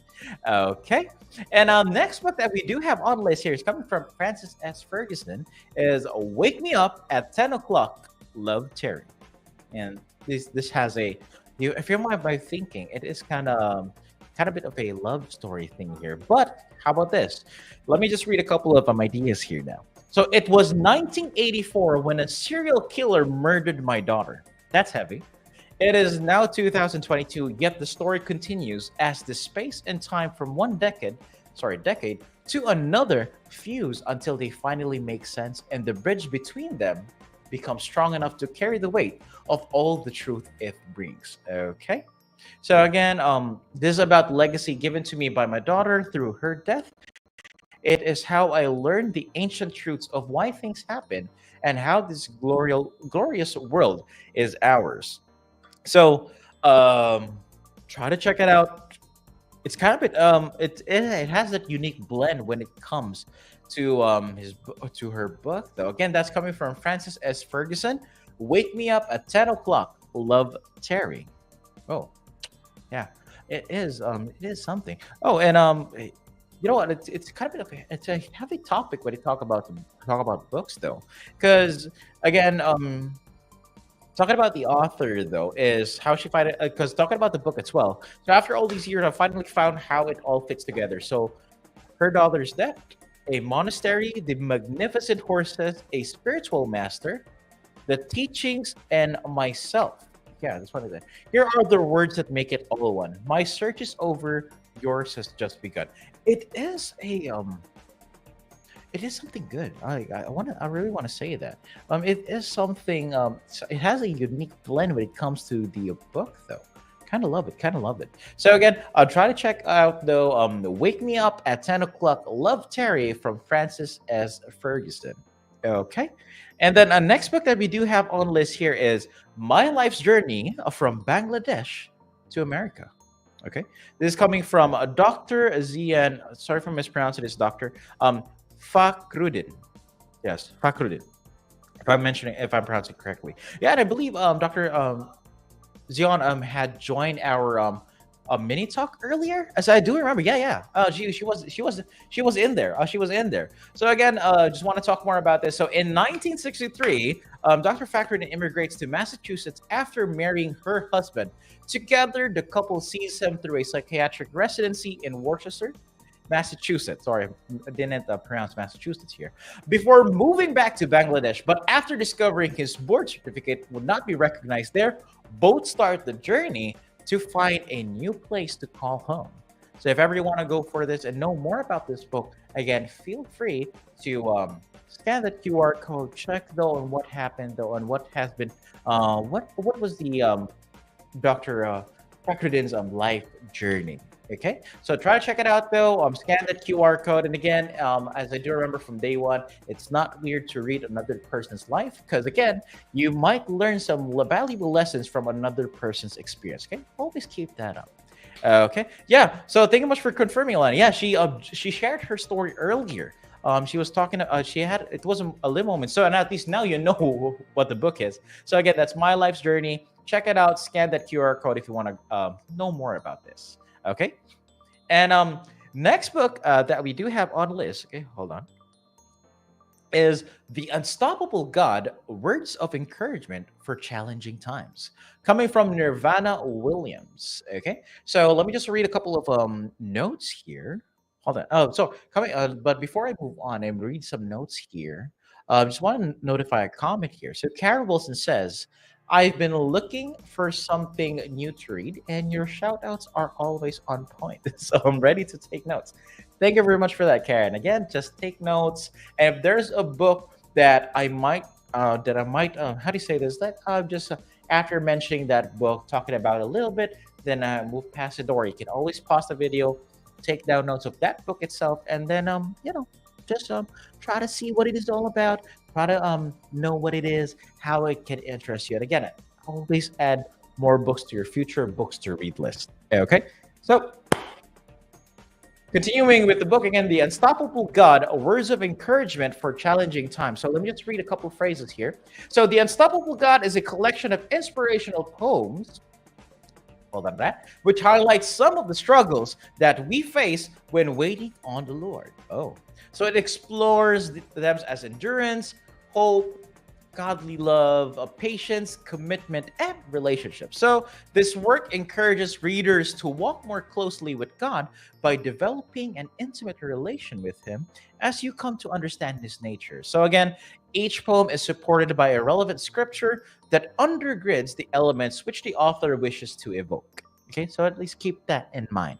Okay, and here's the good thing about this, though. This is a unique take when it comes to poems, though. Okay, the poems are conversational and interactive, and there is something for everyone in these poems. So if you're curious and you want to know what these are, okay, you can always scan that QR code. Go for that. Try to scan it. Check it out. And hey, always make sure to at least see what the book is about. And if you love to read it, love to know more, add it to your cart. Get one copy. Okay?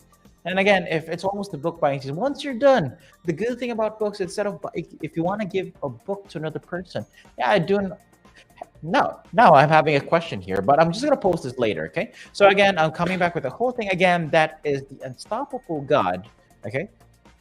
Words of Encouragement for Challenging Times.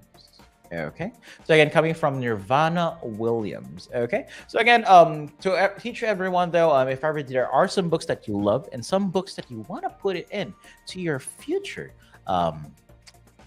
books to read list, again, always make sure to take down notes, scan those QR codes, and see though if ever you want to check though if ever everything is good to go with this. Okay, and then last book that we do have on list from our book shoutouts here is Soon You Will Be Mine, coming from the author Jean Riddle. Okay, so let me just read a couple of lines from this book as well. So William, along with his two Marine comrades, Randy and Bob, it is, never thought that the papers Bob found would turn their world upside down. So through retired from the Marines, they vowed to right a wrong involving their former commander, Frank Kraft. Okay, so if you are interested, and I gotta tell you, it is really intriguing. So always go for this again. Soon You Will Be Mine by Jean, or sorry if I'm pronouncing it, Riddle. So go for it. So yeah, Soon You Will Be Mine. Always remember that. So again, so coming from Jean, so scan that QR code and grab it on, add it to your list. And hey, who knows? Maybe this will be the next book you'll fall in love. And I'll always keep on saying that you'll always fall in love with books. Okay, but as much time as I want to steal from you guys, I'll be back. Okay, I'll be back after a live event. So what I'll be doing now is I'll be throwing you back to our live event, and to everyone who's joined the live stream, really appreciate you, really love you. But don't worry, I'll be back. Yes, Paul. Sorry, let me just read this comment before I go. Thank you, Rob Lambert, Readers Mag, and to everyone here. I appreciate all your kind words. Hey, Paul, no worries. I told you though, every book deserves a spotlight, and you are very much welcome. Okay, so once again, I'll be throwing you back to our live event. So everyone, just stay tuned and keep those computers running and the stream running as well. And I'll see you later. So for more book shoutouts and more books for us to read. Okay, so stay tuned and see you later. Ciao.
Promise.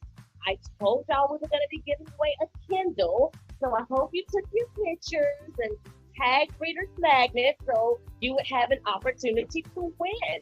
So we're going to see who our winner is now. And of course, you have to be present today, right? We do have a Kindle for those that are viewing us as well.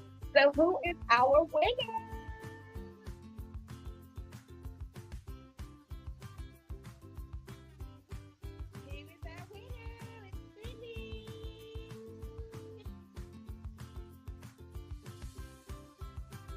It's spinning still. Spinning, spinning, spinning.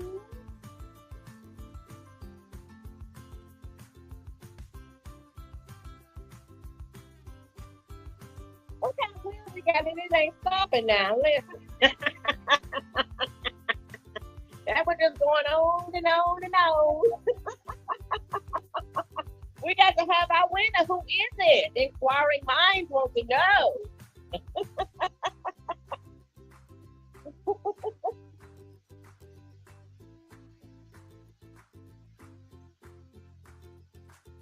Did it stop yet?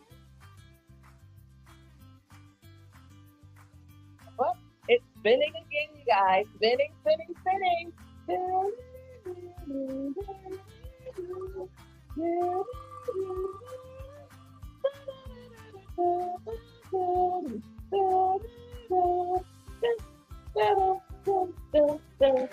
we have a winner? Sonia Jones is our winner for the Kindle. Oh, you have to be here. She's not here, so hey. I guess, are we going to move along to the next one? 10 seconds. 1, 2, 3, 4, 5, 6. Is Sonia back there? Sonia Jones.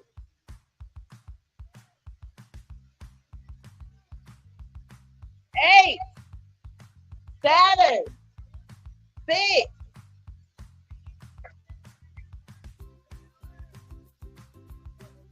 Give her an hour. Okay, we're gonna give her an hour. Okay, so up next, we're going to bring our next author in the person of Pete Fleck, who's going to be sharing with us about his book, Angel Temple. Pete Fleck retired from the Brownsburg Police Department after 27 years. He served 24 years in the U.S. Army Reserve, National Guard, and active duty, finishing his time as a drill sergeant at Fort Benning, Georgia. Pete loves martial arts, playing the piano, is an avid chess player, and performs stand-up comedy. Pete Fleck is incredibly talented and can do anything except fix stuff and keep a woman. Well, now, let's welcome Pete Fleck. Oh, thank you. And thank you for those of you who are hearing me for the 4th time. This has been an amazing week. I didn't realize how much I was going to enjoy myself in Chicago, but I certainly have. I like to take experiences that I had in the military and in law enforcement, turn them into very powerful action, drama, romance, fiction novels, and I believe I've absolutely accomplished that. And of course, I left my books way over there, so but I can. The covers are absolutely amazing. I've written 2 books so far, Cage and Angel Templar. And in Cage, I use a sheriff deputy in Nevada, gets called to a fatality accident.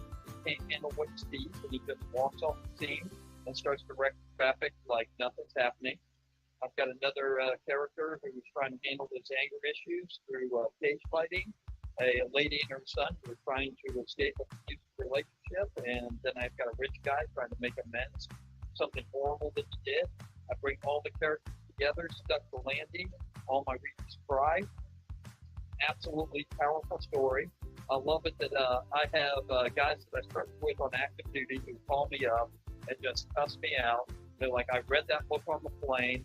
I had to go to the bathroom and angry cry. Thank you very much. My second book is Angel Templar, and actually my first book, Cage, came about as a police officer. I worked 2 fatality accidents in one afternoon. Had a very profound effect on me, and it's awesome as an author to be able to take that kind of stress and bring it down on the pages in a fictional story for others. In Angel Templar, what actually got me into law enforcement was a shooting situation that I was in downtown Indianapolis at the city market in 1990. And I spent my first day on my new job there, holding this lady's hand after she had been shot and stabbed. She didn't survive, thank goodness. Her boyfriend, who did the shooting, did not. He got into a gunfight with IPD and he lost. But after that, that put a real passion in me to go out and try to prevent something like that from happening to others. So I became a police officer for 27 years at the Brownsburg Police Department. And that situation helped me write the book Angel Templar, in which I've got a former Army Ranger medic who comes home and he's trying to just cope with what he saw and did overseas, and finds himself in an action situation as a paramedic for a small town.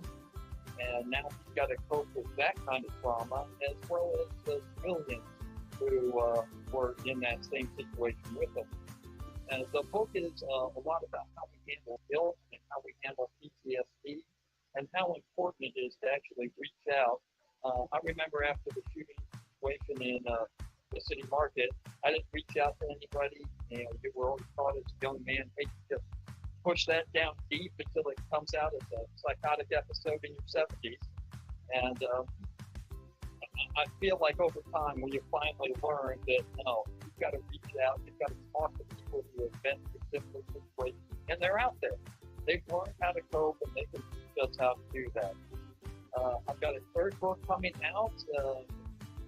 It's with my editor right now, and I'm hoping for it to be published in November. It is a very dark thriller, And what brought this book about was I worked in foster care and in a lot of Big Brother programs, which absolutely love. I got a young man named Brian. He was with me for 7 years. He is the first one to call me on Father's Day every year. Beats my other kids out. I sometimes think he has to call them and remind them that it's Father's Day. But to be in a position where I can make that kind of impact on a young man has been absolutely priceless to me. I tried to get some other friends of mine involved in the Big Brother program, and one of them told me, you know, Pete, if one of these kids makes a false accusation against me, my reputation is completely shot. And what really made me angry was he's correct. But I asked him, okay, what happens if we had the opportunity to make a positive impression on a young man and we didn't, and that child turns out to be on the bad side? Who is actually at fault here?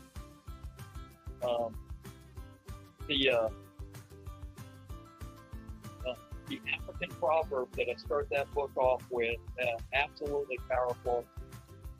I read it while I was in the Philippines, and I think about it every day. And it is, when you do not allow a young man into the tribe, he will burn the village down to feel its warmth. And that is what my third book is about, and I'm very excited for that one to come out. Thank you so much for giving me your attention once again. It's been an absolute honor to be a part of Reader's Magnet, and I'm going to turn it back over to you. Thank you. Well, thank you, Pete, for turning it back over to me. I really appreciate that. Woo-hoo! Thank you so much for sharing with us. So right now, we're going to bring up our next author in the person of Deb Bostic, who has written the book 3,000 Miles of Separation. Born in Brooklyn and raised in Long Island City, New York, Deb Bostic decided to join the Air Force to pursue higher education. After graduating from Eastern Washington University in Cheney, Washington, Deb began her career as a medical technologist. She spent many years working as a generalist in chemistry, hematology, immunology, and blood bank, and several more as a phlebotomy and night shift supervisor. She loves the challenges of being a medical technologist and came full circle after accepting an event evening shift position for the microbiology department at the National Institute of Health. Let's welcome Deb Bostic. Woo!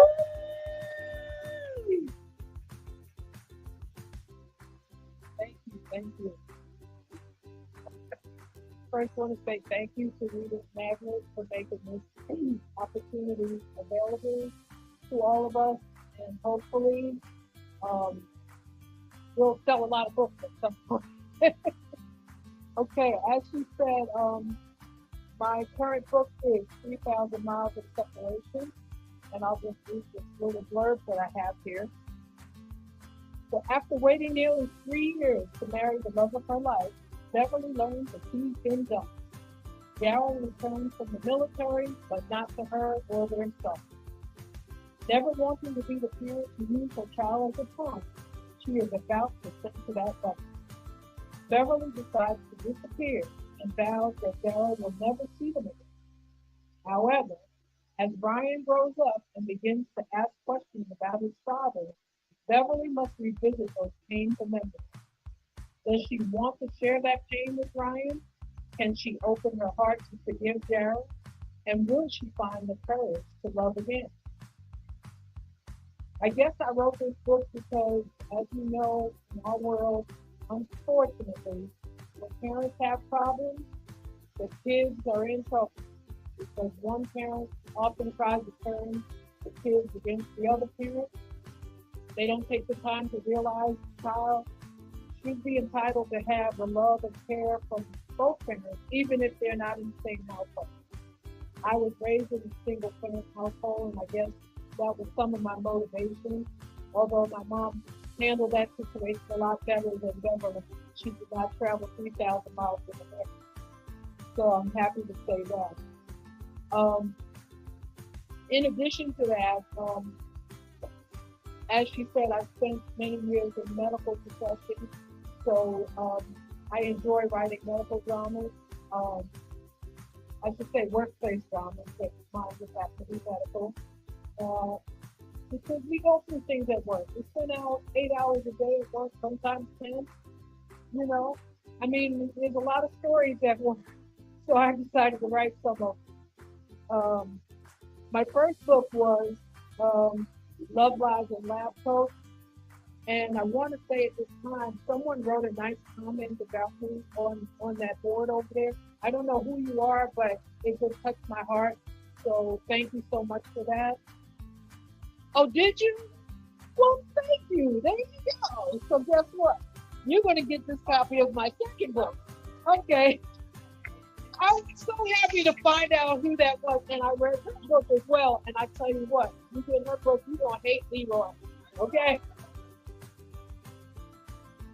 She did a fabulous job. In fact, so many of you that have been up here speaking, there's so many inspirational books, and I can't take them all home, but I can order some of them when I get home. Okay, thanks for that. But again, so the Love, Lies, and Lab Coats book brought an unusual group of people together at the South Hill Medical Center in Spokane, Washington. And I have a lot of characters in this book. They include a narcissistic surgeon, a brilliant medical technologist. That might be me. Okay. Although in the book it's a guy. A talented chef, a middle-aged woman hiding from her past, a call girl, and a devoted group of doctors. Now, if you're looking for a good love story, one that confronts preconceived notions of racial boundaries, or perhaps just an entertaining, warm tale of how many chapters in our life overlap and form lasting bonds, then you found your must-read in Love, Lies, and Lab Coats. These dissimilar characters tackle difficult, everyday issues through social commentary and soul searching. They help us take a step forward or look within as we follow them on the road to love, forgiveness, redemption, and self-acceptance. They share stories you may have experienced or might just teach us something new. Some of the issues can be extremely challenging. However, these colorful characters offer a little something for everyone. As they weave their way through their trials, you will cheer them on and find a place in your heart. So enjoy the ride. I hope you will pick up a copy of this one as well. So thank you for your time. It's been a pleasure. Yes, we love the shirt representing Reader's Magnet. And of course, turn around these so they can see the back. That's the lovely book that I have read. Getting a whole tongue tied up here, so I'm telling you, it's going to be a page ton of. All right, so up next, we're going to introduce and bring forth our next author in the person of Dr. Marshall Flam, who has written the book Wordle Limerick Glamouric. Dr. Marshall Flam is a graduate of MIT who practiced and taught oncology and hematology for 40 years. Wordle Limericks is his first non-medical publication. He is the father of 5 accomplished daughters. His hobbies include tennis, skiing, singing, gourmet cooking, mixology, and traveling. He resides in Fresno, California, and Sun Valley, Idaho, with his retired pediatrician, Chilean wife. Let's welcome Dr. Marshall Flam. I'm so glad you made it. I was wondering if he was going to hear me loud enough here. Yes, you did, and he came running. Hallelujah. I don't think you've ever had a problem with people hearing you. All right, can everybody hear me? No? You said no. Well, I don't want to hold it. You have because I need my hands to turn the book. Yeah? Anyway, it's like, look at internet games. Well, you don't have that to get attached to it. I took an internet game called Wordle, which is a chance for everybody to guess the 5-letter word in 6 attempts. It's very popular. 2.5 to 3 million people play it. I took that solution word every day and I wrote limerick incorporating that word. The purpose of the limerick is to make people laugh and at the same time to learn. So, for example, one day the word came up, 23rd word to ever come up, trust, C-R-U-S-T. Now, what can you do with a word like trust to make it funny or education Not much, but I managed. The word crust goes, the limerick goes as follows. The bread was so old that the crust developed a mold so robust, yet Fleming was willing to discover penicillin, not discard it, to complete disgust. Now I have a footnote explaining Fleming's discovery of penicillin, when it was, and what impact it had. And that's where the educational component comes in. On the other hand, some of them are just cute and funny. So when the word colon, something that everybody has, came up, I did the following limerick.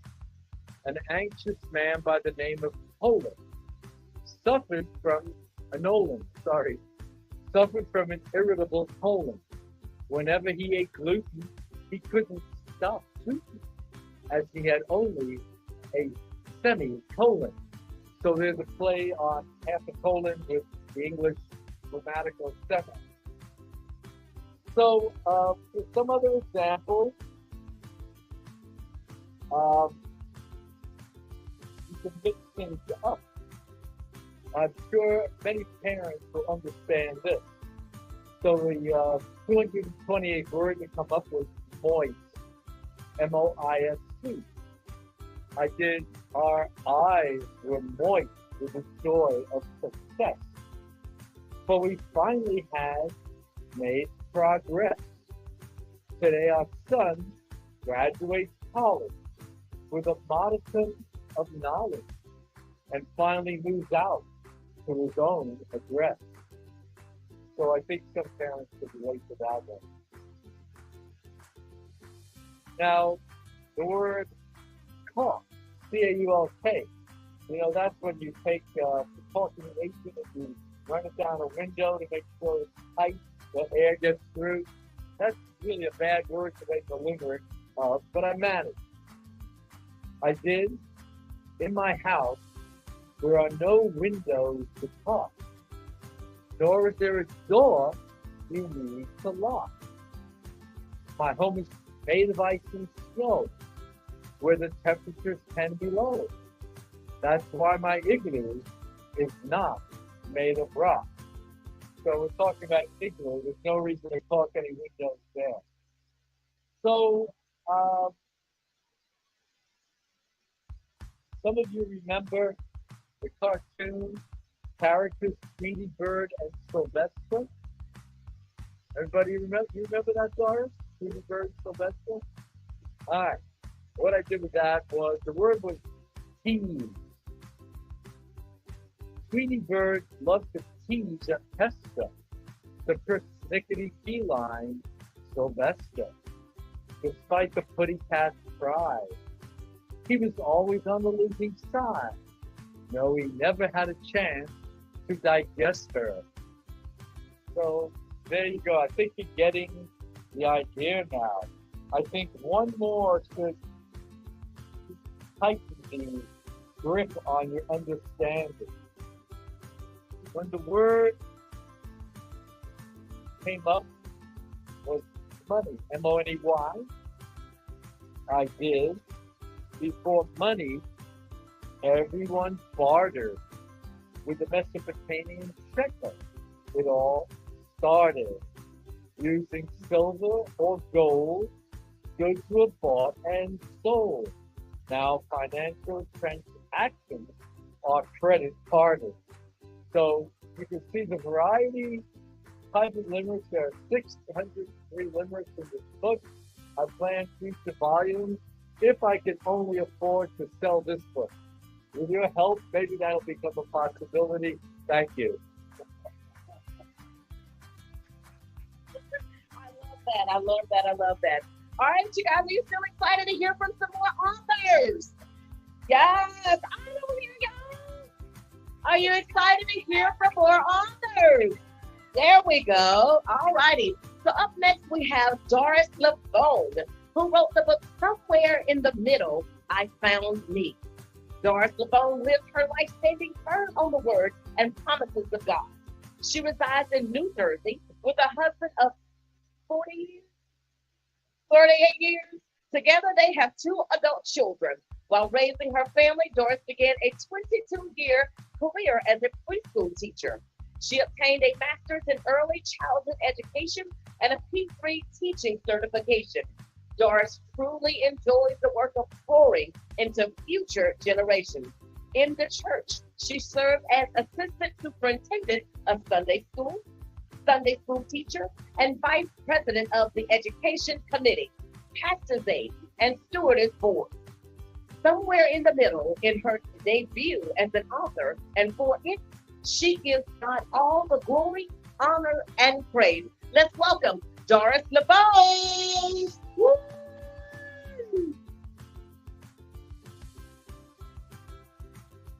So much. Good afternoon. I'm bringing greetings in the name of my Lord and Savior Jesus Christ. Somewhere in the middle, I found me. It's my book.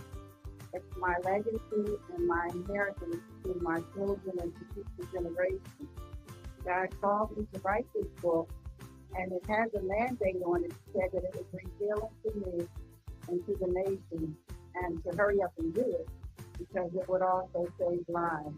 So I thank you for the opportunity to be before you today. The theme of this book is my legacy. And in the book is transparency, and I write about things that occurred in my life. I write about myself as a child growing up in my family. I write about my marriage of 40 years now. It was 38 when I wrote the book. And after the book published a month later, it was 39 years. And then the next year was 40.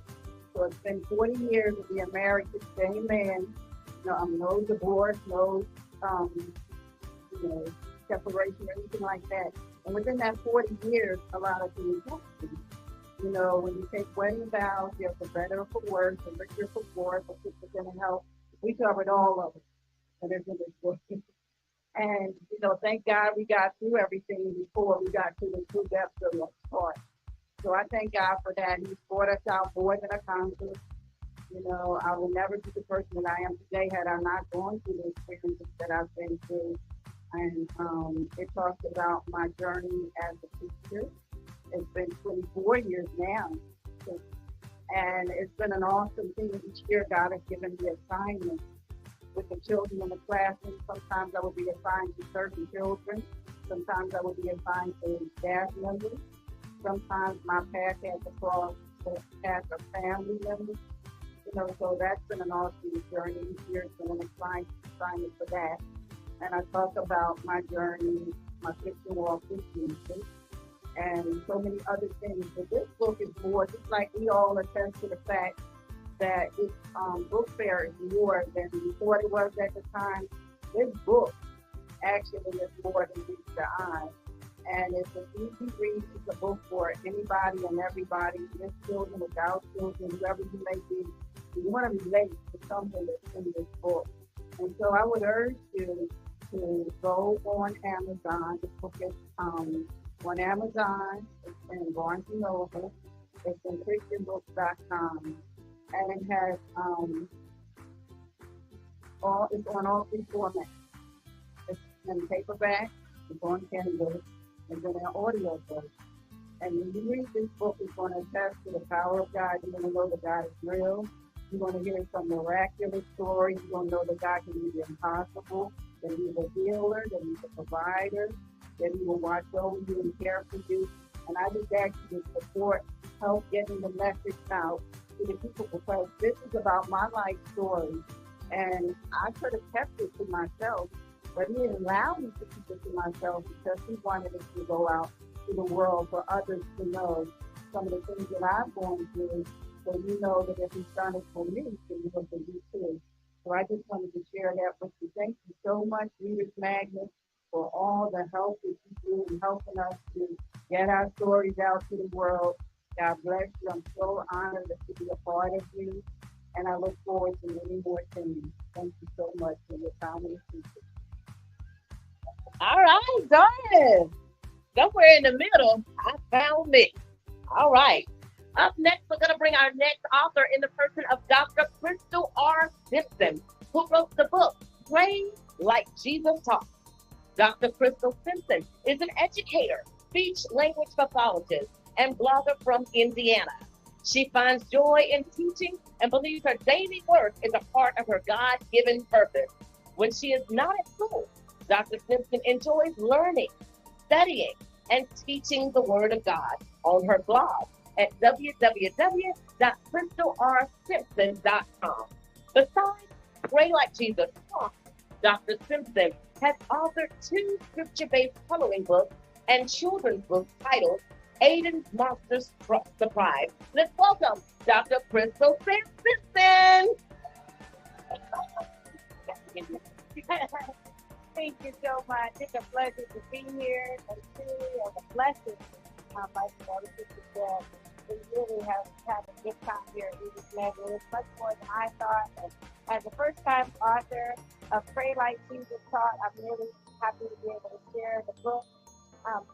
When I wrote Pray Like Jesus Taught, it was almost, I feel definitely it was a leading of the Holy Spirit to just put what I had written into a book or a collection. And then Jesus has totally helped move the book along. You can just read this novel here and here. But what it is a collection of everyday prayers. When people ask, they say, well, how do you pray? You know, they want to know that their prayers are answered. And even the disciples asked Jesus, how do you pray? And he answered them with the Lord's Prayer. The Lord's Prayer really has 4 components, and I made it simple by using the acronym PRAY. The first component is that you have to praise God for who He is and what He's able to do. And then the R is to repent, asking Him to forgive you. Even on our best day, we made mistakes. And before we ask God for anything, we should first of all ask Him to forgive us for any mistakes we've made. And then A, ask Him for what we need, knowing He's able to answer every single prayer. And then lastly, we have the why, which is to just yield to however God answers it. So maybe you're asking Him for healing. He can heal you just miraculously. He can also heal you with the doctor's care. And however you choose to do it, you just trust that He will. But in the prayer book, it gives you, starting with the first prayers of salvation, and moving you through the journey with God, asking Him to help you get closer and closer to Him, ultimately asking the Holy Spirit into your life to help you live this life. But each chapter ends with a way of just writing your own prayer. Because I believe that sometimes when we ask God for something, we put it on the shelf and we almost forget we've asked. But when you have it written down and you happen to pull that prayer back out, you can, oh, I asked for that. And honestly, I can tell you, even with ReadersMagnet, I had asked God to help me get my book out. I'm a school teacher, so I wanted to spend my summer marketing my book. But I didn't really know where to start. And lo and behold, phone rang, and it was ReadersMagnet.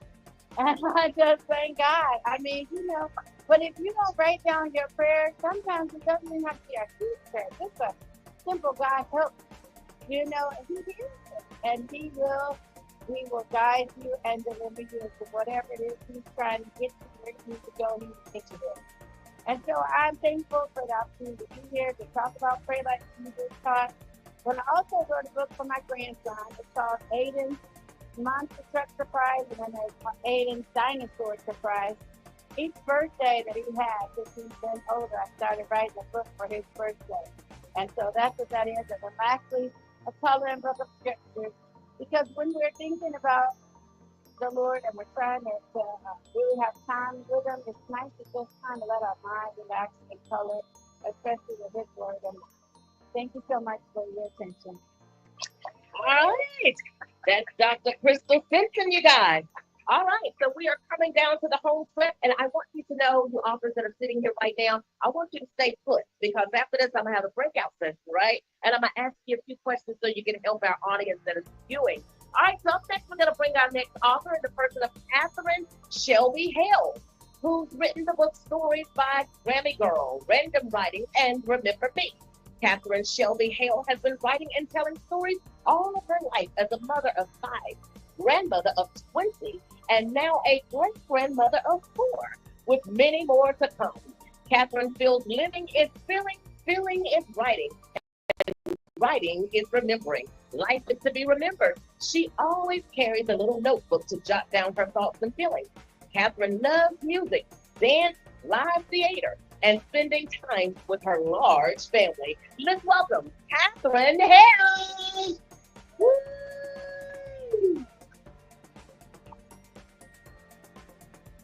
Hi, I don't know how I can hold this student, but I want to read you the one story that I'm going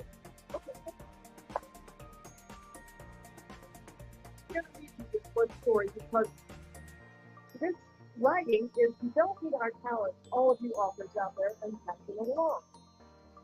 In a village where everyone else made hats, Pink Girl Scarlet had a talent for hats. When her pets were fighting, she'd whip up a hat that somehow made her dog love her cat. You can see that by the fish and the bowl. When her little brother True would cry, she made him a hat like a dragon's claw.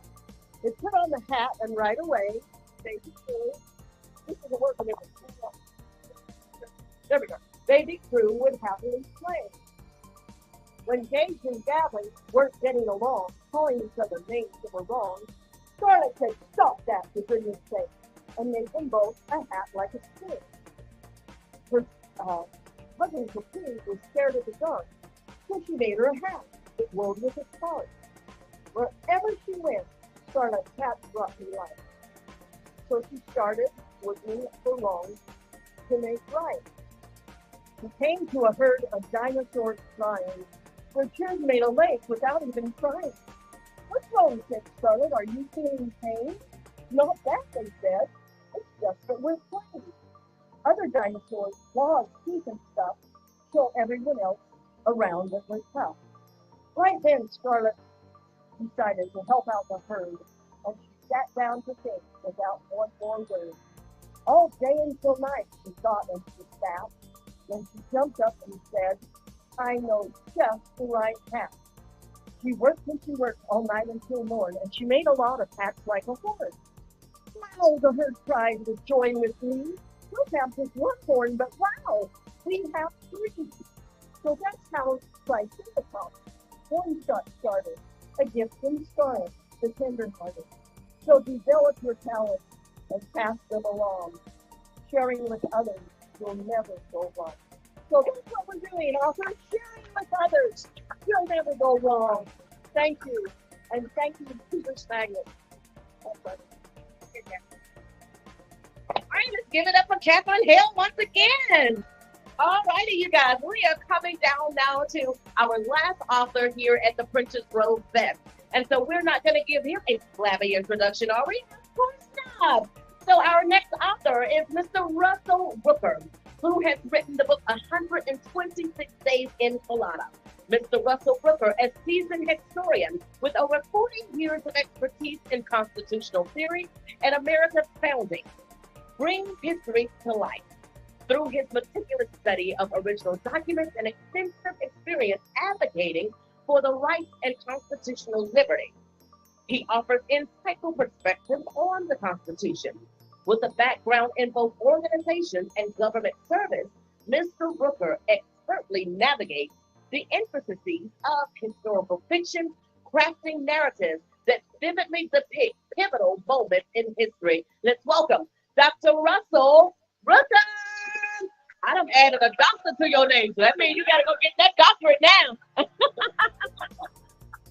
Yeah, I guess you did. I'm not a doctor, but you know, I got into this a few years ago because I just didn't think things were being told to our citizens correctly. There were too many people citing things that weren't accurate. And so I put out this book. I went through the Constitution. It's called Textualism and Originalism in Our Constitutional Republic. And it kind of goes through it. And it wasn't long, and I decided I needed to say a little more. So I put out our founders and their words and why they matter. To just try to help explain things. And then finally, I published 126 Days in Philadelphia. It actually goes through the arguments, the convention, and in a way that really is exciting because I put all the quotes back in first person. So it's like you're in the convention listening to what's going on. I think the first thing I want to bring up here is this isn't a democracy as much as you've been told. It never has been. It's a republic. And the difference between a democracy and a republic is in a republic, you have a set of principles that can't be changed.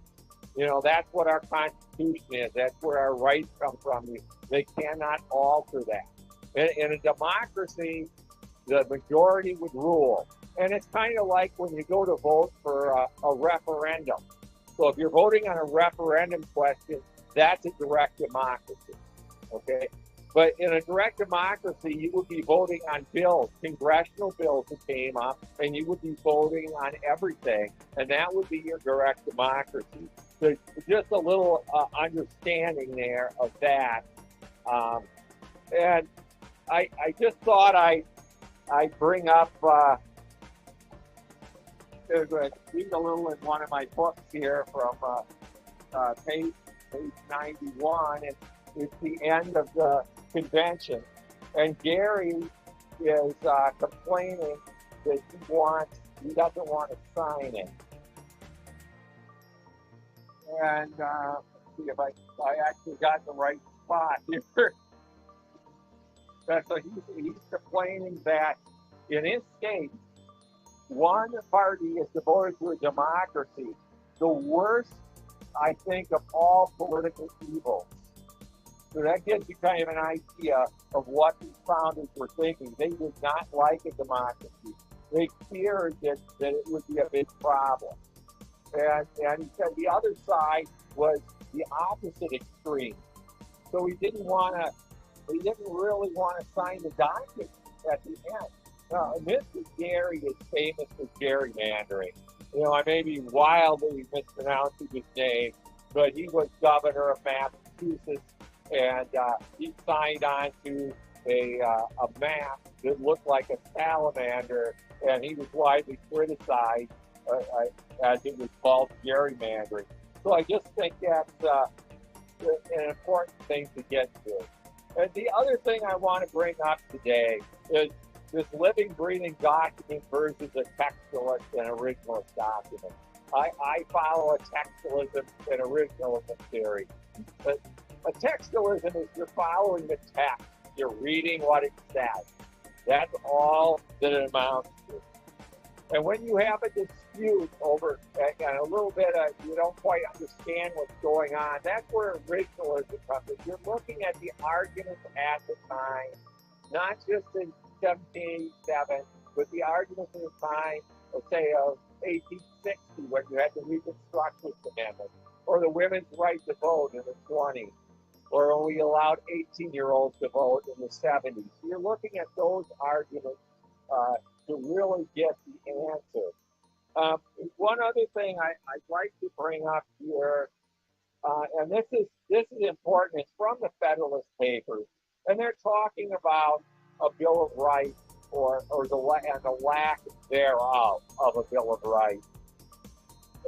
In it, it explains this is the vital point. Hence, it is evident that the former case, everything which is not reserved is given. In other words, the federal government would have everything. But in the latter, the reverse of the proposition prevails, and everything which is not given is reserved. So they're talking about reserving the right to the states and the people. Our Constitution is a strong Constitution. They went and corrected the Articles of Confederation, which is our first Constitution, because it was very weak. And they could not get the states to comply in anything. And that was the whole purpose of the convention itself, was to help build a stronger government. Not quite as strong and large as we have today, but much better than the Articles of Confederation were. And that's where you get into we the people in order to form a more perfect union. They're talking about a better union than they had under the Articles of Confederation. These are important arguments, especially when you get into the convention. They spent a lot of time arguing over everything that could possibly be. And in the end, we did get a pretty good document. I'm pretty proud of our founders for specifically the dividing up of power, which they thought was very important. I'm out of time for now. Thank you so much for listening to me. And have a good day. And thank you, Readers Magnet, for allowing me the time and helping me publish my books, too. Thank you so much. All right, let's give it up for Russell Rooker, Dr. Russell Rooker. All right, you guys, so we're going to go ahead and get ready for those Kindles that we were giving away. So let's try it again here. So we got the wheel ready to spin for our first Kindle. It's spinning. It's spinning, spinning, spinning.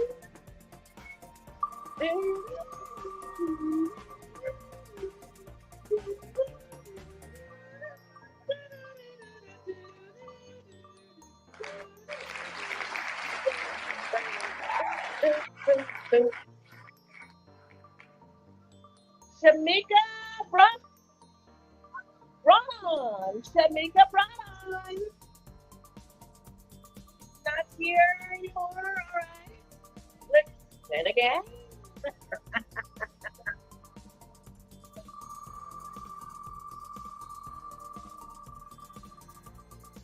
Okay. All right.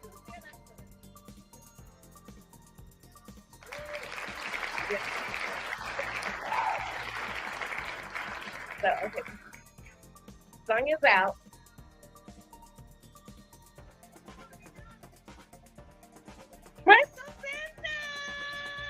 And she's present to get her Kindle. See, that's what I'm at. You got to be present to get it. All right. So we're going to give our next person a little bit of time to come and, receive their Kindle. If not, then we're going to do another raffle. All right, so Miss Kathryn, I got a question for you. What was it like to get that call from Reader's Magnet? Well, you cannot hold the mic. Let me give the preface here. You cannot hold the mic, okay? Well, Reader's Magnet is probably like 12, 15 calls. Okay, calls and calls. And for some reason, Bob Market, for some reason, Reader's Magnet just seems the more authentic to me. I had 4 or 5 calls every day. We want to represent you. We want to represent your book. We want to do your book. But Reader's Magnet is, I don't know, it seems real. And I am so glad that it is. Look at all this. Yes, look at all this. And I had actually published already to another publisher, Stories by Gammadale. And I started that relationship and went with Reader's Magnet. And I'm not just kidding. They did more in 2 months than the other publishers did in a year and a half. They called me every week for that, telling us what's going on. It's great, So I'm going to publish a book, Reader's Magnet, right? That's it. Reader's Magnet. Y'all heard it. If you are going to publish out there in TV land, or if you're walking the streets of Chicago and you want to publish a book, Reader's Magnet is where it's at. Hey. All right, Crystal, come on up here. I got a question for you, ma'am. She tried to hide, but my mic can't go for so far. But anyway. That's right. Don't touch the mic. We had a lot of people that would hog the mic, so I had to make sure because I want to be able to get around, right? Okay. All right, Crystal. So tell us, what has been the most challenging thing as an author for you? You're going to be helping those that are viewing us out here too, and those that are walking around the computer. What's the most challenging thing? After you get your book published, you're so excited. But then you got to get it into the hands of people that need to read the book. So marketing is definitely the challenge. You give the books away, but you just want to be able to publish, actually sell it. So I'm really thankful for even this kind of an event where I'm able to talk about the book. That's what makes people want to draw closer to actually buy it. So my heart is filled with marketing. I'm so thankful for Reader's Magnet. Absolutely, absolutely. You know, nobody can market your book better than you, okay? So being present definitely makes the difference. Absolutely. Well, we definitely appreciate Reader's Magnet for opening up that opportunity for you. Is this your first event with Reader's Magnet? Yes? All right, are you glad you came? I am. It will be my last. I promise that. We got some more recruits, y'all. Hey! All right, who's this behind us right here? Is this your mom? No? Who are you, ladybug? Melody? Well, why don't you tell us about your experience here at Princess Row Knit Fest? Okay, well, I come here every year. And last year I came with my niece, and we were trying to make it a annual thing that got busy. But I said, that's not going to stop me. So I love to, this is not the first thing, but for some what you want with them? So, but I enjoy every year. I look forward to it. I almost missed it. I happened to see information about it on ABC 7. I said, what? I would have been very upset if I had gotten Monday and I had read about what happened here. So it's always great to come. It's so uplifting. Being around like-minded people. And so you are sparkly. That I'm sparkly, y'all, huh? I forgot this. I mean, I can do some more advocacy. But anyway, it's great to be here and being around people. Because a lot of people don't do that. So I could really talk first thing when I'm talking about it. It was in such and such book, yeah. And it gave me that blank look like, what? But anyway, I just continue to do me. But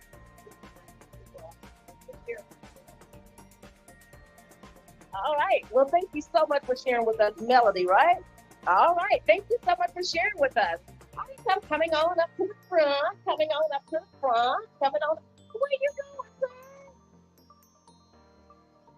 He gotta come with you. Okay. All right, so I'm gonna come over here to Mary. Mary, could you tell us what has been the most challenging thing for you as an author? Sure. I think the most challenging thing has probably been especially with the first particular book, because you start and you stop, you get on the mental, and then you have to make the commitment to say, so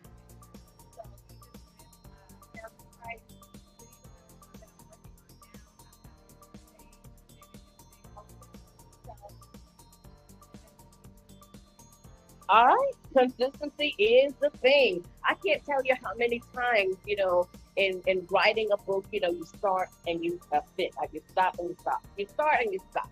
You start and you stop. Okay, like when am I going to finish? Okay, today is going to be the day that I finish, and then guess what? You don't finish, right? But the thing is, as we were talking about the other author who had said, the next step in your journey is the next step, right? So as long as you continue making those steps and making progress with finishing your book, you'll finish it, right? Just don't stop. Keep going.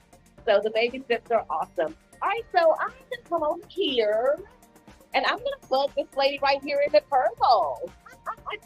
So you're here with a visiting author today, right? All right, so what has your experience been today?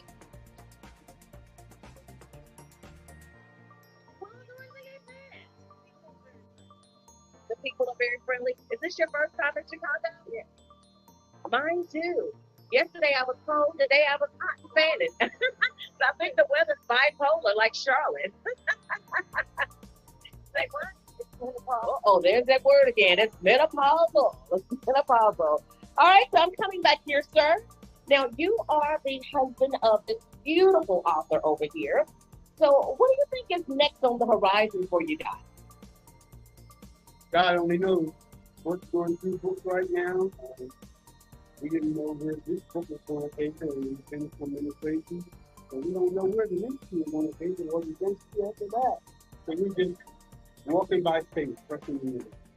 That part, walking by faith. I think we all are walking by faith with this walk here. I'm telling you, it's been such an amazing experience, and I just can't tell you how excited and how pleased I am that I took that leap of faith And if I can say anything to you that are watching us today, if there's a book out there that you have on the inside of you, listen, I want you to start putting the pen to the paper, okay? It doesn't matter whether it's all together now or if all of your thoughts are together or whatever. Just start writing. And as you start writing, I'm telling you, those of you that got stories in you, you're scared to write them. There's healing in writing the pages. I'm telling you, there were many times that as I wrote, I would cry, I was mad, I was sad, all of that good stuff, right? But guess what? Now I'm a published author, and that can be you, my friend. So I want you tonight, get your pen and paper out and start writing the first page to your book so that the world can hear your story too. All right. So I'm going to go back here to John, and I'm going to ask our VP a question. You know, I'm full of surprises, right, John? Right. So, John, you know, I know that you guys travel around a whole lot with ReadersMagnet. So what is, I think, the most rewarding thing for you as the VP as you attend all of these events with these fabulous authors? I know that we have probably over 1,000 published authors with ReadersMagnet. So what has been the most rewarding thing about it for you? So the most rewarding thing for me, Tish, and you know, it does not have to be hard because people can actually see and feel it, is actually living what the company stands for. So the integrity of the company is being brought forth through really manifesting and making it true. So we are very true when we say we share your story with the world. That part we always do. That part we do well. That part we are very proud of because that's what we stand for, right? And it is, at the end of the day, the integrity of walking the talk, right? And of telling people that, hey, we are a platform, or we are an institution that can bring your story to the world, let alone America, right? And it's really beyond America, and it's giving that voice to every single individual who has that book in them, right? Because everyone is a story. Everyone is a story, and as I've said, I don't know, Mary, if you remember this, but, and you know, Doris, you remember this, but everyone is a story that they can share, and there's that book in us, and we are all willing, and if we are all willing to share that story, ReadersMagnet will be with you to really showcase it around the world. So that part, my friend, is the most rewarding and the most fulfilling as you work with this company. Absolutely. That was such a beautiful response from our VP. Oh my goodness.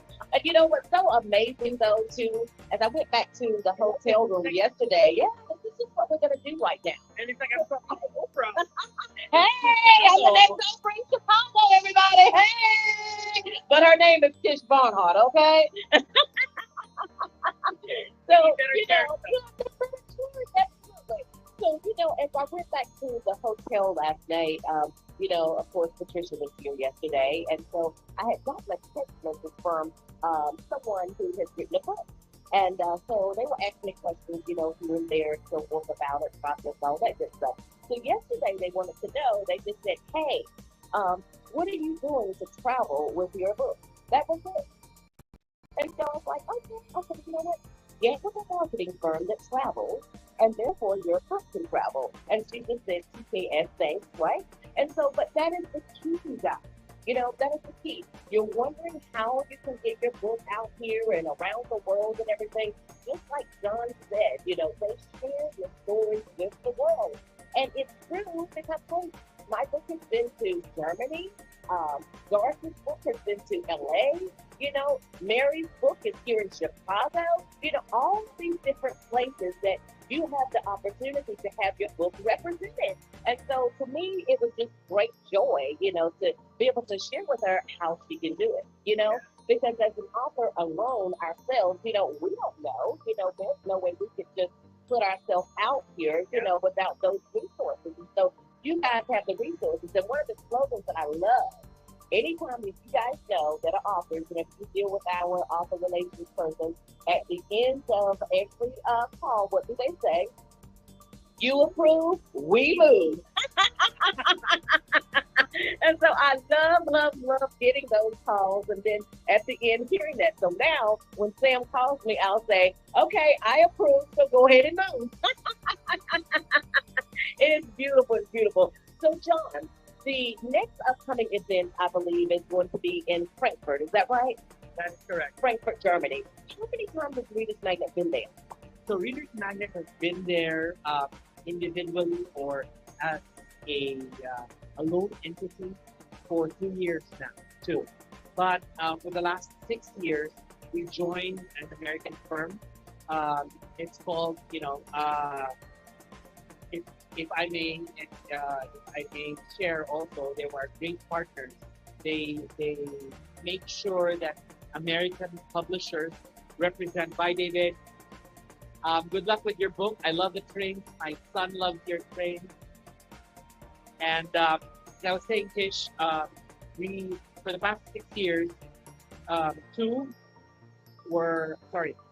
one was, I was blanking out there. But this year will be our second year as a lone exhibitor. So for the past 6 years, we were there, but we were there sharing a space with other publishers. But and this is a great story to tell, right? Because if you have less than 50 titles, you share space. Right? But as our roster of, as our powerhouse of a roster of authors has gotten bigger and bigger each time, we need our own space. So last year was the very first. You were there. Because there were over 300 books over 300 American books that we had to feature in Frankfurt, and we needed space. So that space was dedicated for us. The ambassador of the United States came to visit. You remember, right? And really made sure that our books were brought out to the German market. I just have to bring it to you that Frankfurt is very important. People ask me a lot, do they speak English there? Yes, they do. They do, right? They absolutely do. And what's great about Frankfurt is that it's the oldest book fair or book event to date. So, you can see that I think they're promoting their 80th year. That's recorded. But they have pictures and they have other stuff to prove that they have been there for 500 years, right? And it's where civilization started. So it makes sense. So I'm telling you, right? If your book is out here in Chicago, enjoying the exposure, my goodness, Frankfurt is another level, right? It's on another level, and I'm very happy to be here in Chicago. I want to come back to Chicago every year, and I also want to do that for them. Yes, absolutely. I'm telling you, Reader's Magnet certainly is on the move, and I'm just excited because every time I come to an event, and I was just sharing with friends up here, I said, you know what, we just keep going up another notch, at the Confab, and of course here at the Princess Row, we are going up another notch, and so that is what it's about. And so I know that we have, of course, Frankfurt, and then I think Guadalajara that's going to be coming up. And so, John, I want to speak to those authors that may not have the opportunity to go to Frankfurt or to go to Guadalajara. But we have the Festival of Storytellers that's going to be coming up in January, which is a 2-week event. So I want you to talk to some of the authors about what they can expect with that. And of course, I can give them a little synopsis too, but I want them to know kind of what they can expect with that. The Festival of Storytellers is a very great platform, right? It is a book event, and I will highlight a virtual book event. So this came about during COVID when Chicago, LA, and all of the good cities had to stop operations because the world stopped, in essence, right? But people were stuck at home, right? And people wanted to know what the next good book is going to be for their bedside tables or, for their coffee tables. So this is really the inspiration of the Festival of Storytellers. So in the festival, if you join the Festival of Storytellers, dear authors, you will have your own booth or your own table virtually, you know what I'm saying, right? So people can just click on Doris, click on Teresa, click on Mary, click on Tish, and just see what the book is all about.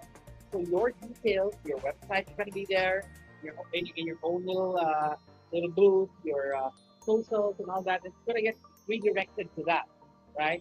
And then obviously there's a roundtable session where we interact, very similar to this, right? And where we give the opportunity of we give the opportunity to the authors that have joined just to make sure that their book is heard. And again, true to the title of the event, it's a Festival of Storytellers. So that storyteller within you, Teresa, should be shared virtually. That story within you, Doris, should be shared virtually. So it's not anymore in you because you've written a book about it, and that is absolutely going to be your legacy. That legacy has to be shared even virtually. So it's winter time, right? In January, it's winter time, so it's going to be cold, and there's really nothing like this because it's winter, right? And so the best time to promote your book and not stop promoting your book is through a virtual event like the Festival of Storytelling. Man, you took me to 2025 already. Of course. We have got to let all of those that are viewing us online and then the authors that are here right now, just in case they aren't able to go, what the next step is for them. I've talked to some of them already about Festival of Storytellers. Why? Because I had such a marvelous time whenever I attended it. And so, hey, I brought the whole crew, we did a whole show and all of that. And so, but I want you guys to know that we had literally, I think it was over 200 authors registered for Festival of Storytellers. And so with that 2-week experience, I mean, it was an all-day pretty much affair, right? And so I know the team was tired, I was a little tired, but, at the end of the day, every author was served, every author's book was shared, and, the stories were heard, people were inspired, and you're able to come into all of those rooms. And again, I had mentioned about the roundtables, of course, that we had. And so that, I think, was very, very moving because it gave an opportunity for authors to be able to glean from the other persons in the room. Yeah. I think each session could hold maybe about 10 people, I think, to a session, right? And so we would talk about things like what inspired you to write, or the pitfalls of writing, book covers, all types of different things, that you all can tap into. But when John mentioned earlier that you'll have your own speaking booth, I mean, I didn't know what that was going to be. I'm not present, like here, you have books here. But literally, there is a list of authors, and you tap that name. As soon as you click that name, bam, everything about Mary McCorvy comes up. The website, the book, all of that good stuff comes up. And then you have a designated time that you can actually start sharing about your book. And so whoever is coming from wherever they're tuning in from around the country can tap into Doris and hear what's going on with Doris. And then you can move out of Doris's room and tap over into Teresa's room and see what's going on over there. And so that's the beauty of it, because it's just like fairgoers now, they're walking around the streets of Chicago to each of the booths.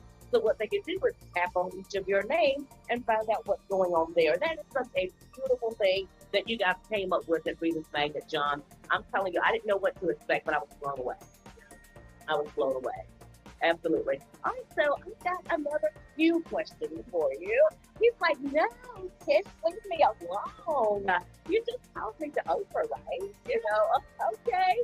So they call me the queen of ReadersMagnet. So the queen is going to ask maybe one or two questions, but then I'm going to let you go.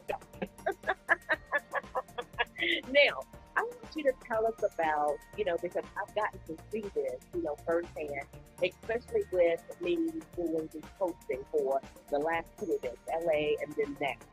So with it coming early, I get to see the setup, you know, I get to see the breakdown and things like that. And so, you know, my job is hard, but I know you guys' job is even harder.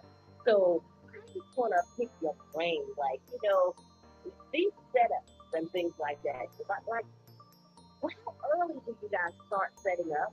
And how late is it that you break down?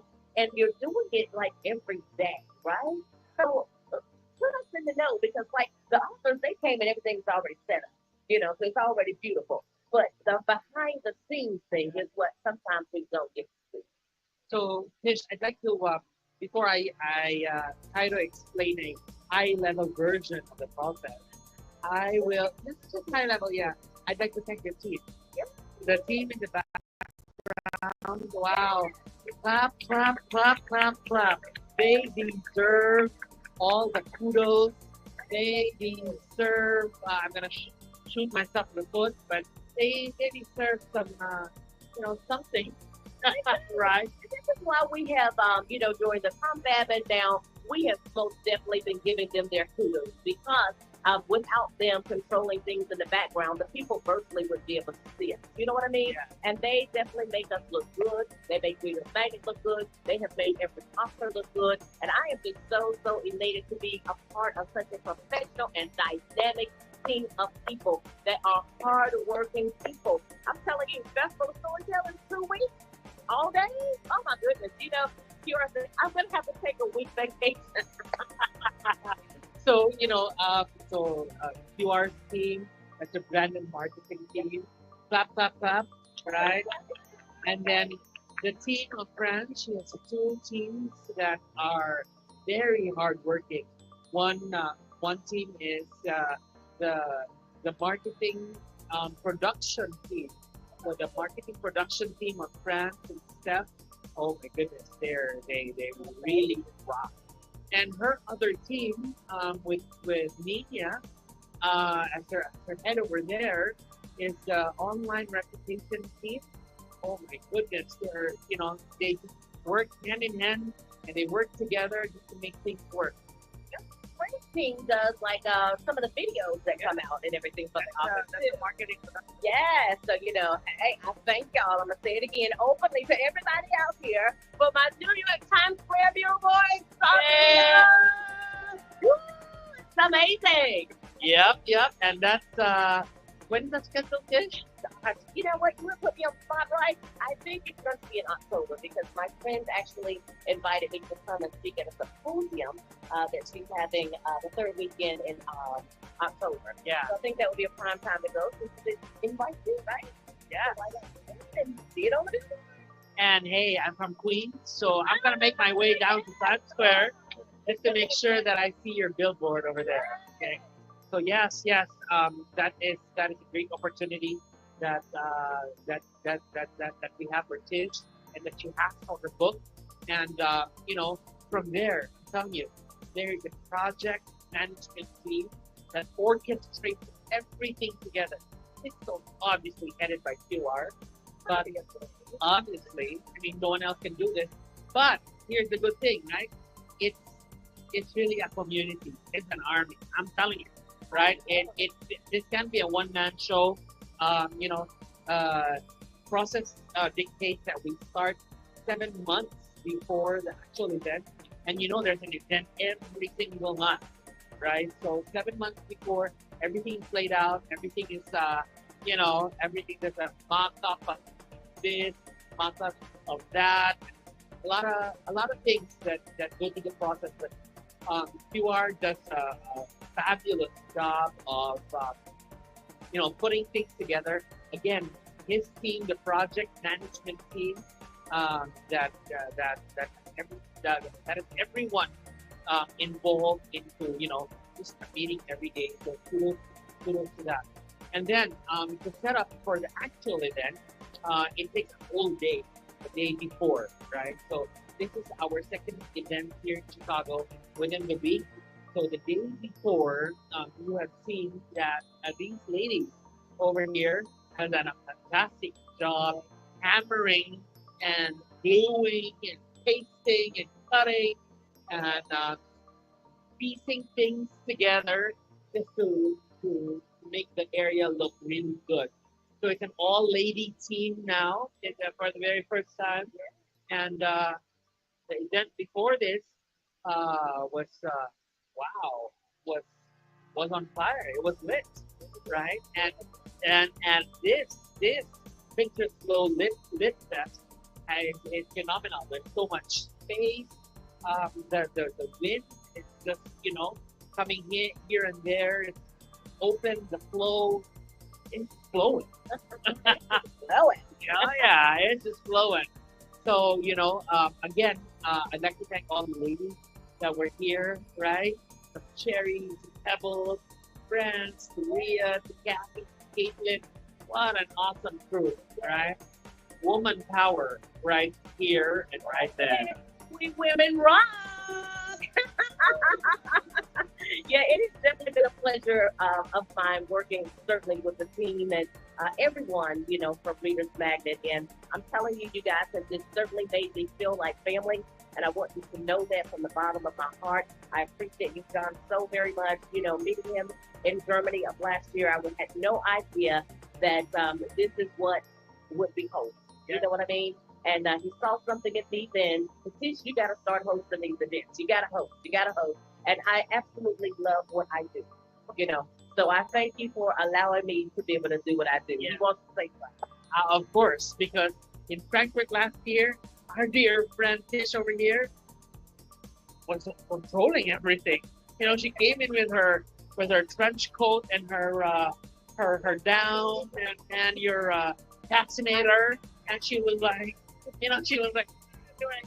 whoa, who is this girl? And I'm like, I'm your author. Oh, okay, Tish Barnhart. No, but I have to say, right? You have been a lot of faceted energy for the team. You're doing great. I'm sure if I ask Teresa, if I ask Doris, if I ask Mary, yeah, she already knows that. And she knows she's good, but it's not in her head. You know what I'm saying? Right? She's very grounded, and she just knows how to bring life to an event. So Tish, we are so thankful for you. We are blessed. Thank you so much, John. Thank you so much. I tell people all the time, I would have never dreamed that I would have become the person that I am today. I was one who would hide behind, like this guy here. I would hide, not to call on me, for classroom presentations. Not at all. I had problems standing up talking, before a crowd. So I never would have dreamed that this is who I would be, as outgoing as I am. But I thank God that I'm not hiding. You know what I mean? Yeah. I thank God that He keeps me grounded. You know what I mean? And so it's one thing to be able to get up there and do what I do and bring the life, and it's only because of God that I'm able to do it. Because I'm telling you, to go from sun up to the very end, I did have a little break, but to be able to continue to give the energy, to give every author that grand introduction, you know what I mean? Because they all deserve it, right? So it doesn't matter whether I'm tired, I'm not going to show it. I'm going to give them what they deserve. Why? Because they have made an investment in us here at Readers Magnet. And so we're not going to allow them to be second to none, right? So we're going to make them the superstar each and every time. And so it doesn't matter whether I'm tired or not. Hey, you'll never know it. I'm going to push through, right? And so, but I really thank God for the opportunity, and I know that there's just more to come, as we stay connected here. So I am so appreciative of you that have remained here, and I know that, we have become families. A lot of us have traded numbers and different things like that, and I definitely want to see you, certainly, at Festival of Storytellers. If you do not go to Guadalajara or if you do not make it to Frankfurt, you better be on that roster for Festival of Storytellers. You hear me? All right, y'all heard, right? Because I got your number. And I'm going to ask friends and John, hey, did they get signed up? And if they didn't, I'm going to ring your phone like a telemarketer. So don't block me. All right, so any last comments from the three authors that we have left here with us right now? We have a lot of them in the booth back here. Who just arrived? Crystal, where are you, honey? Where's Crystal? Doris, Mary, Teresa, y'all have any last comments you'd like to make? Hi, baby girl. How you doing? Okay, so, you know, we were asking some questions and stuff like that. You know, yeah, I'm the Oprah for today, you know, but in the person of Tish Barnhart. Oh, that's the Oprah. Hey! Now, listen, we got to call in the booth, right? Okay, so yesterday I asked you a couple of questions before, so I'm going to ask you today, what was that call like receiving from Reader's Magnet, the very first call you got? What was that like? Well, at first I didn't know. I wasn't really sure about, like, you know, taking a phone call, but I was like, I'm and then something happened. I think I kind of like put her on the back burner at first because I wasn't sure, you know, because I know that sometimes not every opportunity is a God opportunity. But then God had to show me that it was, and I believe He showed me that through numbers.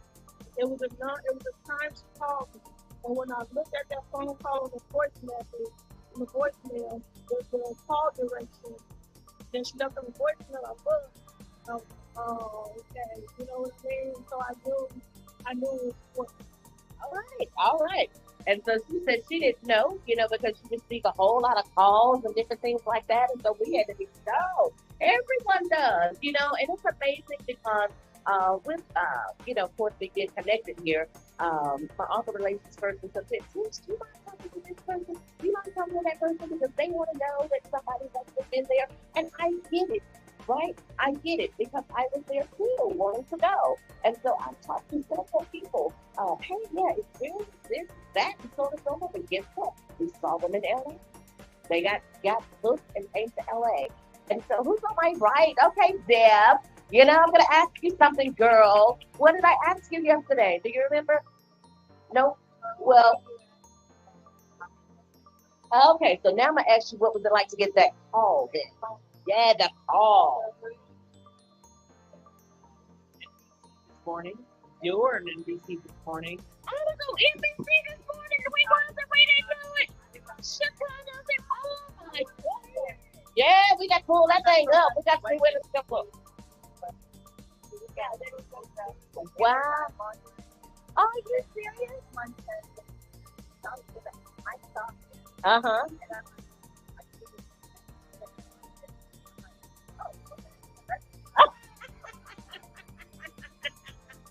Look, I ain't mad at it, girl. Let me strike a pose. Hey.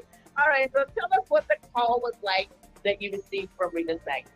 Now, you know I cannot give you this mic. Now, you got to promise you'll turn loose. Okay, I will. But here's what I will say. I received many calls. And I did not, at first I didn't ever answer them. And then I talked to one gal, and I'm trying to remember her name. I can't remember it. And I really did talk to her at length.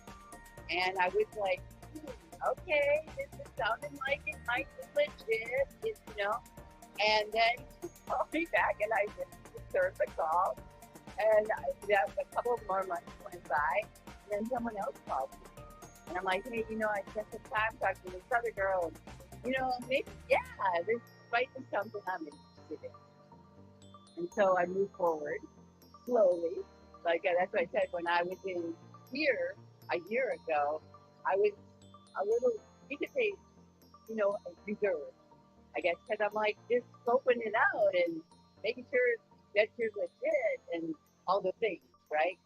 But then I'm back, right? I went to LA and I am here now. And as we said earlier, it's like we are, it's like family, you know? It's like it's wonderful to be able to talk with other authors because you get feedback and you share strategies or different things. It's not worth it. I don't feel at all that we're in competition. No. I mean, we're really here to support each other and try to figure this out, right? And you know, when I wrote a book, I never thought about the marketing, right? I'm like, man, I wrote that book, man, that is amazing. But then now I got to get it out there. And how am I going to do that, right? And so it does require investment. And so I think I really appreciate ReadersMagnet. I mean, I really have I've had several different people that were part of that were reading me or whatever. Oh, okay. Well, that's good. I think so. My opinion. But what was it? Oh, marketing, yeah. So, you know, it does require investment, and if you want to, I think I've talked with a lot of people, and they're like, you know what, I invested in this company, never went anywhere. I invested with this company. They never even got back to me. Things like that. And I had different considerations throughout the thing. And honestly, some of them were so amazing. Like they helped me with wording and, you know, like my introduction that you have done. I'm like, you guys make me sound really good. And I'm like, they thought of it, but I didn't, you know? And so it's good to have feedback and good people. And like we've also said, a lot of Christian authors here, and that's my genre. So, I love it. So, give me the mic back. Thank you, Deb, for giving me the mic back.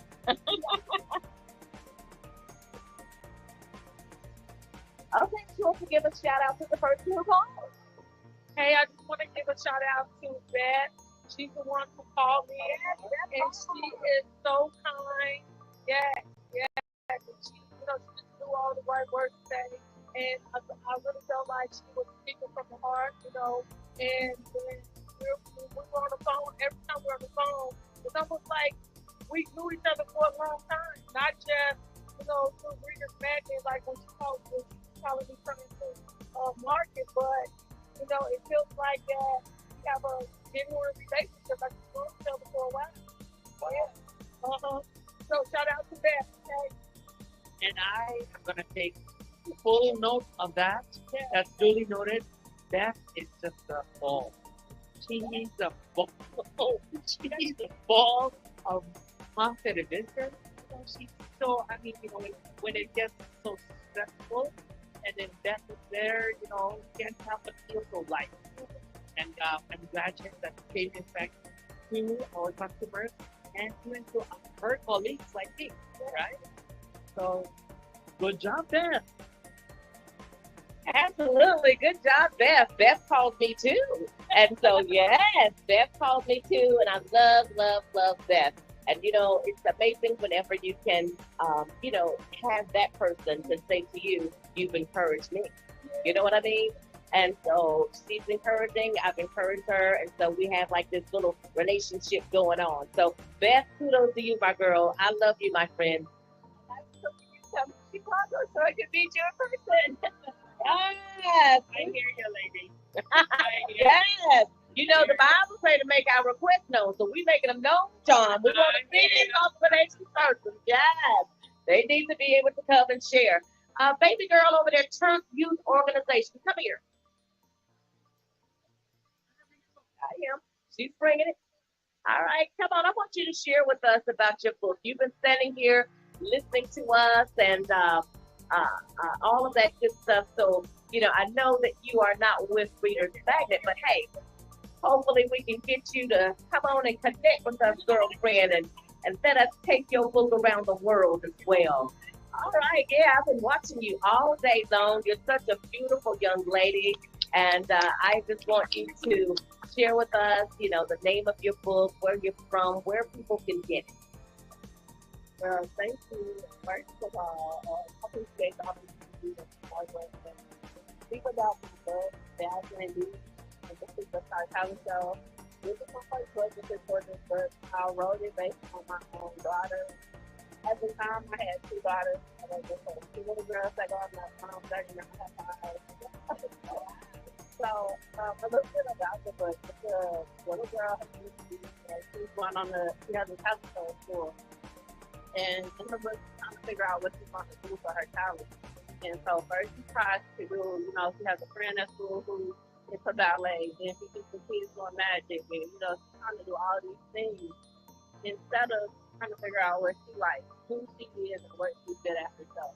So, she gets discouraged in the quest of doing all these things for the show, and she just has a meltdown, and her mom encourages her. She says, "You never give up, and when life gets hard, you get tough." And so she tells her to go talk to her father. And in doing that, her dad, just helps her to uncover, this is what she's good at all around. And so at the end, she figures it out. She rocks the talent show. And she performs something. And, what she says in her song, she, encourages kids to always be themselves and even themselves and have confidence. So that's what my book is about. My husband illustrated the book. That's why I don't want a few little pictures. So, yeah, this is my first and I'm just so in there. I got to say, I'm not with anybody, but I really appreciate seeing all of you guys sharing your stories. I learned a lot. It's available on currentyouth.org. And that's my nonprofit I just recently started. Yes, Current Youth stands for Teaching, Uplifting, Relating, Nurturing, and Transforming Youth. And I plan to bridge the gap between what they learn in school and real life, what kids need to know, so they don't just follow, the trends of social media, what's in the limelight. Every kid has their own story, and I just plan to help them bring it out. So, yes, and I'm Lucia Alexander. Thank you for asking me to come. You are so welcome, sweetheart. So welcome, so welcome.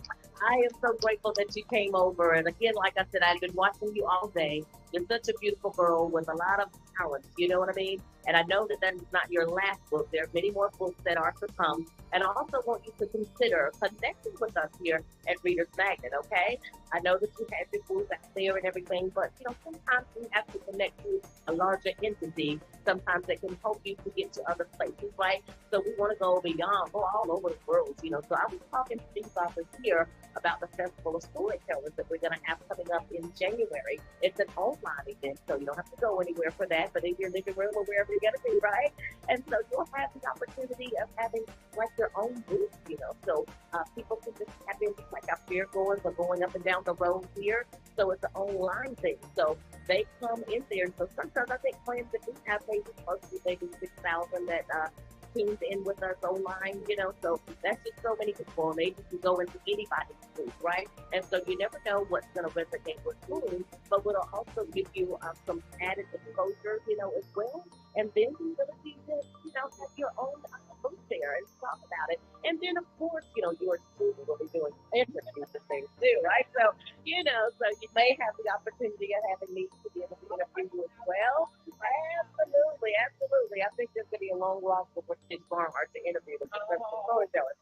But, all of our team is capable, of course, of rendering a beautiful interview. I've been interviewed by them as well. But, of course, I'm going to stick myself out there, right? It's true, okay?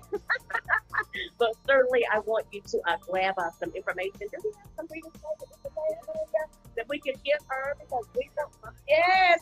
Now this is the VP. This is the man you want to know. Yes, indeed. John Carl Albina. I met him, girlfriend, in Frankfurt, Germany last year. That was October last year. And so from there, it has just been on and popping for me. So I made that first investment in myself. You know what I mean? Because I wanted to get a part of a larger entity, right? And so here's to see what I'm doing today. Who knows what opportunities will present itself for you or who you will meet at any of these events. And I tell people you have to keep going. Even if you don't feel like, your book has met your particular quota. You don't know who's going to call you later, okay? Because people are still walking around doing what they're doing or whatever the case is, but they got church youth organization in their head, right? And so, but the more you show up and show at these different events and things like that, I believe that you're going to go very far. So thank you once again, my friend. All right. Tell her good luck, you guys. All right.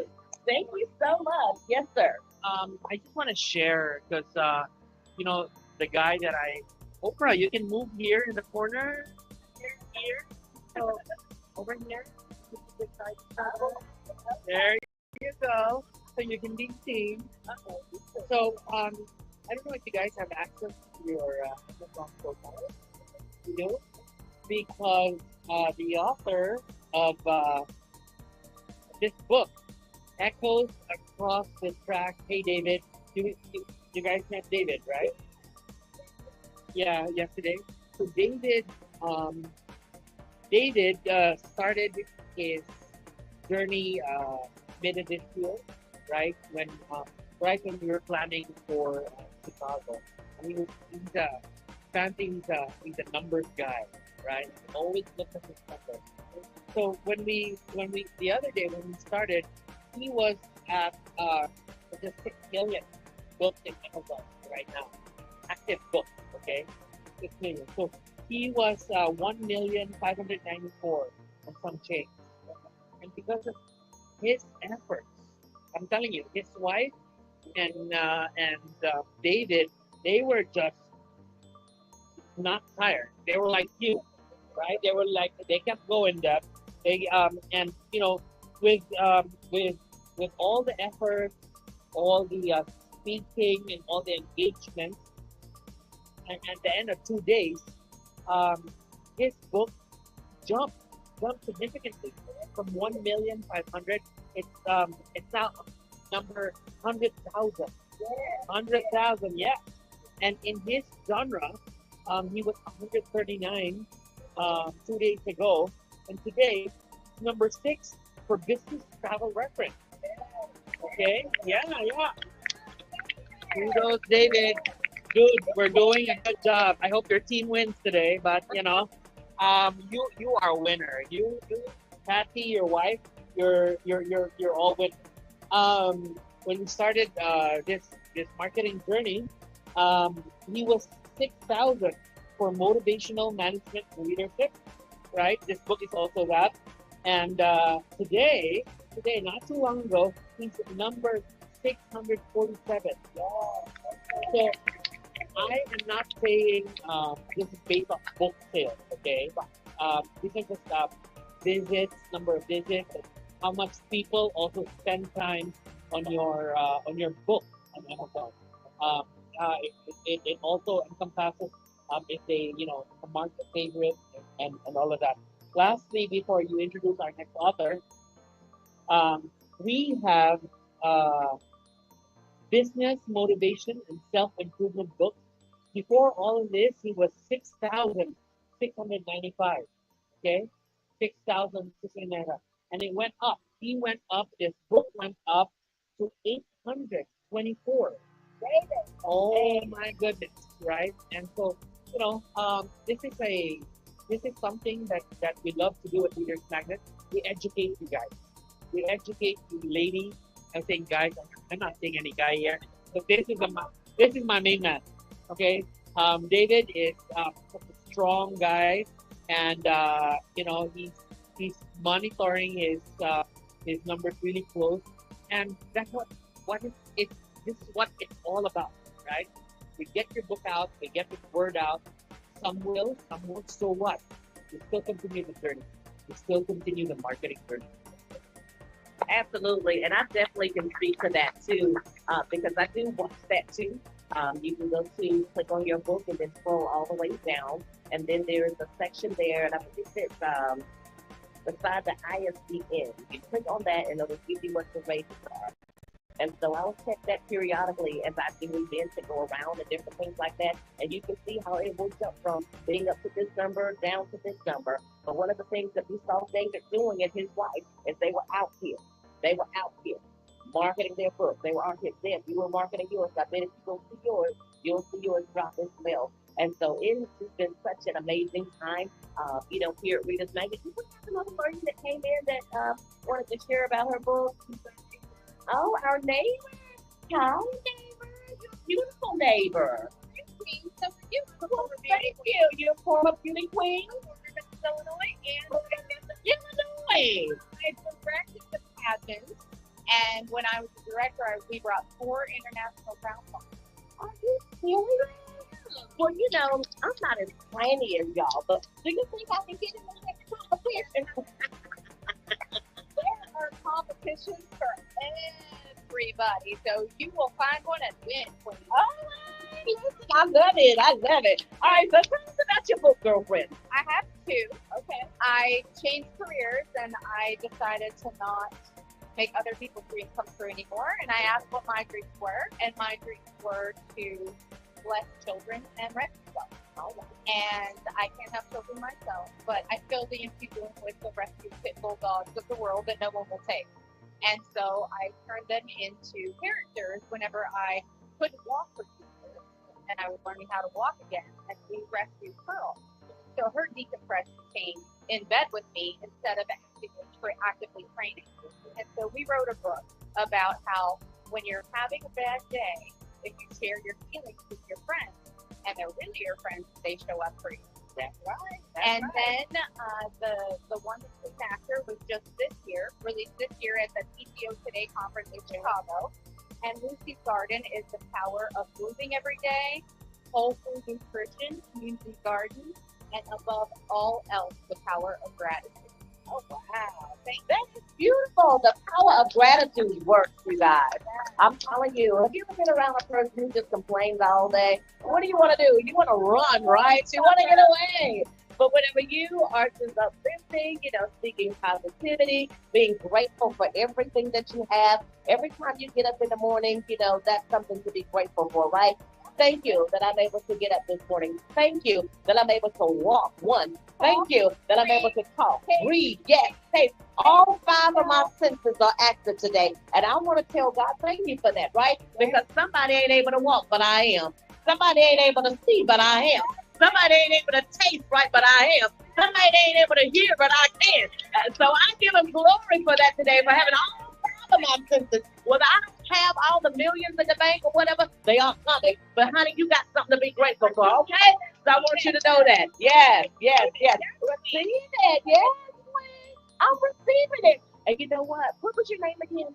My name is Randy Monty. Randy Monty. I missed that. Randy with an I, Monty with an I. Okay, Monty with an I. So now I might have a serious moment with that. Now,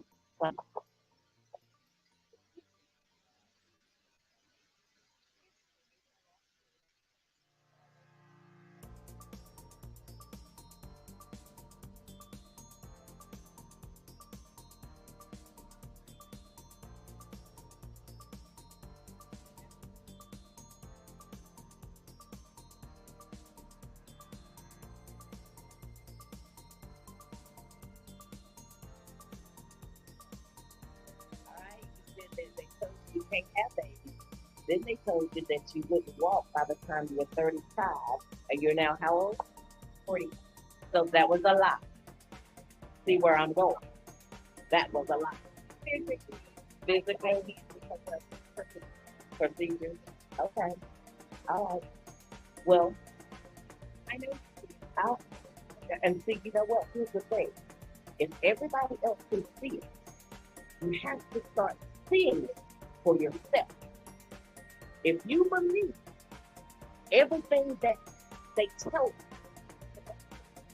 right? So don't believe that. The Bible says, whose report shall you believe? And that is, I shall believe the report of the Lord.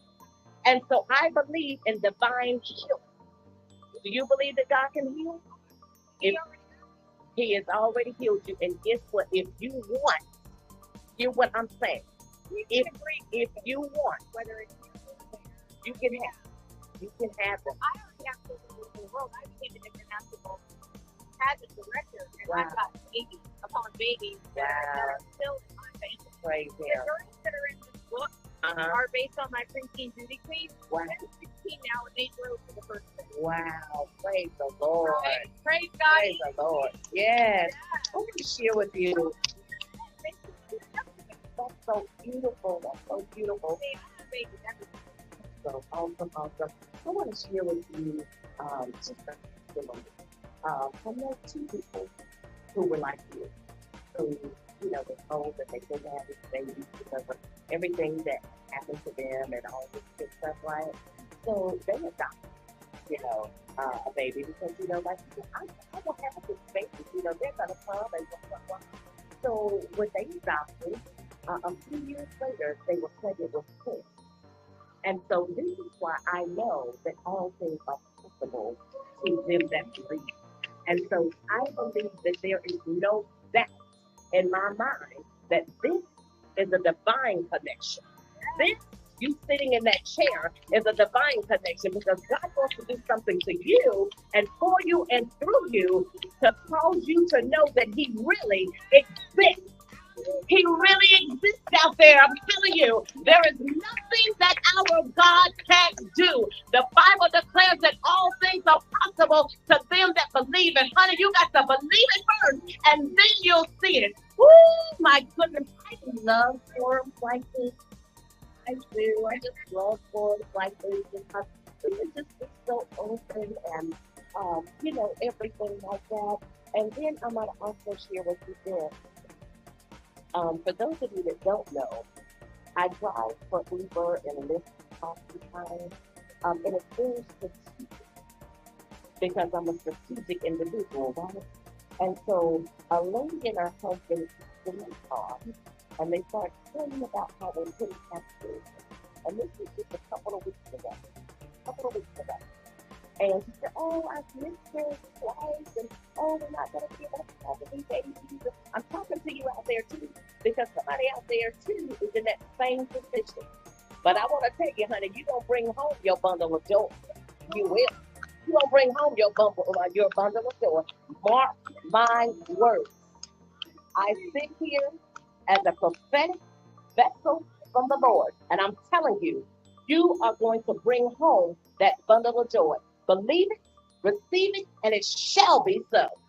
And so as I sat there talking to them, and, you know, I started to work, but hey, you got to change your speech.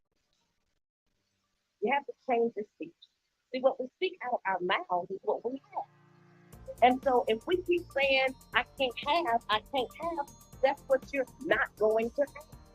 So you have to begin speaking what you want to see, even though you don't see it yet. Right? Even though you don't see it yet, keep speaking it. Call those things that be not as though they were. So just like you got children all out here and everywhere else, you'll have your own if you want it. You can have it. And so I had a word of prayer with her, and God allowed me to just be able to see it. And as I started calling those things out, all she did was cry in my heart. And the funny part about it is I turned the app off because for some reason before I took their ride, I just turned it off so I didn't get another ride. I had no idea he was about to hop in the car. So that time was designated for that couple. And she walked out of there with a renewed mindset. And she started believing, and she said, you know what? I believe that the next I'll carry forward. My sister had a baby 2 years ago, and well, she was carrying the baby 2 years ago. And she called me one night after 12 and said, oh my gosh, she's not moving. She goes to the hospital, and they said the baby's dead. She's carrying this dead baby, but she has to deliver the dead baby. And so she pushed and had the contraction called as if she was going to deliver a baby that was living. But the baby was. They allowed us 3 days with that baby. And so I'll tell you, as I was holding Maltia, she just, like her mouth just opened up. Oh my God, you know, but anyway, we had 3 days with her.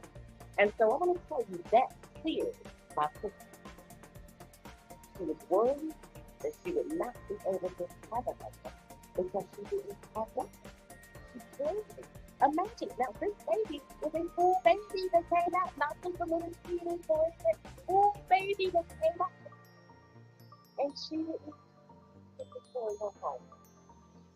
And so I had to continuously talk to my sister about changing the way she thought. It's hard sometimes, I'm telling you, whenever you have heard all the negative things and stuff that you see that happens with everyone else. But you've got to understand who you are as an individual. And if God said it, then guess what? It is so, right? It is so. And so she called me a few weeks later. She said, I got something to tell you. I said, I don't even know if I want to tell you. I said, what's going on? I thought it was something my mama done done. You know, we always talk. Y'all know how we talk about what our mamas be doing, right? And so she say, she said, well, I'm sorry, but why you saying so bad? She said, because I don't think it's you know, started crying and all this other stuff, right? She's actually doing it. But she doesn't think she's going to be able to carry it full term and that she's going to lose it because she lost the passport. So what's the moral of the story? Be careful how you speak. My nephew will be 2 next month. He is a healthy baby boy. She brought him home, and I'm telling you, he was all over the place. I miss Gerald too. But I want you to be encouraged today, and I just want to let you know that if you can believe it and you want it, there's nothing wrong with changing the way this thing is. You know? All right, see, you already got the story all over the place. Yes, my next book is about my health journey and about how the words they spoke over me aren't true. They were true when I was, and then they weren't, and then they weren't. And then I found another way, and I was led there by God. And so anytime now they think anything over me, because I just had cancer. They removed breast cancer, which is the first major event that I've done since then. Praise God. But as soon as they gave me the diagnosis, I started praising my cancer. Praise God. Praise God for that. If he done all that, girlfriend, I know he can bring you that baby. As long as you got them ovaries, uterus, and all that up in there, honey, that baby can come forth. I'm telling you. So much for sharing your book with us. Absolutely. You do. This is what it's about, you guys. This is what it is about. Oh my God. Well, Crystal, we're going to let you share about your book. Because, you know, we have an opportunity earlier, but we know our virtual audience is listening to us. So tell us a little bit about your book. Okay. So, From Meaningless to Purposeful is a book that I wrote about my testimony, and the whole way the idea came about was a God thing, because I know I was asking God at first. I said, you know, I got this healing testimony, and how do you want me to share it? Now, I've never even thought about writing a book because I didn't think I had the patience to do it, and so. But I still asked him. I said, do you want me and my husband, because I know it involves the husband, do you want us to sit up on the YouTube video and talk about it, or do you want me to write about it? You know? And I just kind of left it there. But God began to give me my answers, like through prophetic voices. And these prophetic voices are voices like I'm watching on YouTube. They don't know nothing about me. I don't know nothing about them. And they can mean just anything to anybody else. But for me, I knew what God was telling me to do. I knew God was giving me an assignment. And I knew that assignment was to write a book. And so yeah, and like I was saying even yesterday, that even when I had it on my heart, really heavy, and God began to give me dreams about the assignment and everything like that, you know, I didn't know how to start it. I went to Barnes & Noble. I asked my husband to go with me to Barnes & Noble. He went with me, and God told me right there, he was like, you did right. You did just like Caleb and Joshua did when they went to the promised land. And they look and say, okay, it is a land flowing milk and honey. There's a lot of giants around, but God is with you, so we can take it. And so God was just letting us know that when we went to Barnes and Noble, we was taking out the promised land, and we took on a job, because God was with us. And so the whole book was a journey, and I'm just thankful for the prophets of God, for the pastors that God had put before me to listen to me, to push me through. And, even when I was getting a little tired and lazy, God would encourage me through songs. It's a song by Dirk Bentley called I'm a Riser. And I haven't listened to it, and I didn't listen to it for about 2 years, but God brought that song to my mind, and He told me to keep going. And I kept going, kept writing. And I remember one time I was laying down, and He woke me up early and said, get up, because each time that God had moved around for His people was in a time of darkness. Finish up, and I got to it. But my book is just a story about my life, how God changed me, transformed me, transformed my life from meaningless to purposeful, took my beauty and turned it into ashes.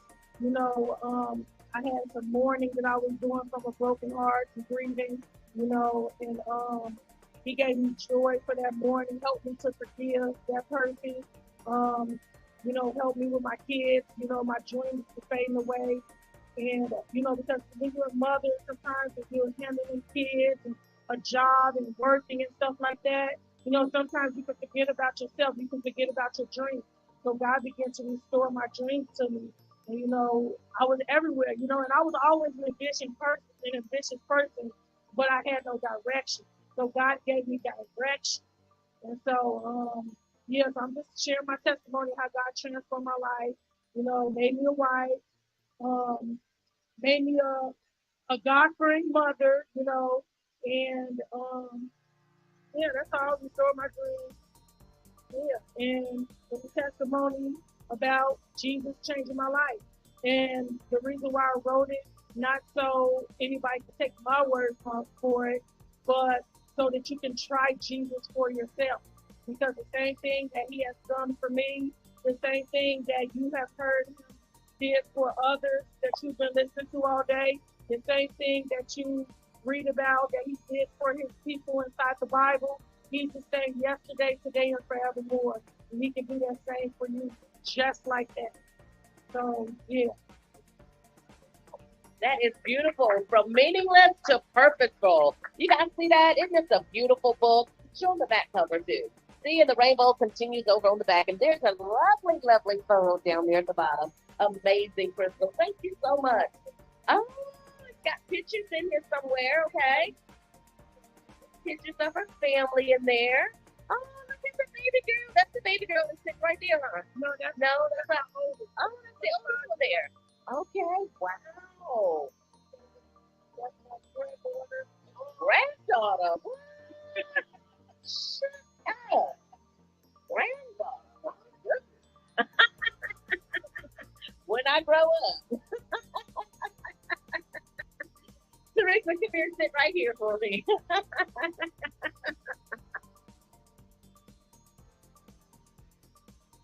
Ladybug, tell us what this was like to get this call from ReadersMagnet.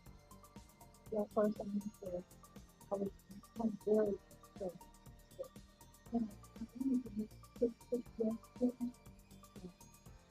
what lovely bag I got, everything has been touched. And but I want to say this, when you get a few business cards this time, I've met two twins, one of them is $4,000. And they asked me where was I.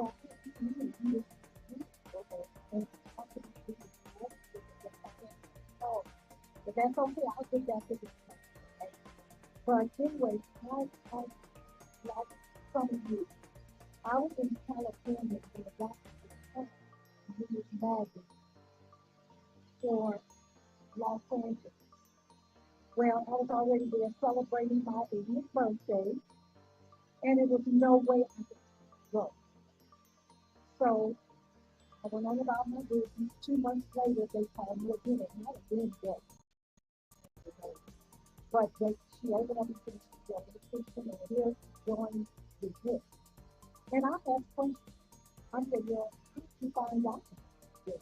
She said, well, you embrace, try to get new books, new authors, and your books done and stuff. And so thankful about that. So you learn to display the different. What I did, I do have some policy to live in here. And I got to do more people. So I called two friends that I know that had this thing.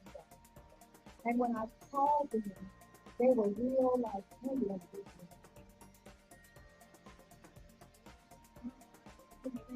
They weren't motivated at all. They were like Indian people.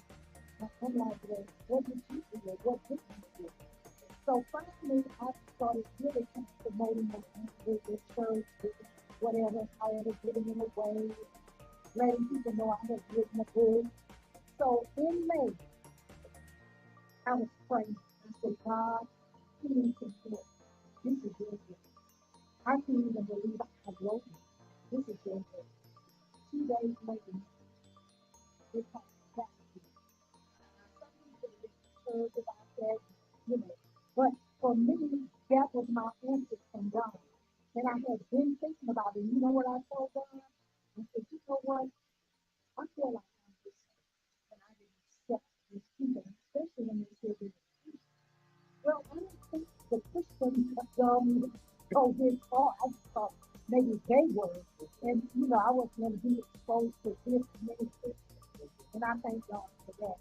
And I think this station is a story for me. And I just saw so much administrative excellence. Those people contacted me, and it wasn't burden for me. Dennis never wanted. He would call me, he talk, he'd share, and he'd ask me how I was doing, things like that, he'd check on me. And I just took appreciative of that. And so now, ReadersMagnet has pulled the Spirit of God in me as an author. I've always been a little writer. I've written 2 other books. Amazon, Amazon, even I went to office people, I typed into office people, had them acting totally insane. You know, never been on this level of a book. So I just so grateful, and I go to God first, then I go to Google. And I went to Google, I'm going to be honest, I went to Google to look up ReadersMagnet. And I saw this wonderful stuff. And they, you know, you don't always just get a plan. Somebody negative. And it was simply because they were sharing about ReadersMagnet. They listed everything that ReadersMagnet does, what they do. They just listed a bunch of stuff. And in the end, they said that they're explaining because you got paid. So I said, okay, all they doing that. They deserve to be paid. You know, people need to be paid for their services. So I didn't let that bother me. So I want to tell everybody this. Watch what you hear in your ears. If it's not motivating, if it's not encouraging, if it don't build you up, touch it down. Because what you hear, the whole word of fear is fear. What you hear in your ears is in fear. So I just refuse and I cast all those fiery darts of doubt, unbelief, down. And I didn't receive it. And I talked to God about being this leader's life. And I had one. They called me again after I prayed that text, and I talked to God. I don't know anything. I said, God, I need help. This your will. What you want to do? 2 days later, so I then had peace. The peace that surpasses all understanding. So it didn't matter what anybody else said to me. God said, I said, God, this is your book. And he said, whatever I ask you to do, I supply finance, the people, and materials. And he's done that to me. My daughter called me. She said, Mama, I want to come and help you. Wow. But I don't have any answer. She just stopped there. I said, I got you. That's hard. That's hard. That's hard. And you know, since I started to make that decision with hope, I have gotten over 1,000 watches from people saying, oh my God, I want to touch you. Oh my God, I was so huge with that. Oh my God. Oh, what, how much does it cost? I said, it costs whatever it costs. God is going to take it. He says, therefore, I'm telling you, it's miraculous to me. So I know for me, I don't know about nobody else, but for me, reading that, it has magnetized my life. Now, I love that. Reader's Magnet has magnetized my life. I'm telling you. Yes, God before Google. But listen, you know, I definitely can agree with you on that. You know, when you give God the yes, and I say this all the time, He will take care of the rest. And one thing that you said too, and I want to be reminding everybody listening to this virtually too. You said that they had called you before and you kind of like turned it down and all of that you didn't want to do. But you know what? I am so glad that we serve a God of a second chance and another chance and another chance and another chance. You know what I mean? And so what is for you is for you. You might not catch it this season, but guess what? The seasons come around every year, don't they? So you just might have to wait till the next season come up, just like your next season, and here you are. Just a bundle of fire. I mean, on fire, looking pretty, just a queen in of herself. I mean, you know, listen. This is 80 years old, you guys. This is 80 years old. 80 years old, looking fabulous. Fabulous.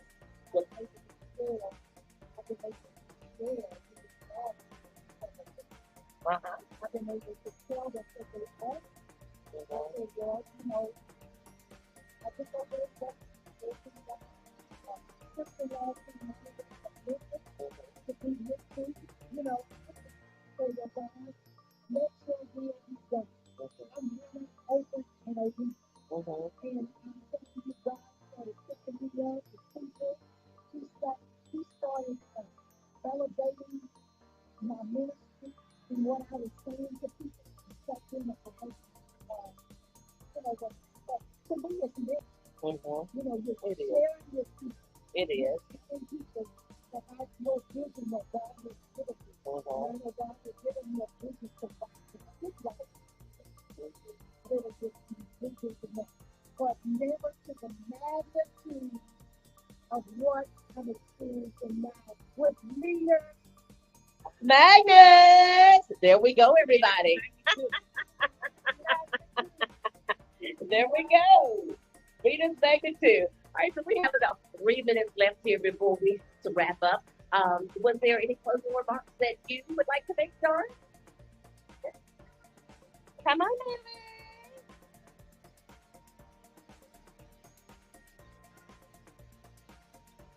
Somewhere in the middle, I found me. This is the author of that great book. What last comment would you leave for us today? Just like to say in the beginning when I got the phone, this is really special. And I looked it up in research, and I took a different testimonies that a big deal thing that was there. And I'm just so glad that God connected me to this life. It's been the best thing that ever happened to me. The book was written, the book was published.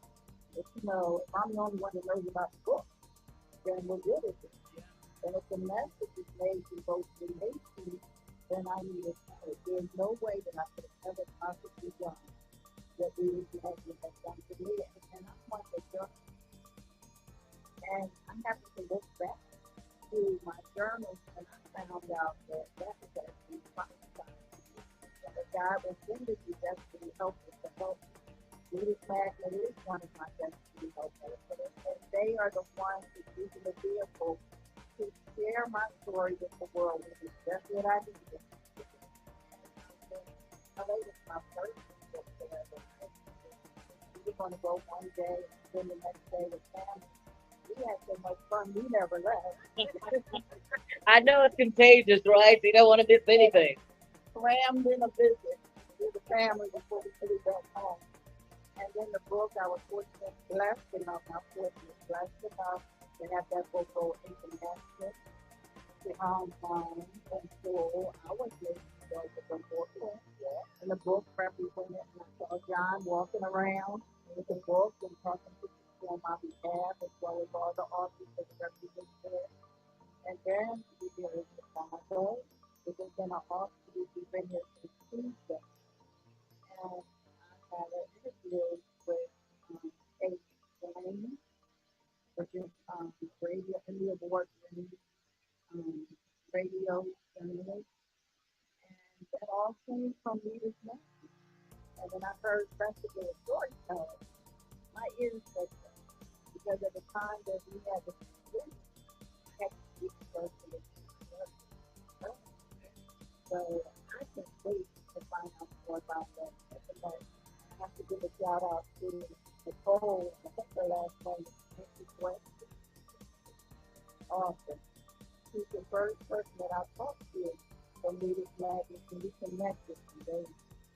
Her spirit is coming to the phone and she felt something from me, and it's just been a relationship from day one. Took me a little bracelet. Yeah, it's my name on it, just to say that she loves you, you know, and she has a pleasure, you know, to be relationship and have that support. So that's what she did, a lot of love and people. And it's just been awesome. Everybody that ever has come to contact with me, awesome, love you, they like the same me. And I'm so glad that you embraced me and allowed me to be a part of it. Well, we are so elated to have you a part of ReadersMagnet, Doris. Absolutely, absolutely. Absolutely. Yes, ma'am. Well, I ain't giving you the mic, though, because I got a minute. I just want to say, too, that with John, this is hard to do. I've been saying to a lot of people, but my husband has been talking for 40 years. And I've met all the people about business, people in ministry, prayer, something things. I've met them all. And to be around people that elevate, motivate, encourage you like John does. He's like the Word of God. The Word of God on me. And this Chris here, you know, she's tough and rough and on the point. Rough, tough and rough, but she sticks to it. And I just love the staff that I've run into. That everybody has been so embracing and kind and wherever I go, you know, I've always embraced people that are loving and caring. And to me, that's important. Absolutely. I actually know people. You know, I've been around people, ministered to people.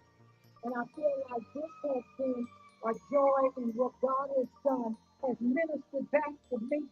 Because I'm always ministering to people, but God has ministered back to me at this point in my life. 20 years. All right. There we have it, you guys. So listen, I want to thank each and every one of you that has been tuning in with us from all week, from Chicago Book Confab on Wednesday and Thursday. We appreciate your attendance there, and all the way here to Richards Road on yesterday and today. We definitely want you to know that we are elated each and every time that you tune in with us, and also whenever you share and when you comment. We had some beautiful comments and questions for our authors at Book Confab, and I want you to know that we appreciate that. That lets us know that you are actually paying attention and that you are actually listening to us. You're actually hearing us. So again, thank you so much for tuning in with us out there. And I want to thank our team once again that is in the background. I want to thank our team that is here. Fran, Aitlin, Kathy, Cherry, Leah, baby girl over here, I forgot her name. Pebbles, yes, Pebbles was in LA. So Pebbles, how did you skate out, girl, on all week and show up today? What? So, you know, I love to joke and pick, so everybody knows that. But we are just so grateful and thankful. And I'm going to hand it over to John, our VP of ReadersMagnet, so he can close us out today. This has been such a wonderful event. I love you guys, and until next time. So, like all good things, must come to an end. All right. So this is actually not the end, right? This is just the beginning. And for today, and I'd like to thank everyone here in Chicago. Wow, very chilly compared to last year. Last year, Deb, if you remember, it was very wet, right? It wasn't too bad. And here's my son, Angelo. That's great timing. But I'd like to thank everyone here at Chicago, at the Printers Row Lit Fest, the amazing staff, their head honchos, Bonnie and Rudy. Thank you, folks. The staff, and I'm blanking out on their names, but on this side, on South Dearborn, in between Ida Wells and Harrison, whoever was assigned in this area, you guys rock. You guys rock. I'm telling you, Printers Row Lit Fest has stayed true to what they believe in. This is an actual Printers Row. You know that, right? When they really printed, when it was back in the day, when it was a newspaper, when it was like books that smelled like ink, if you know what I'm saying. But we are in the Printers Row, and again, honored to be where history has made its where history is made. And today, this week, here at South Dearborn Street, we have made history again. Okay, through social media, we've reached a lot of folks around the country, around the world. I'd like to thank everyone. It is a Sunday, and my prayer is of thanks. My prayer today is of thanks, and my prayer today is just to keep the energy up to all authors, to our dear authors online and here. It ain't no joke, right? This marketing your book is no joke, but it's fun, guys. Ladies, it's fun, right? And it is your story. You deserve that spotlight. You deserve that time, and you deserve that attention. And your book deserves that attention. So again, at ReadersMagnet, we share your stories with the world. And from Chicago, what's your name? Lorenzo. Lorenzo and I are bidding goodbye. Thank you. Thank you, everyone.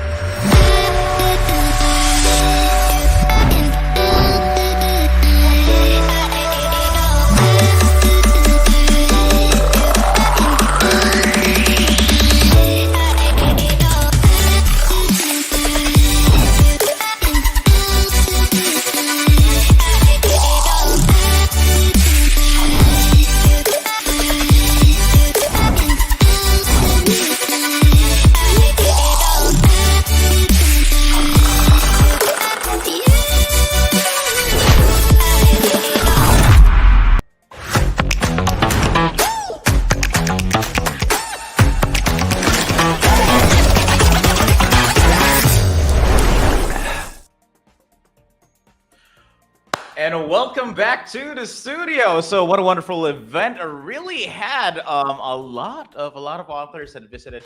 And again, to each and every one of you authors, this wouldn't be possible without you guys. So everyone in the comment section really loved the energy, that it was really consistent from day one up until today. And we really appreciate each and every one of you. Because again, guys, without your creative minds, none of these would be possible. So coming from me as well, I want to extend this to you, and really do appreciate you. And hi Marie. So I'm reading the comments here. So Marie, hi, welcome. It's been a while though. Haven't caught you in the previous tributes I got, but again though, we do have some. Oh, hi Sheldon, welcome. And so Hey, as usual though, I'm the first person you've seen in this live stream. I'll be the last person you'll see in this live stream as well. So again, before we'll do the raffle.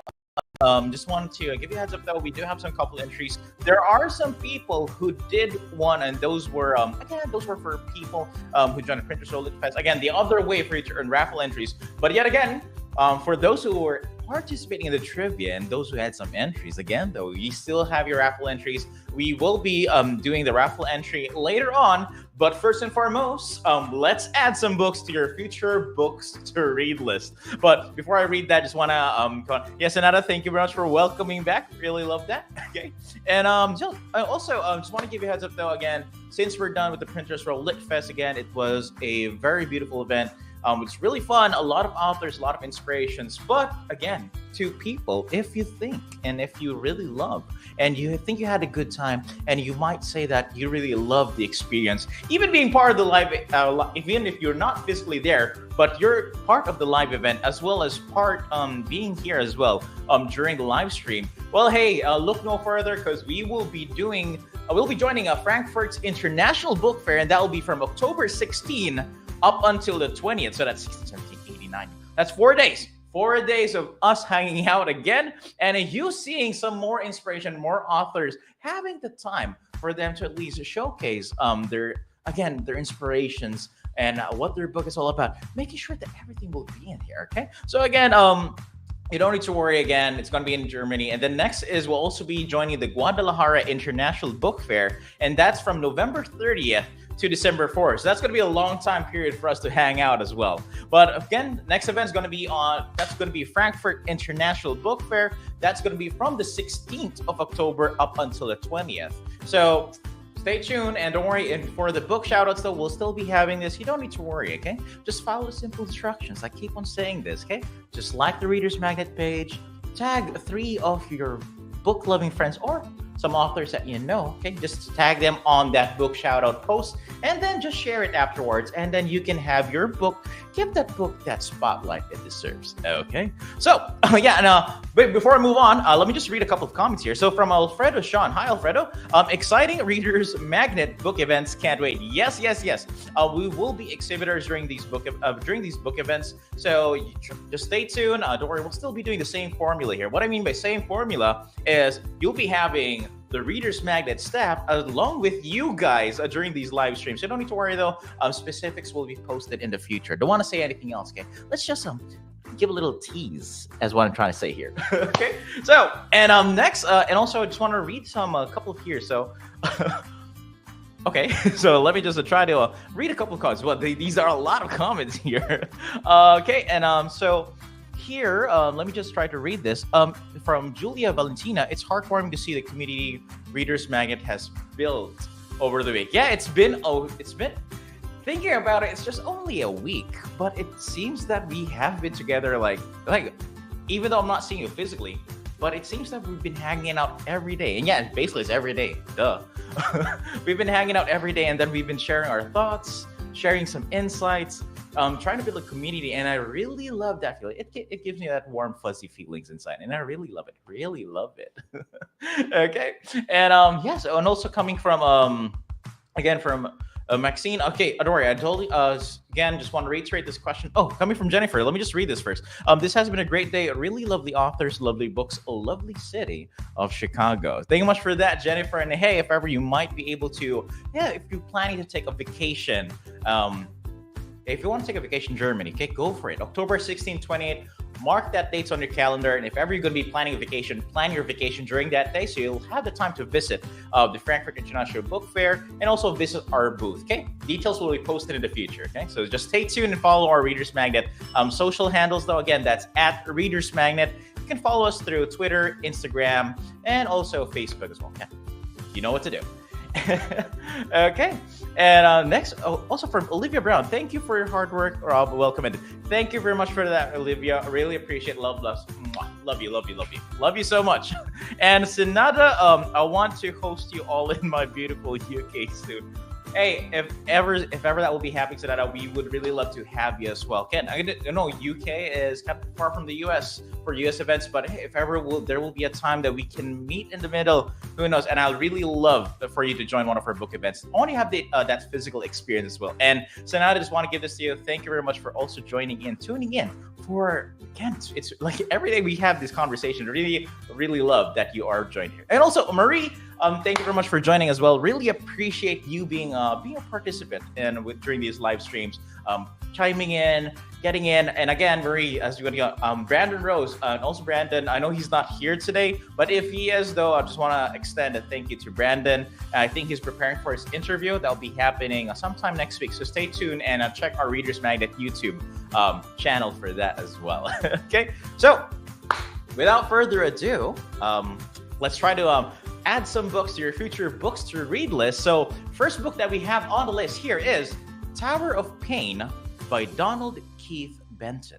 Okay, so again, it's Tower of Pain by Donald Keith Benton. So if ever you want to go for this book, try to check it out. Though again, that is again, it's available on Amazon. Check it out. Feel free to grab a copy. Okay, and and the next book that we do have on the list here is The First Lady of the Process to My Purpose, Believe, Don't Give Up, from Bonita Mitchell. So I think everyone has seen Bonita. She had her speech earlier as well, so no need to worry about that. Oh, and just want to read one of the comments here from Senada. So I'll make impossible possible, Rob. So let's go. Yeah, don't worry, Senada. I'm looking forward that we can see that. Okay, don't worry. Let's always make the impossible possible. I love that. I love that. Okay. And from Sheldon Crocker, I missed my book shout out earlier today. I'm sure it went well. So please feel free to contact me about my books if you are honestly interested. So again, just want to give you a heads up though. Again, Sheldon is available on Facebook. You can send him a message, and if you have any questions about his book, feel free to get in touch with him. Okay. Again, let's help each other. We are a community here. Let's help other authors. And if you are still in the process of writing a book, get some tips from them. Okay, try to get their perspectives on what it is, how does it work? Okay, if you want to get some tips. Okay, but again, let's build this community. Let's make sure we can help each other. Okay, but don't worry, Sheldon. Again, you can always try to. I'll try my best to do a re-shout out of your book as well, Sheldon. So don't you worry. Let me. Don't worry. We still got time before I don't want this day to end. Don't worry. We got time here. Okay. Okay. So again, coming back with the books though. Again, that's The First Lady, The Process to My Purpose, Believe, Don't Give Up, coming from Bonita Mitchell. And yeah, Lani, she really has a nice voice. Really appreciate that. Really love that. Really love that. Okay. And then next book that we do have on the list here is The Character of Christ Bible Study Series. Okay. And it's coming from Mary D. McCorvy. So I believe everyone who has watched the live stream, Mary also had a time as well to do her speech on the mini confab as well. Really had that fun though. So again, if you want to check it out though, again, it is the Character of Christ's Bible Study Series. Check it out though. It is available on Amazon, and add it to your future books to read list. Okay. And then next book that we do have on list here is coming from Edwin Edwards. It's Fields of Faith, The Remarkable Journey of Edwin J. Edwards. Awesome. Okay. So again, that's Fields of Faith, The Remarkable Journey of Edwin J. Edwards, coming from Edwin Edwards itself. Okay. So no need to worry though. Everything is okay. So if you want to check it out though, feel free to scan the QR code, check this Amazon page, see what the book can bring to you. Okay. Oh, and coming back, just reading one of the comments here. Who will be from Jennifer Jackson? Who will be here to watch Brandon this Monday? Because I'll be there. Really love that. Really awesome. Really want that. Okay. It's okay. So, and also when hear from Marie J. Phillips, what is going on? So Marie, what's going on Monday is there's going to be an interview with Brandon Rose. I just want to confirm the schedule here. Don't worry, it's going to be posted on Facebook socials, so you can check on when will be the fixed schedule for this as well. Okay, but don't worry, it's going to be available on YouTube. So if ever you you have a procedure in the morning, but the rest of it should be good. Marie, don't worry though, the video would be available for you to check it out though. It's not specifically a live stream, but it's a live interview, but the recording would stay up on YouTube. So you can always check it out later on, okay? So, okay. And then, so again, going back, so next book that we do have on list here is Angel Templar from Pete Fleck. So those again, those who've seen the live stream, you've seen Pete Fleck as well. That he joined in, and he was again, he had his talk as well. And yeah, so again, that is Angel Templar from Pete Fleck. Scan that QR code, check it out, see what the book entails for you. Okay. And next book that we do have, let me read this comment here from Shelby Crocker. You're welcome. Thanks for having me. Independents need all the help they can get, and there's no better help available than Reader's Mag. You know what, Sheldon? Thank you very much as well. Because again, as I've been saying this for the past few days, like every book deserves that spotlight. Okay, you don't need to be connected to a very huge company for you to get that spotlight. Every book can be a hidden gem. All it needs to do is just to make sure that someone can discover it. And who knows? Putting that spotlight is just the first step in making sure your book would be noticed. And that's why we're here. Okay? So, and Lena, from Nella Elliott, every time RM comes out, they just get better. Can't wait to see where you'll be soon. Looking forward to that. I'm really looking forward to that. I'm really looking forward to the big things that would happen in the future. And I really love to see what else can we bring to the table for independent authors as well. Really love to see that. Okay, so again, yeah, coming from Senada, it was a very powerful day. Yes, Senada, I really do agree with you. Energy was up top. Tish Barnhart, very wonderful host, very energetic, and very lovely woman as well. Really loved her, and it was really, everything was being glued on, the energy. It was really consistent. Like, I really loved it. So yeah, Tish, shout out to you. Really appreciate it. Love you lots. Okay. And next, okay, coming back with the book shout outs here. So next book that we do have on the list here is The Lord is My Inspiration for God's Nation. Coming from the author of Cordell Taylor. Okay, so if you want to check the book, feel free to scan the QR code. You know what to do. Get routed to the author's website or try to check their Amazon page and see what they can bring to the table as well. And if you love the book, wanted to add it to your shelf or your collection, feel free to scan it, buy one. Okay, and the next book that we do have on the list here is The Time on the Gravel Roads. The Time on the Gravel Roads. Okay, so that is coming from Sabranil De. Oh, that's it. That's a lovely name. Though I really love that. Okay, so again, that's The Time on the Gravel Roads. Again, that is available on Amazon, Barnes & Noble. Feel free to grab a copy, scan that QR code, and grab one right now. Okay, and the next book that we do have on list is coming from Annette Mazon, is Lily Among Thorns, Songs of Solomon 2:2 in the last days of 2 Peter 3:3. Love it. Love the title. Love the cover. Really intriguing. Okay, it's coming from the author again. That's Annette K. Mazon. So if ever you're interested to know more about this book, feel free to scan that QR code and grab a copy. Okay, and next book that we do have on the list is coming from Doris Lavon. Okay, if you do know Doris, if you see the live streams, you had seen her had a time. Okay, that it's Somewhere in the Middle, I Found Me. Okay, so again, that is Somewhere in the Middle, I Found Me. Okay, so think about this. Okay, if you are lost and you got stuck in the middle, you'll find yourself, and maybe that's the message, but who knows? You'll never know the message until you check that out. So once again, scan that QR code, know more about the book, and add it to your future books to read list. Okay, so the FBTR. Yeah, I'm getting the hang of it already. The FBTR list. Okay, and reading one comment coming from Flores. Rob, I'm proud of you. Thanks for doing a good job. Thank you very much, Flores. Really appreciate that. And to where, again, I'm not sure where you are coming from though, but again, to wherever you are though, I really wish you, I really appreciate it though. I'm speechless right now. There's a lot of praises, compliments right now. Don't know what to say. Hold on, let me compose myself. Sorry for that.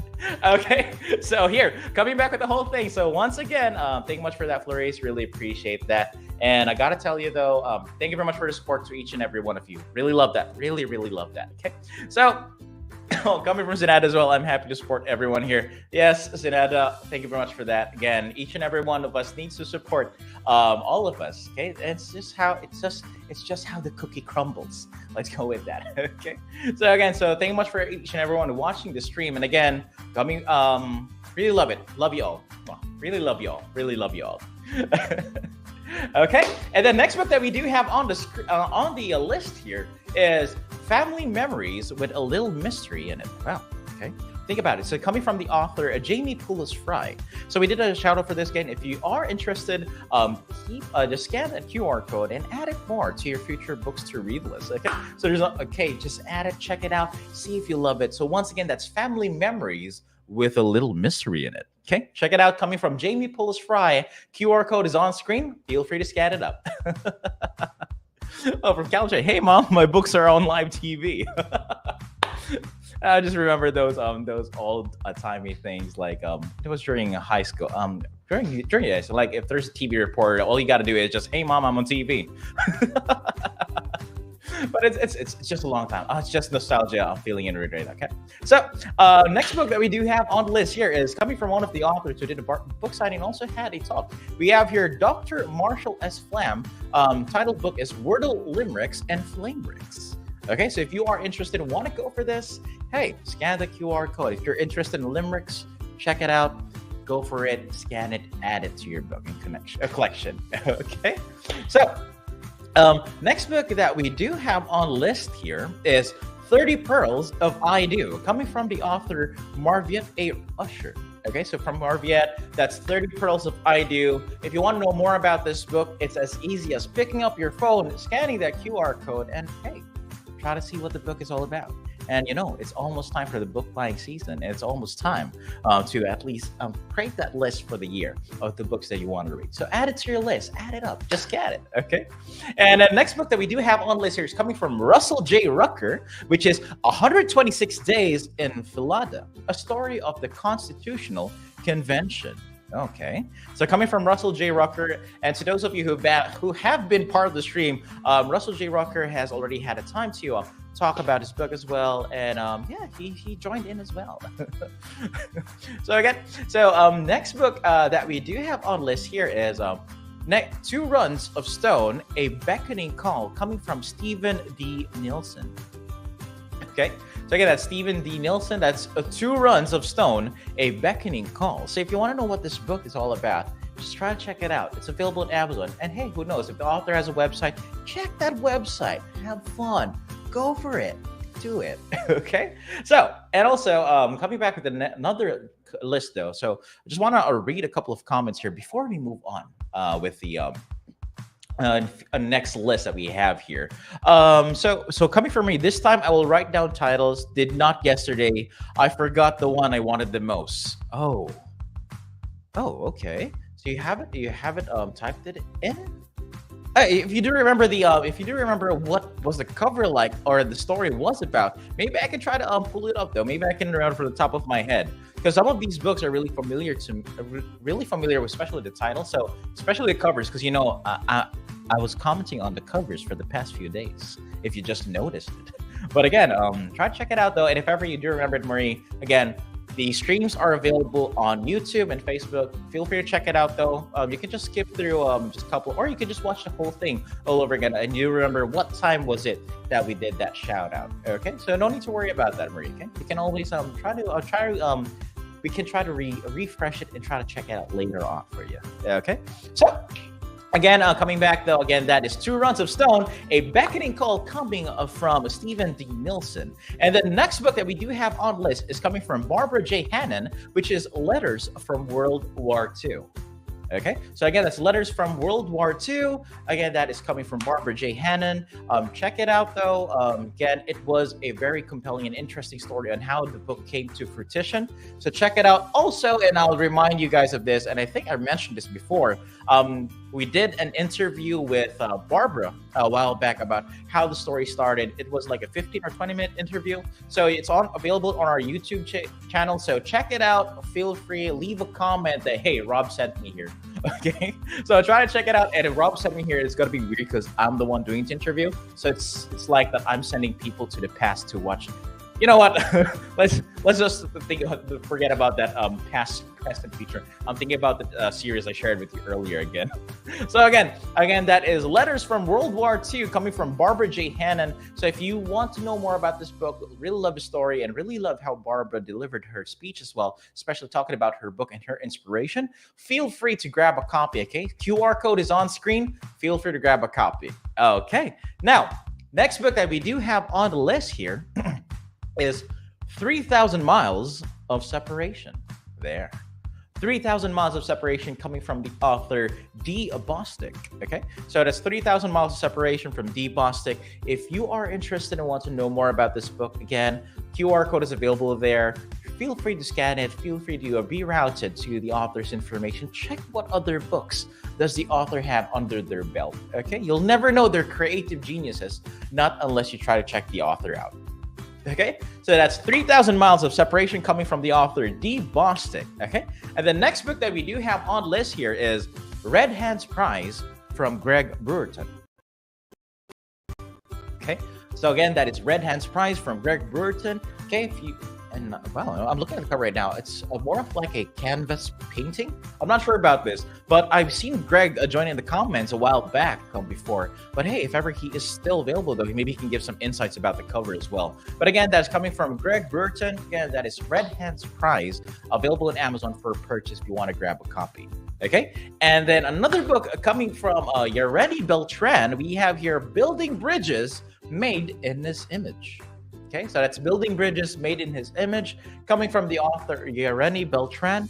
Check it out, though. It's a good book. I believe we had a conversation with Yareni a while back, and Yareni also had a time to be on stage and talked about her book as well. So if you really love that speech and you really love the idea of the book as well and the source for it, feel free to grab onto it. Again, grab a copy. Okay, it's available. It's just easy scanning that QR code. And again, next book that we do have on the list here is coming back, though. We do have Giving is Not Just for the Very Rich, a how-to guide for giving and philanthropy, coming from Susan Aurelia Gittleson. Okay, so it's coming from Susan. Again, Giving is Not Just for the Very Rich, a how-to guide for giving and philanthropy. So QR code is posted there on screen, so feel free to scan it, though. And again, going back with Susan's message, it's because we are all used to about giving and like taking and taking. Like, how about we think about giving? Okay, so if you want to check it out, though, feel free to go for it. Again, Giving is Not Just for the Very Rich from Susan Gittleson. Feel free to grab a copy. Okay, and the next book that we do have on the list here is The Pet Nanny, coming from Eliza Brabon. Okay, so again, that's coming from Eliza Brabon. Again, The Pet Nanny. If you're interested, want to go for this, feel free to add it. Okay, it's a very lovely book, very fun. Okay, so go for it. Scan the QR code, see what the book is all about. Okay, and the next book that we do have on the list here is Living Life with Blinders On. Living Life as God Intended, coming from Julius Mosley II. Okay, so again, if you ever, we do have a comment here from Bob Montgomery. Will you have a shout out for Frankfurt and Guadalajara too? Thinking about it, I think yes, but the part of me says that I really don't want it to be specifically for those events alone. Like, I wanted to have at least, we'll just be having up until the event. We can do some shout outs. Who knows? Okay, who knows? But as what I know, though, this is going to be something that we're going to be having all the time. Okay, we're going to be having these live events, and what will be a good thing to do during live events is do some shout outs as well. So Bob, thank you very much for that question. Don't worry, details will be posted before the event. So again, we have a month to wait. Okay, October 16th is going to be happening after a month. So we still have 5 weeks to prepare for it. So don't worry, stay tuned. We'll be posting on our socials just to make sure that you'll be in the loop to be part of this, okay? Coming from this book is one of my top faves throughout the event. Living Life with Blinders On.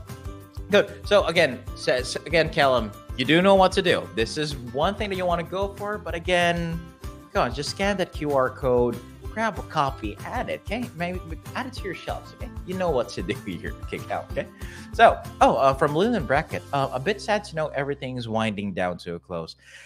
Yeah, like there's part of me that doesn't want to end the session, but hey, all good things must come to an end. But again, does not mean though that every ending is like that's it. There's always something next. Okay, something's gonna be happening next. Okay, so don't worry. Okay, it's just for today's event. We still have tomorrow. Okay, if you want to still, you can still stay tuned. Okay, we do have Brandon Rose's interview tomorrow. Okay. Here, name pronunciation for future reference. It's Pocket. Thank you, Paul. Now, I do know how to pronounce your last name. It's Pocket. Okay, thank you very much for that, Paul. Really love you. Thank you very much for that. Yeah, thank you very much for correcting me. Oh, and coming from Sanada, yes, there's always a next chapter. No need to be said. Hey, don't worry. Okay, we can always we'll still see each other, man. Okay, it's just only a temporary. It's just only temporary. Okay, we'll just won't be seeing each other temporarily. Okay, we'll be seeing each other soon. Okay, just hang on tight. Okay, we'll give you updates through social media. Okay, so coming back with our book shout outs, just to give you some more books for you to add to your future books to read list. So next book that we do have on the list is Lord When, a biblical perspective of the second coming, coming from the author John J. Cobb. Okay, so again, so that's coming from Lord When, a biblical perspective of the second coming, coming from John J. Cobb. And another book that I just want to also shout out here, it's coming from Deb Bostic, Recover Your Mission, How a Drunk from Wisconsin Became a Missionary in Haiti. Okay, that's coming from Deb Bostic and Recover Your Mission, How a Drunk from Wisconsin Became a Missionary in Haiti. Okay, so there it is. Okay. Okay, and then again, next book that we do have on the list here. So again, if you are interested, again, Deb Bostic also has an interview that was done to her in the past. Try to check it out. See it out. Check it out. Though it is a good story. And again, Recover Your Mission. Deb also has a website, so if you want to check it out, feel free to scan the QR code and see more information on what Deb is currently doing as well. Okay, and the next book that we do have on the list here is Experience May Vary from Brandon Rose. Okay, so Experience May Vary from Brandon Rose. And you do know that Brandon Rose will be having his interview tomorrow, so stay tuned if you want to know more about this book. But if you want to get a heads up though and support Brandon as well, feel free to scan that QR code and again, grab a copy. Check it out though, and tomorrow you'll be knowing more about insights about how the book came to be, what this book is all about, and how did he came up with the story as well. But again, experience may vary, as what Brandon Rose has said as well. Okay, so next book that we do have on the list here is Christian Label or Lifestyle from Thomas Fitzhugh Sheets. Okay, so again that's Christian Label or Lifestyle. That's a really intriguing title here. Okay, so check it out though, coming from Thomas Sheets. Feel free to scan a copy. Oh, and let me just read a comment here, just a side bit for a bit. Is in Germany going to be an event like in Chicago? Yes, but it would be a bit more different, is what I would say. Kind of different. It's kind of a bit different as well with the event in Chicago, but you'll still be expecting. There are still stuff that we'll be doing in Chicago. We'll be still having visiting authors, same stuff, but there's going to be something much more when it comes to it. And one thing for you to know, that's Sanada, and I'm going to put you on a teaser here. Okay? I'm going to put you on a cliffhanger for a bit. You stay tuned, and don't worry, we'll give you updates on what will be happening once we'll do the Frankfurt International Book Fair, once we'll be joining what we will be doing at the event as well. So stay tuned, and just follow our page for you to get updated on some future events as well, okay? Okay, so next book coming back with the list here. So next book that we do have on the list is Awake, O Sleeper, Mothers, Daughters, Sisters, Others from Julie Yetter. Okay, so Awake, O Sleeper, Mothers, Daughters, Sisters, and Others from Julie Yetter. And if this title and this book has a bit of intrigue when it comes to what it is, so feel free to check it out. Feel free to scan a QR code and add it to your future books to read list. Okay, now we're down to the last few books that we have here. Again, and coming back to the comment here from Paul. Paul. So let me pronounce your last name here. Paul Packet. Oh, wait, Pocket. Is that correct? Pocket. Yeah, Pocket. Yeah. Paul. So, hi, Paul. So, nice looking cover. Yeah, I really love the cover, though. It's a bit intriguing, and I really love it. So, hold on. Don't worry. It's been, try to check it up. So, no need to worry about this. So, again, if you want to grab a copy, if you're interested, go for it. Try it out. Okay. And the next book that we do have on list here is a gifted tome, The 40-Day Spiritual Fast for Dialysis Patients from Troy Sneed. Okay. Pocket. Close it up. Thank you very much for that, Paul. I'm reading that comment here. I'll get the hang of your last name here, Paul. Don't worry, because I do know that I'll be doing some shout outs of your books in the future. So I need to get the hang of saying your last name. So, Pocket. Got it. Close enough. Thank you very much for that. So again, coming back to the book again, that's a gifted tome, The 40-Day Spiritual Fast for Dialysis Patients, coming from Troy Sneed. So if you do know anyone, again, anyone who might want to have a copy of this book, or anyone that you think might learn something from this book, or even as a reference, feel free to scan the QR code, grab a copy, and give it. Okay, again, give gifts. Give the gift of knowledge and creativity to someone else. Okay. And then next book that we do have on the list is God, Guts, and Gallantry. Oh. Okay. So God, Guts, and Gallantry.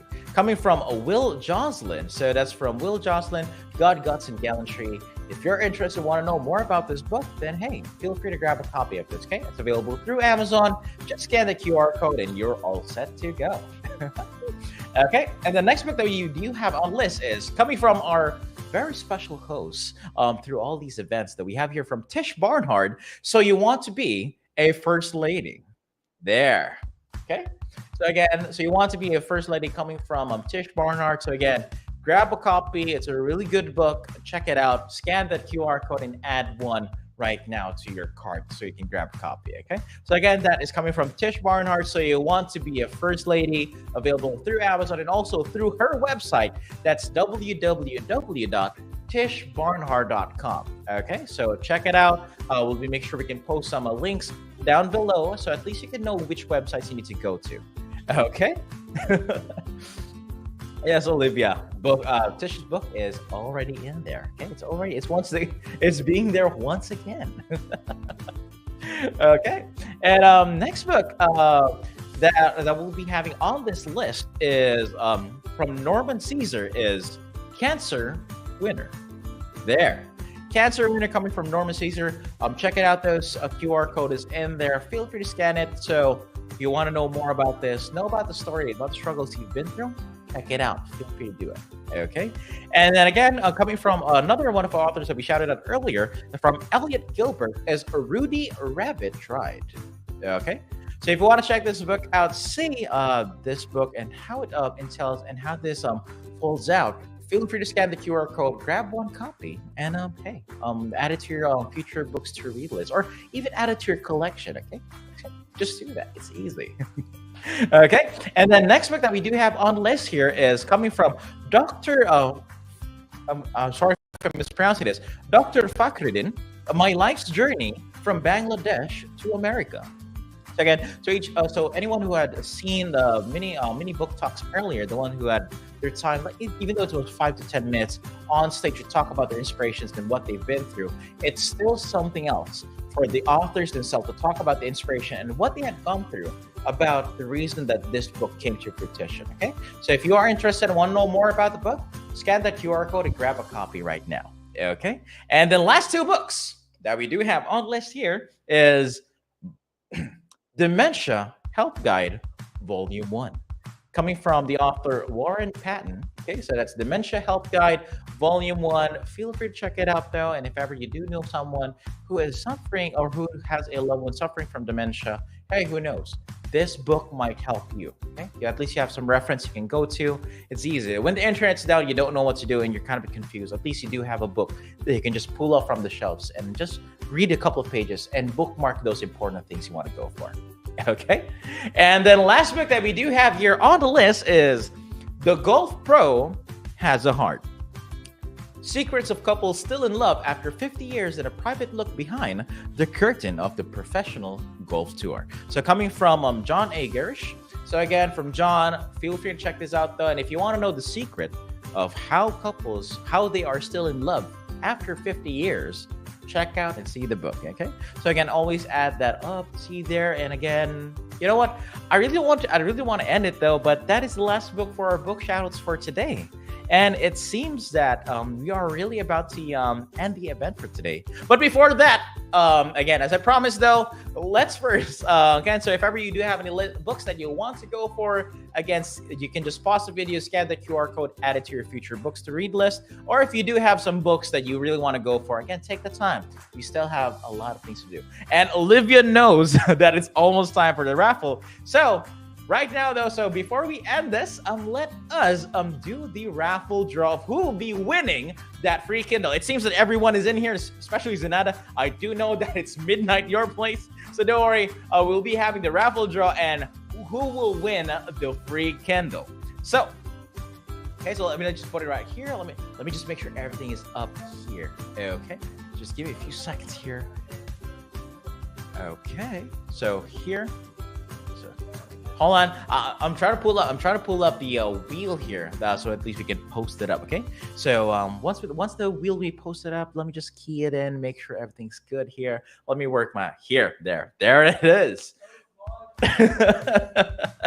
Okay. So without further ado, and if you're ready, let's see who won that free Kindle. So please spin that wheel.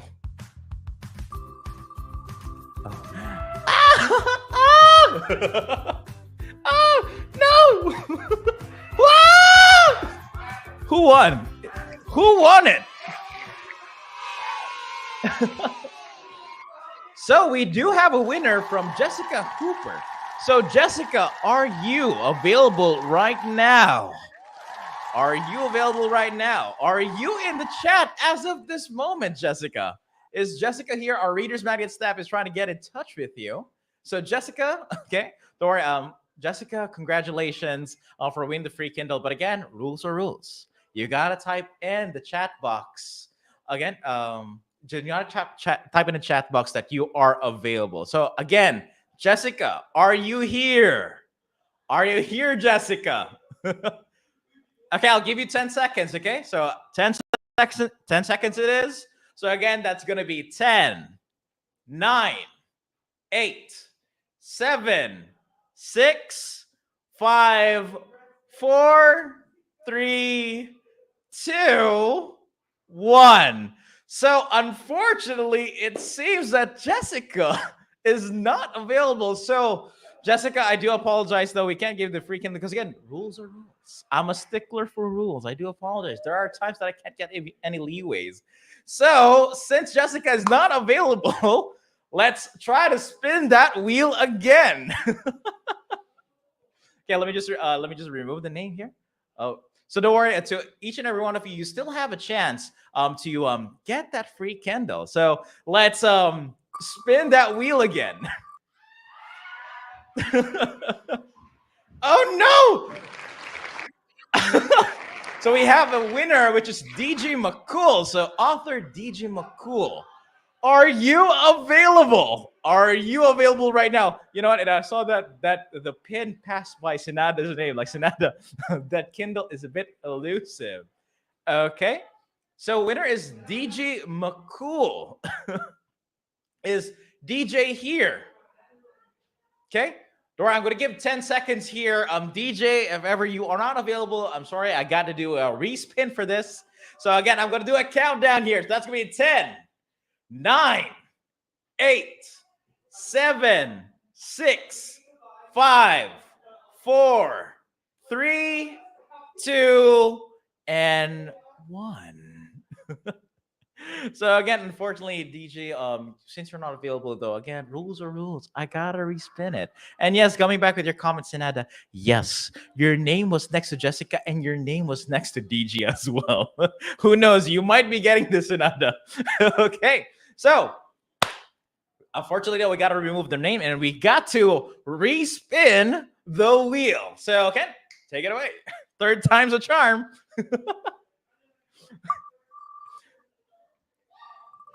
Oh no. And who won it? You finally got it, Senada.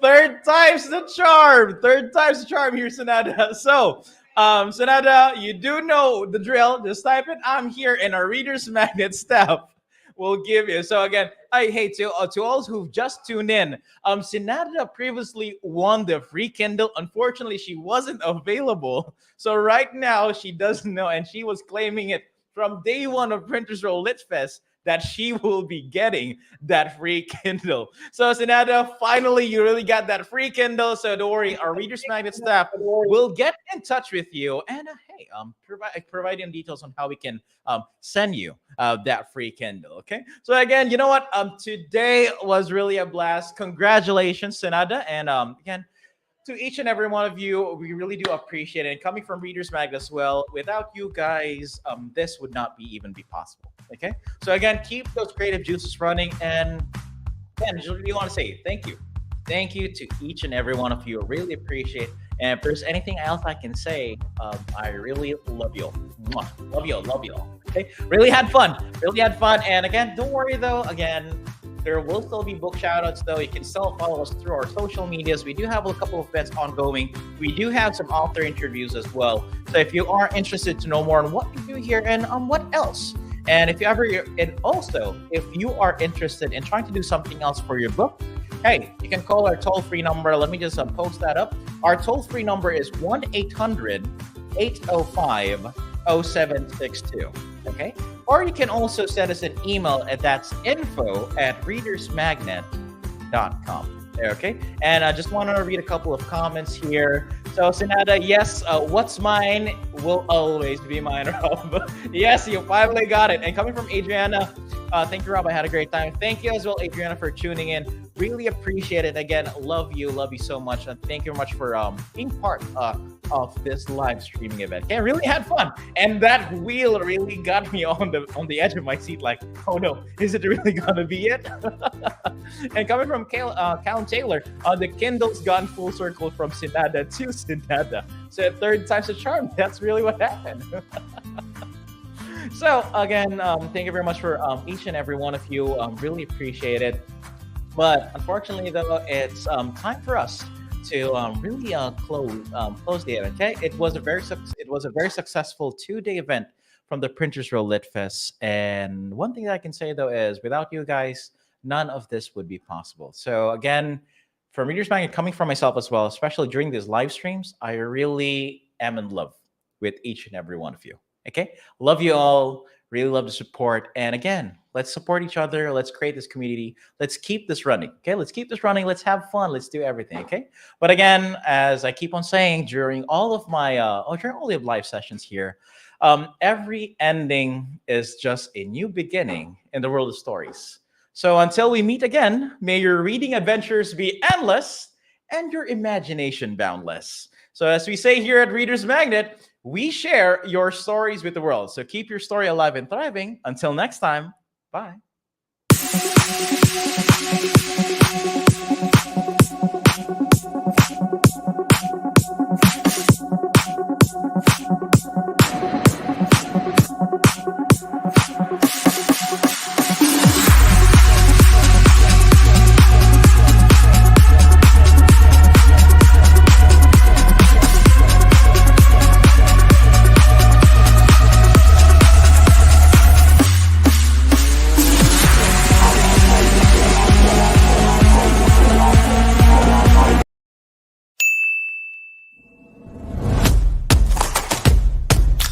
Readers Magnet is back in the heart of Guadalajara, Mexico. Join us for the largest Spanish-language book fair in the world. Guadalajara International Book Fair 2024. Access to over 300,000 titles. Networking opportunities with 15,000 book professionals. Feature your book in our book shoutout. And invite readers to grab a copy through our book plug. See you on November 30th to December 4th, 2024. Visit us at booth GG40 and GG42. Don't miss out and save the date. Contact us at 1-800-805-0762.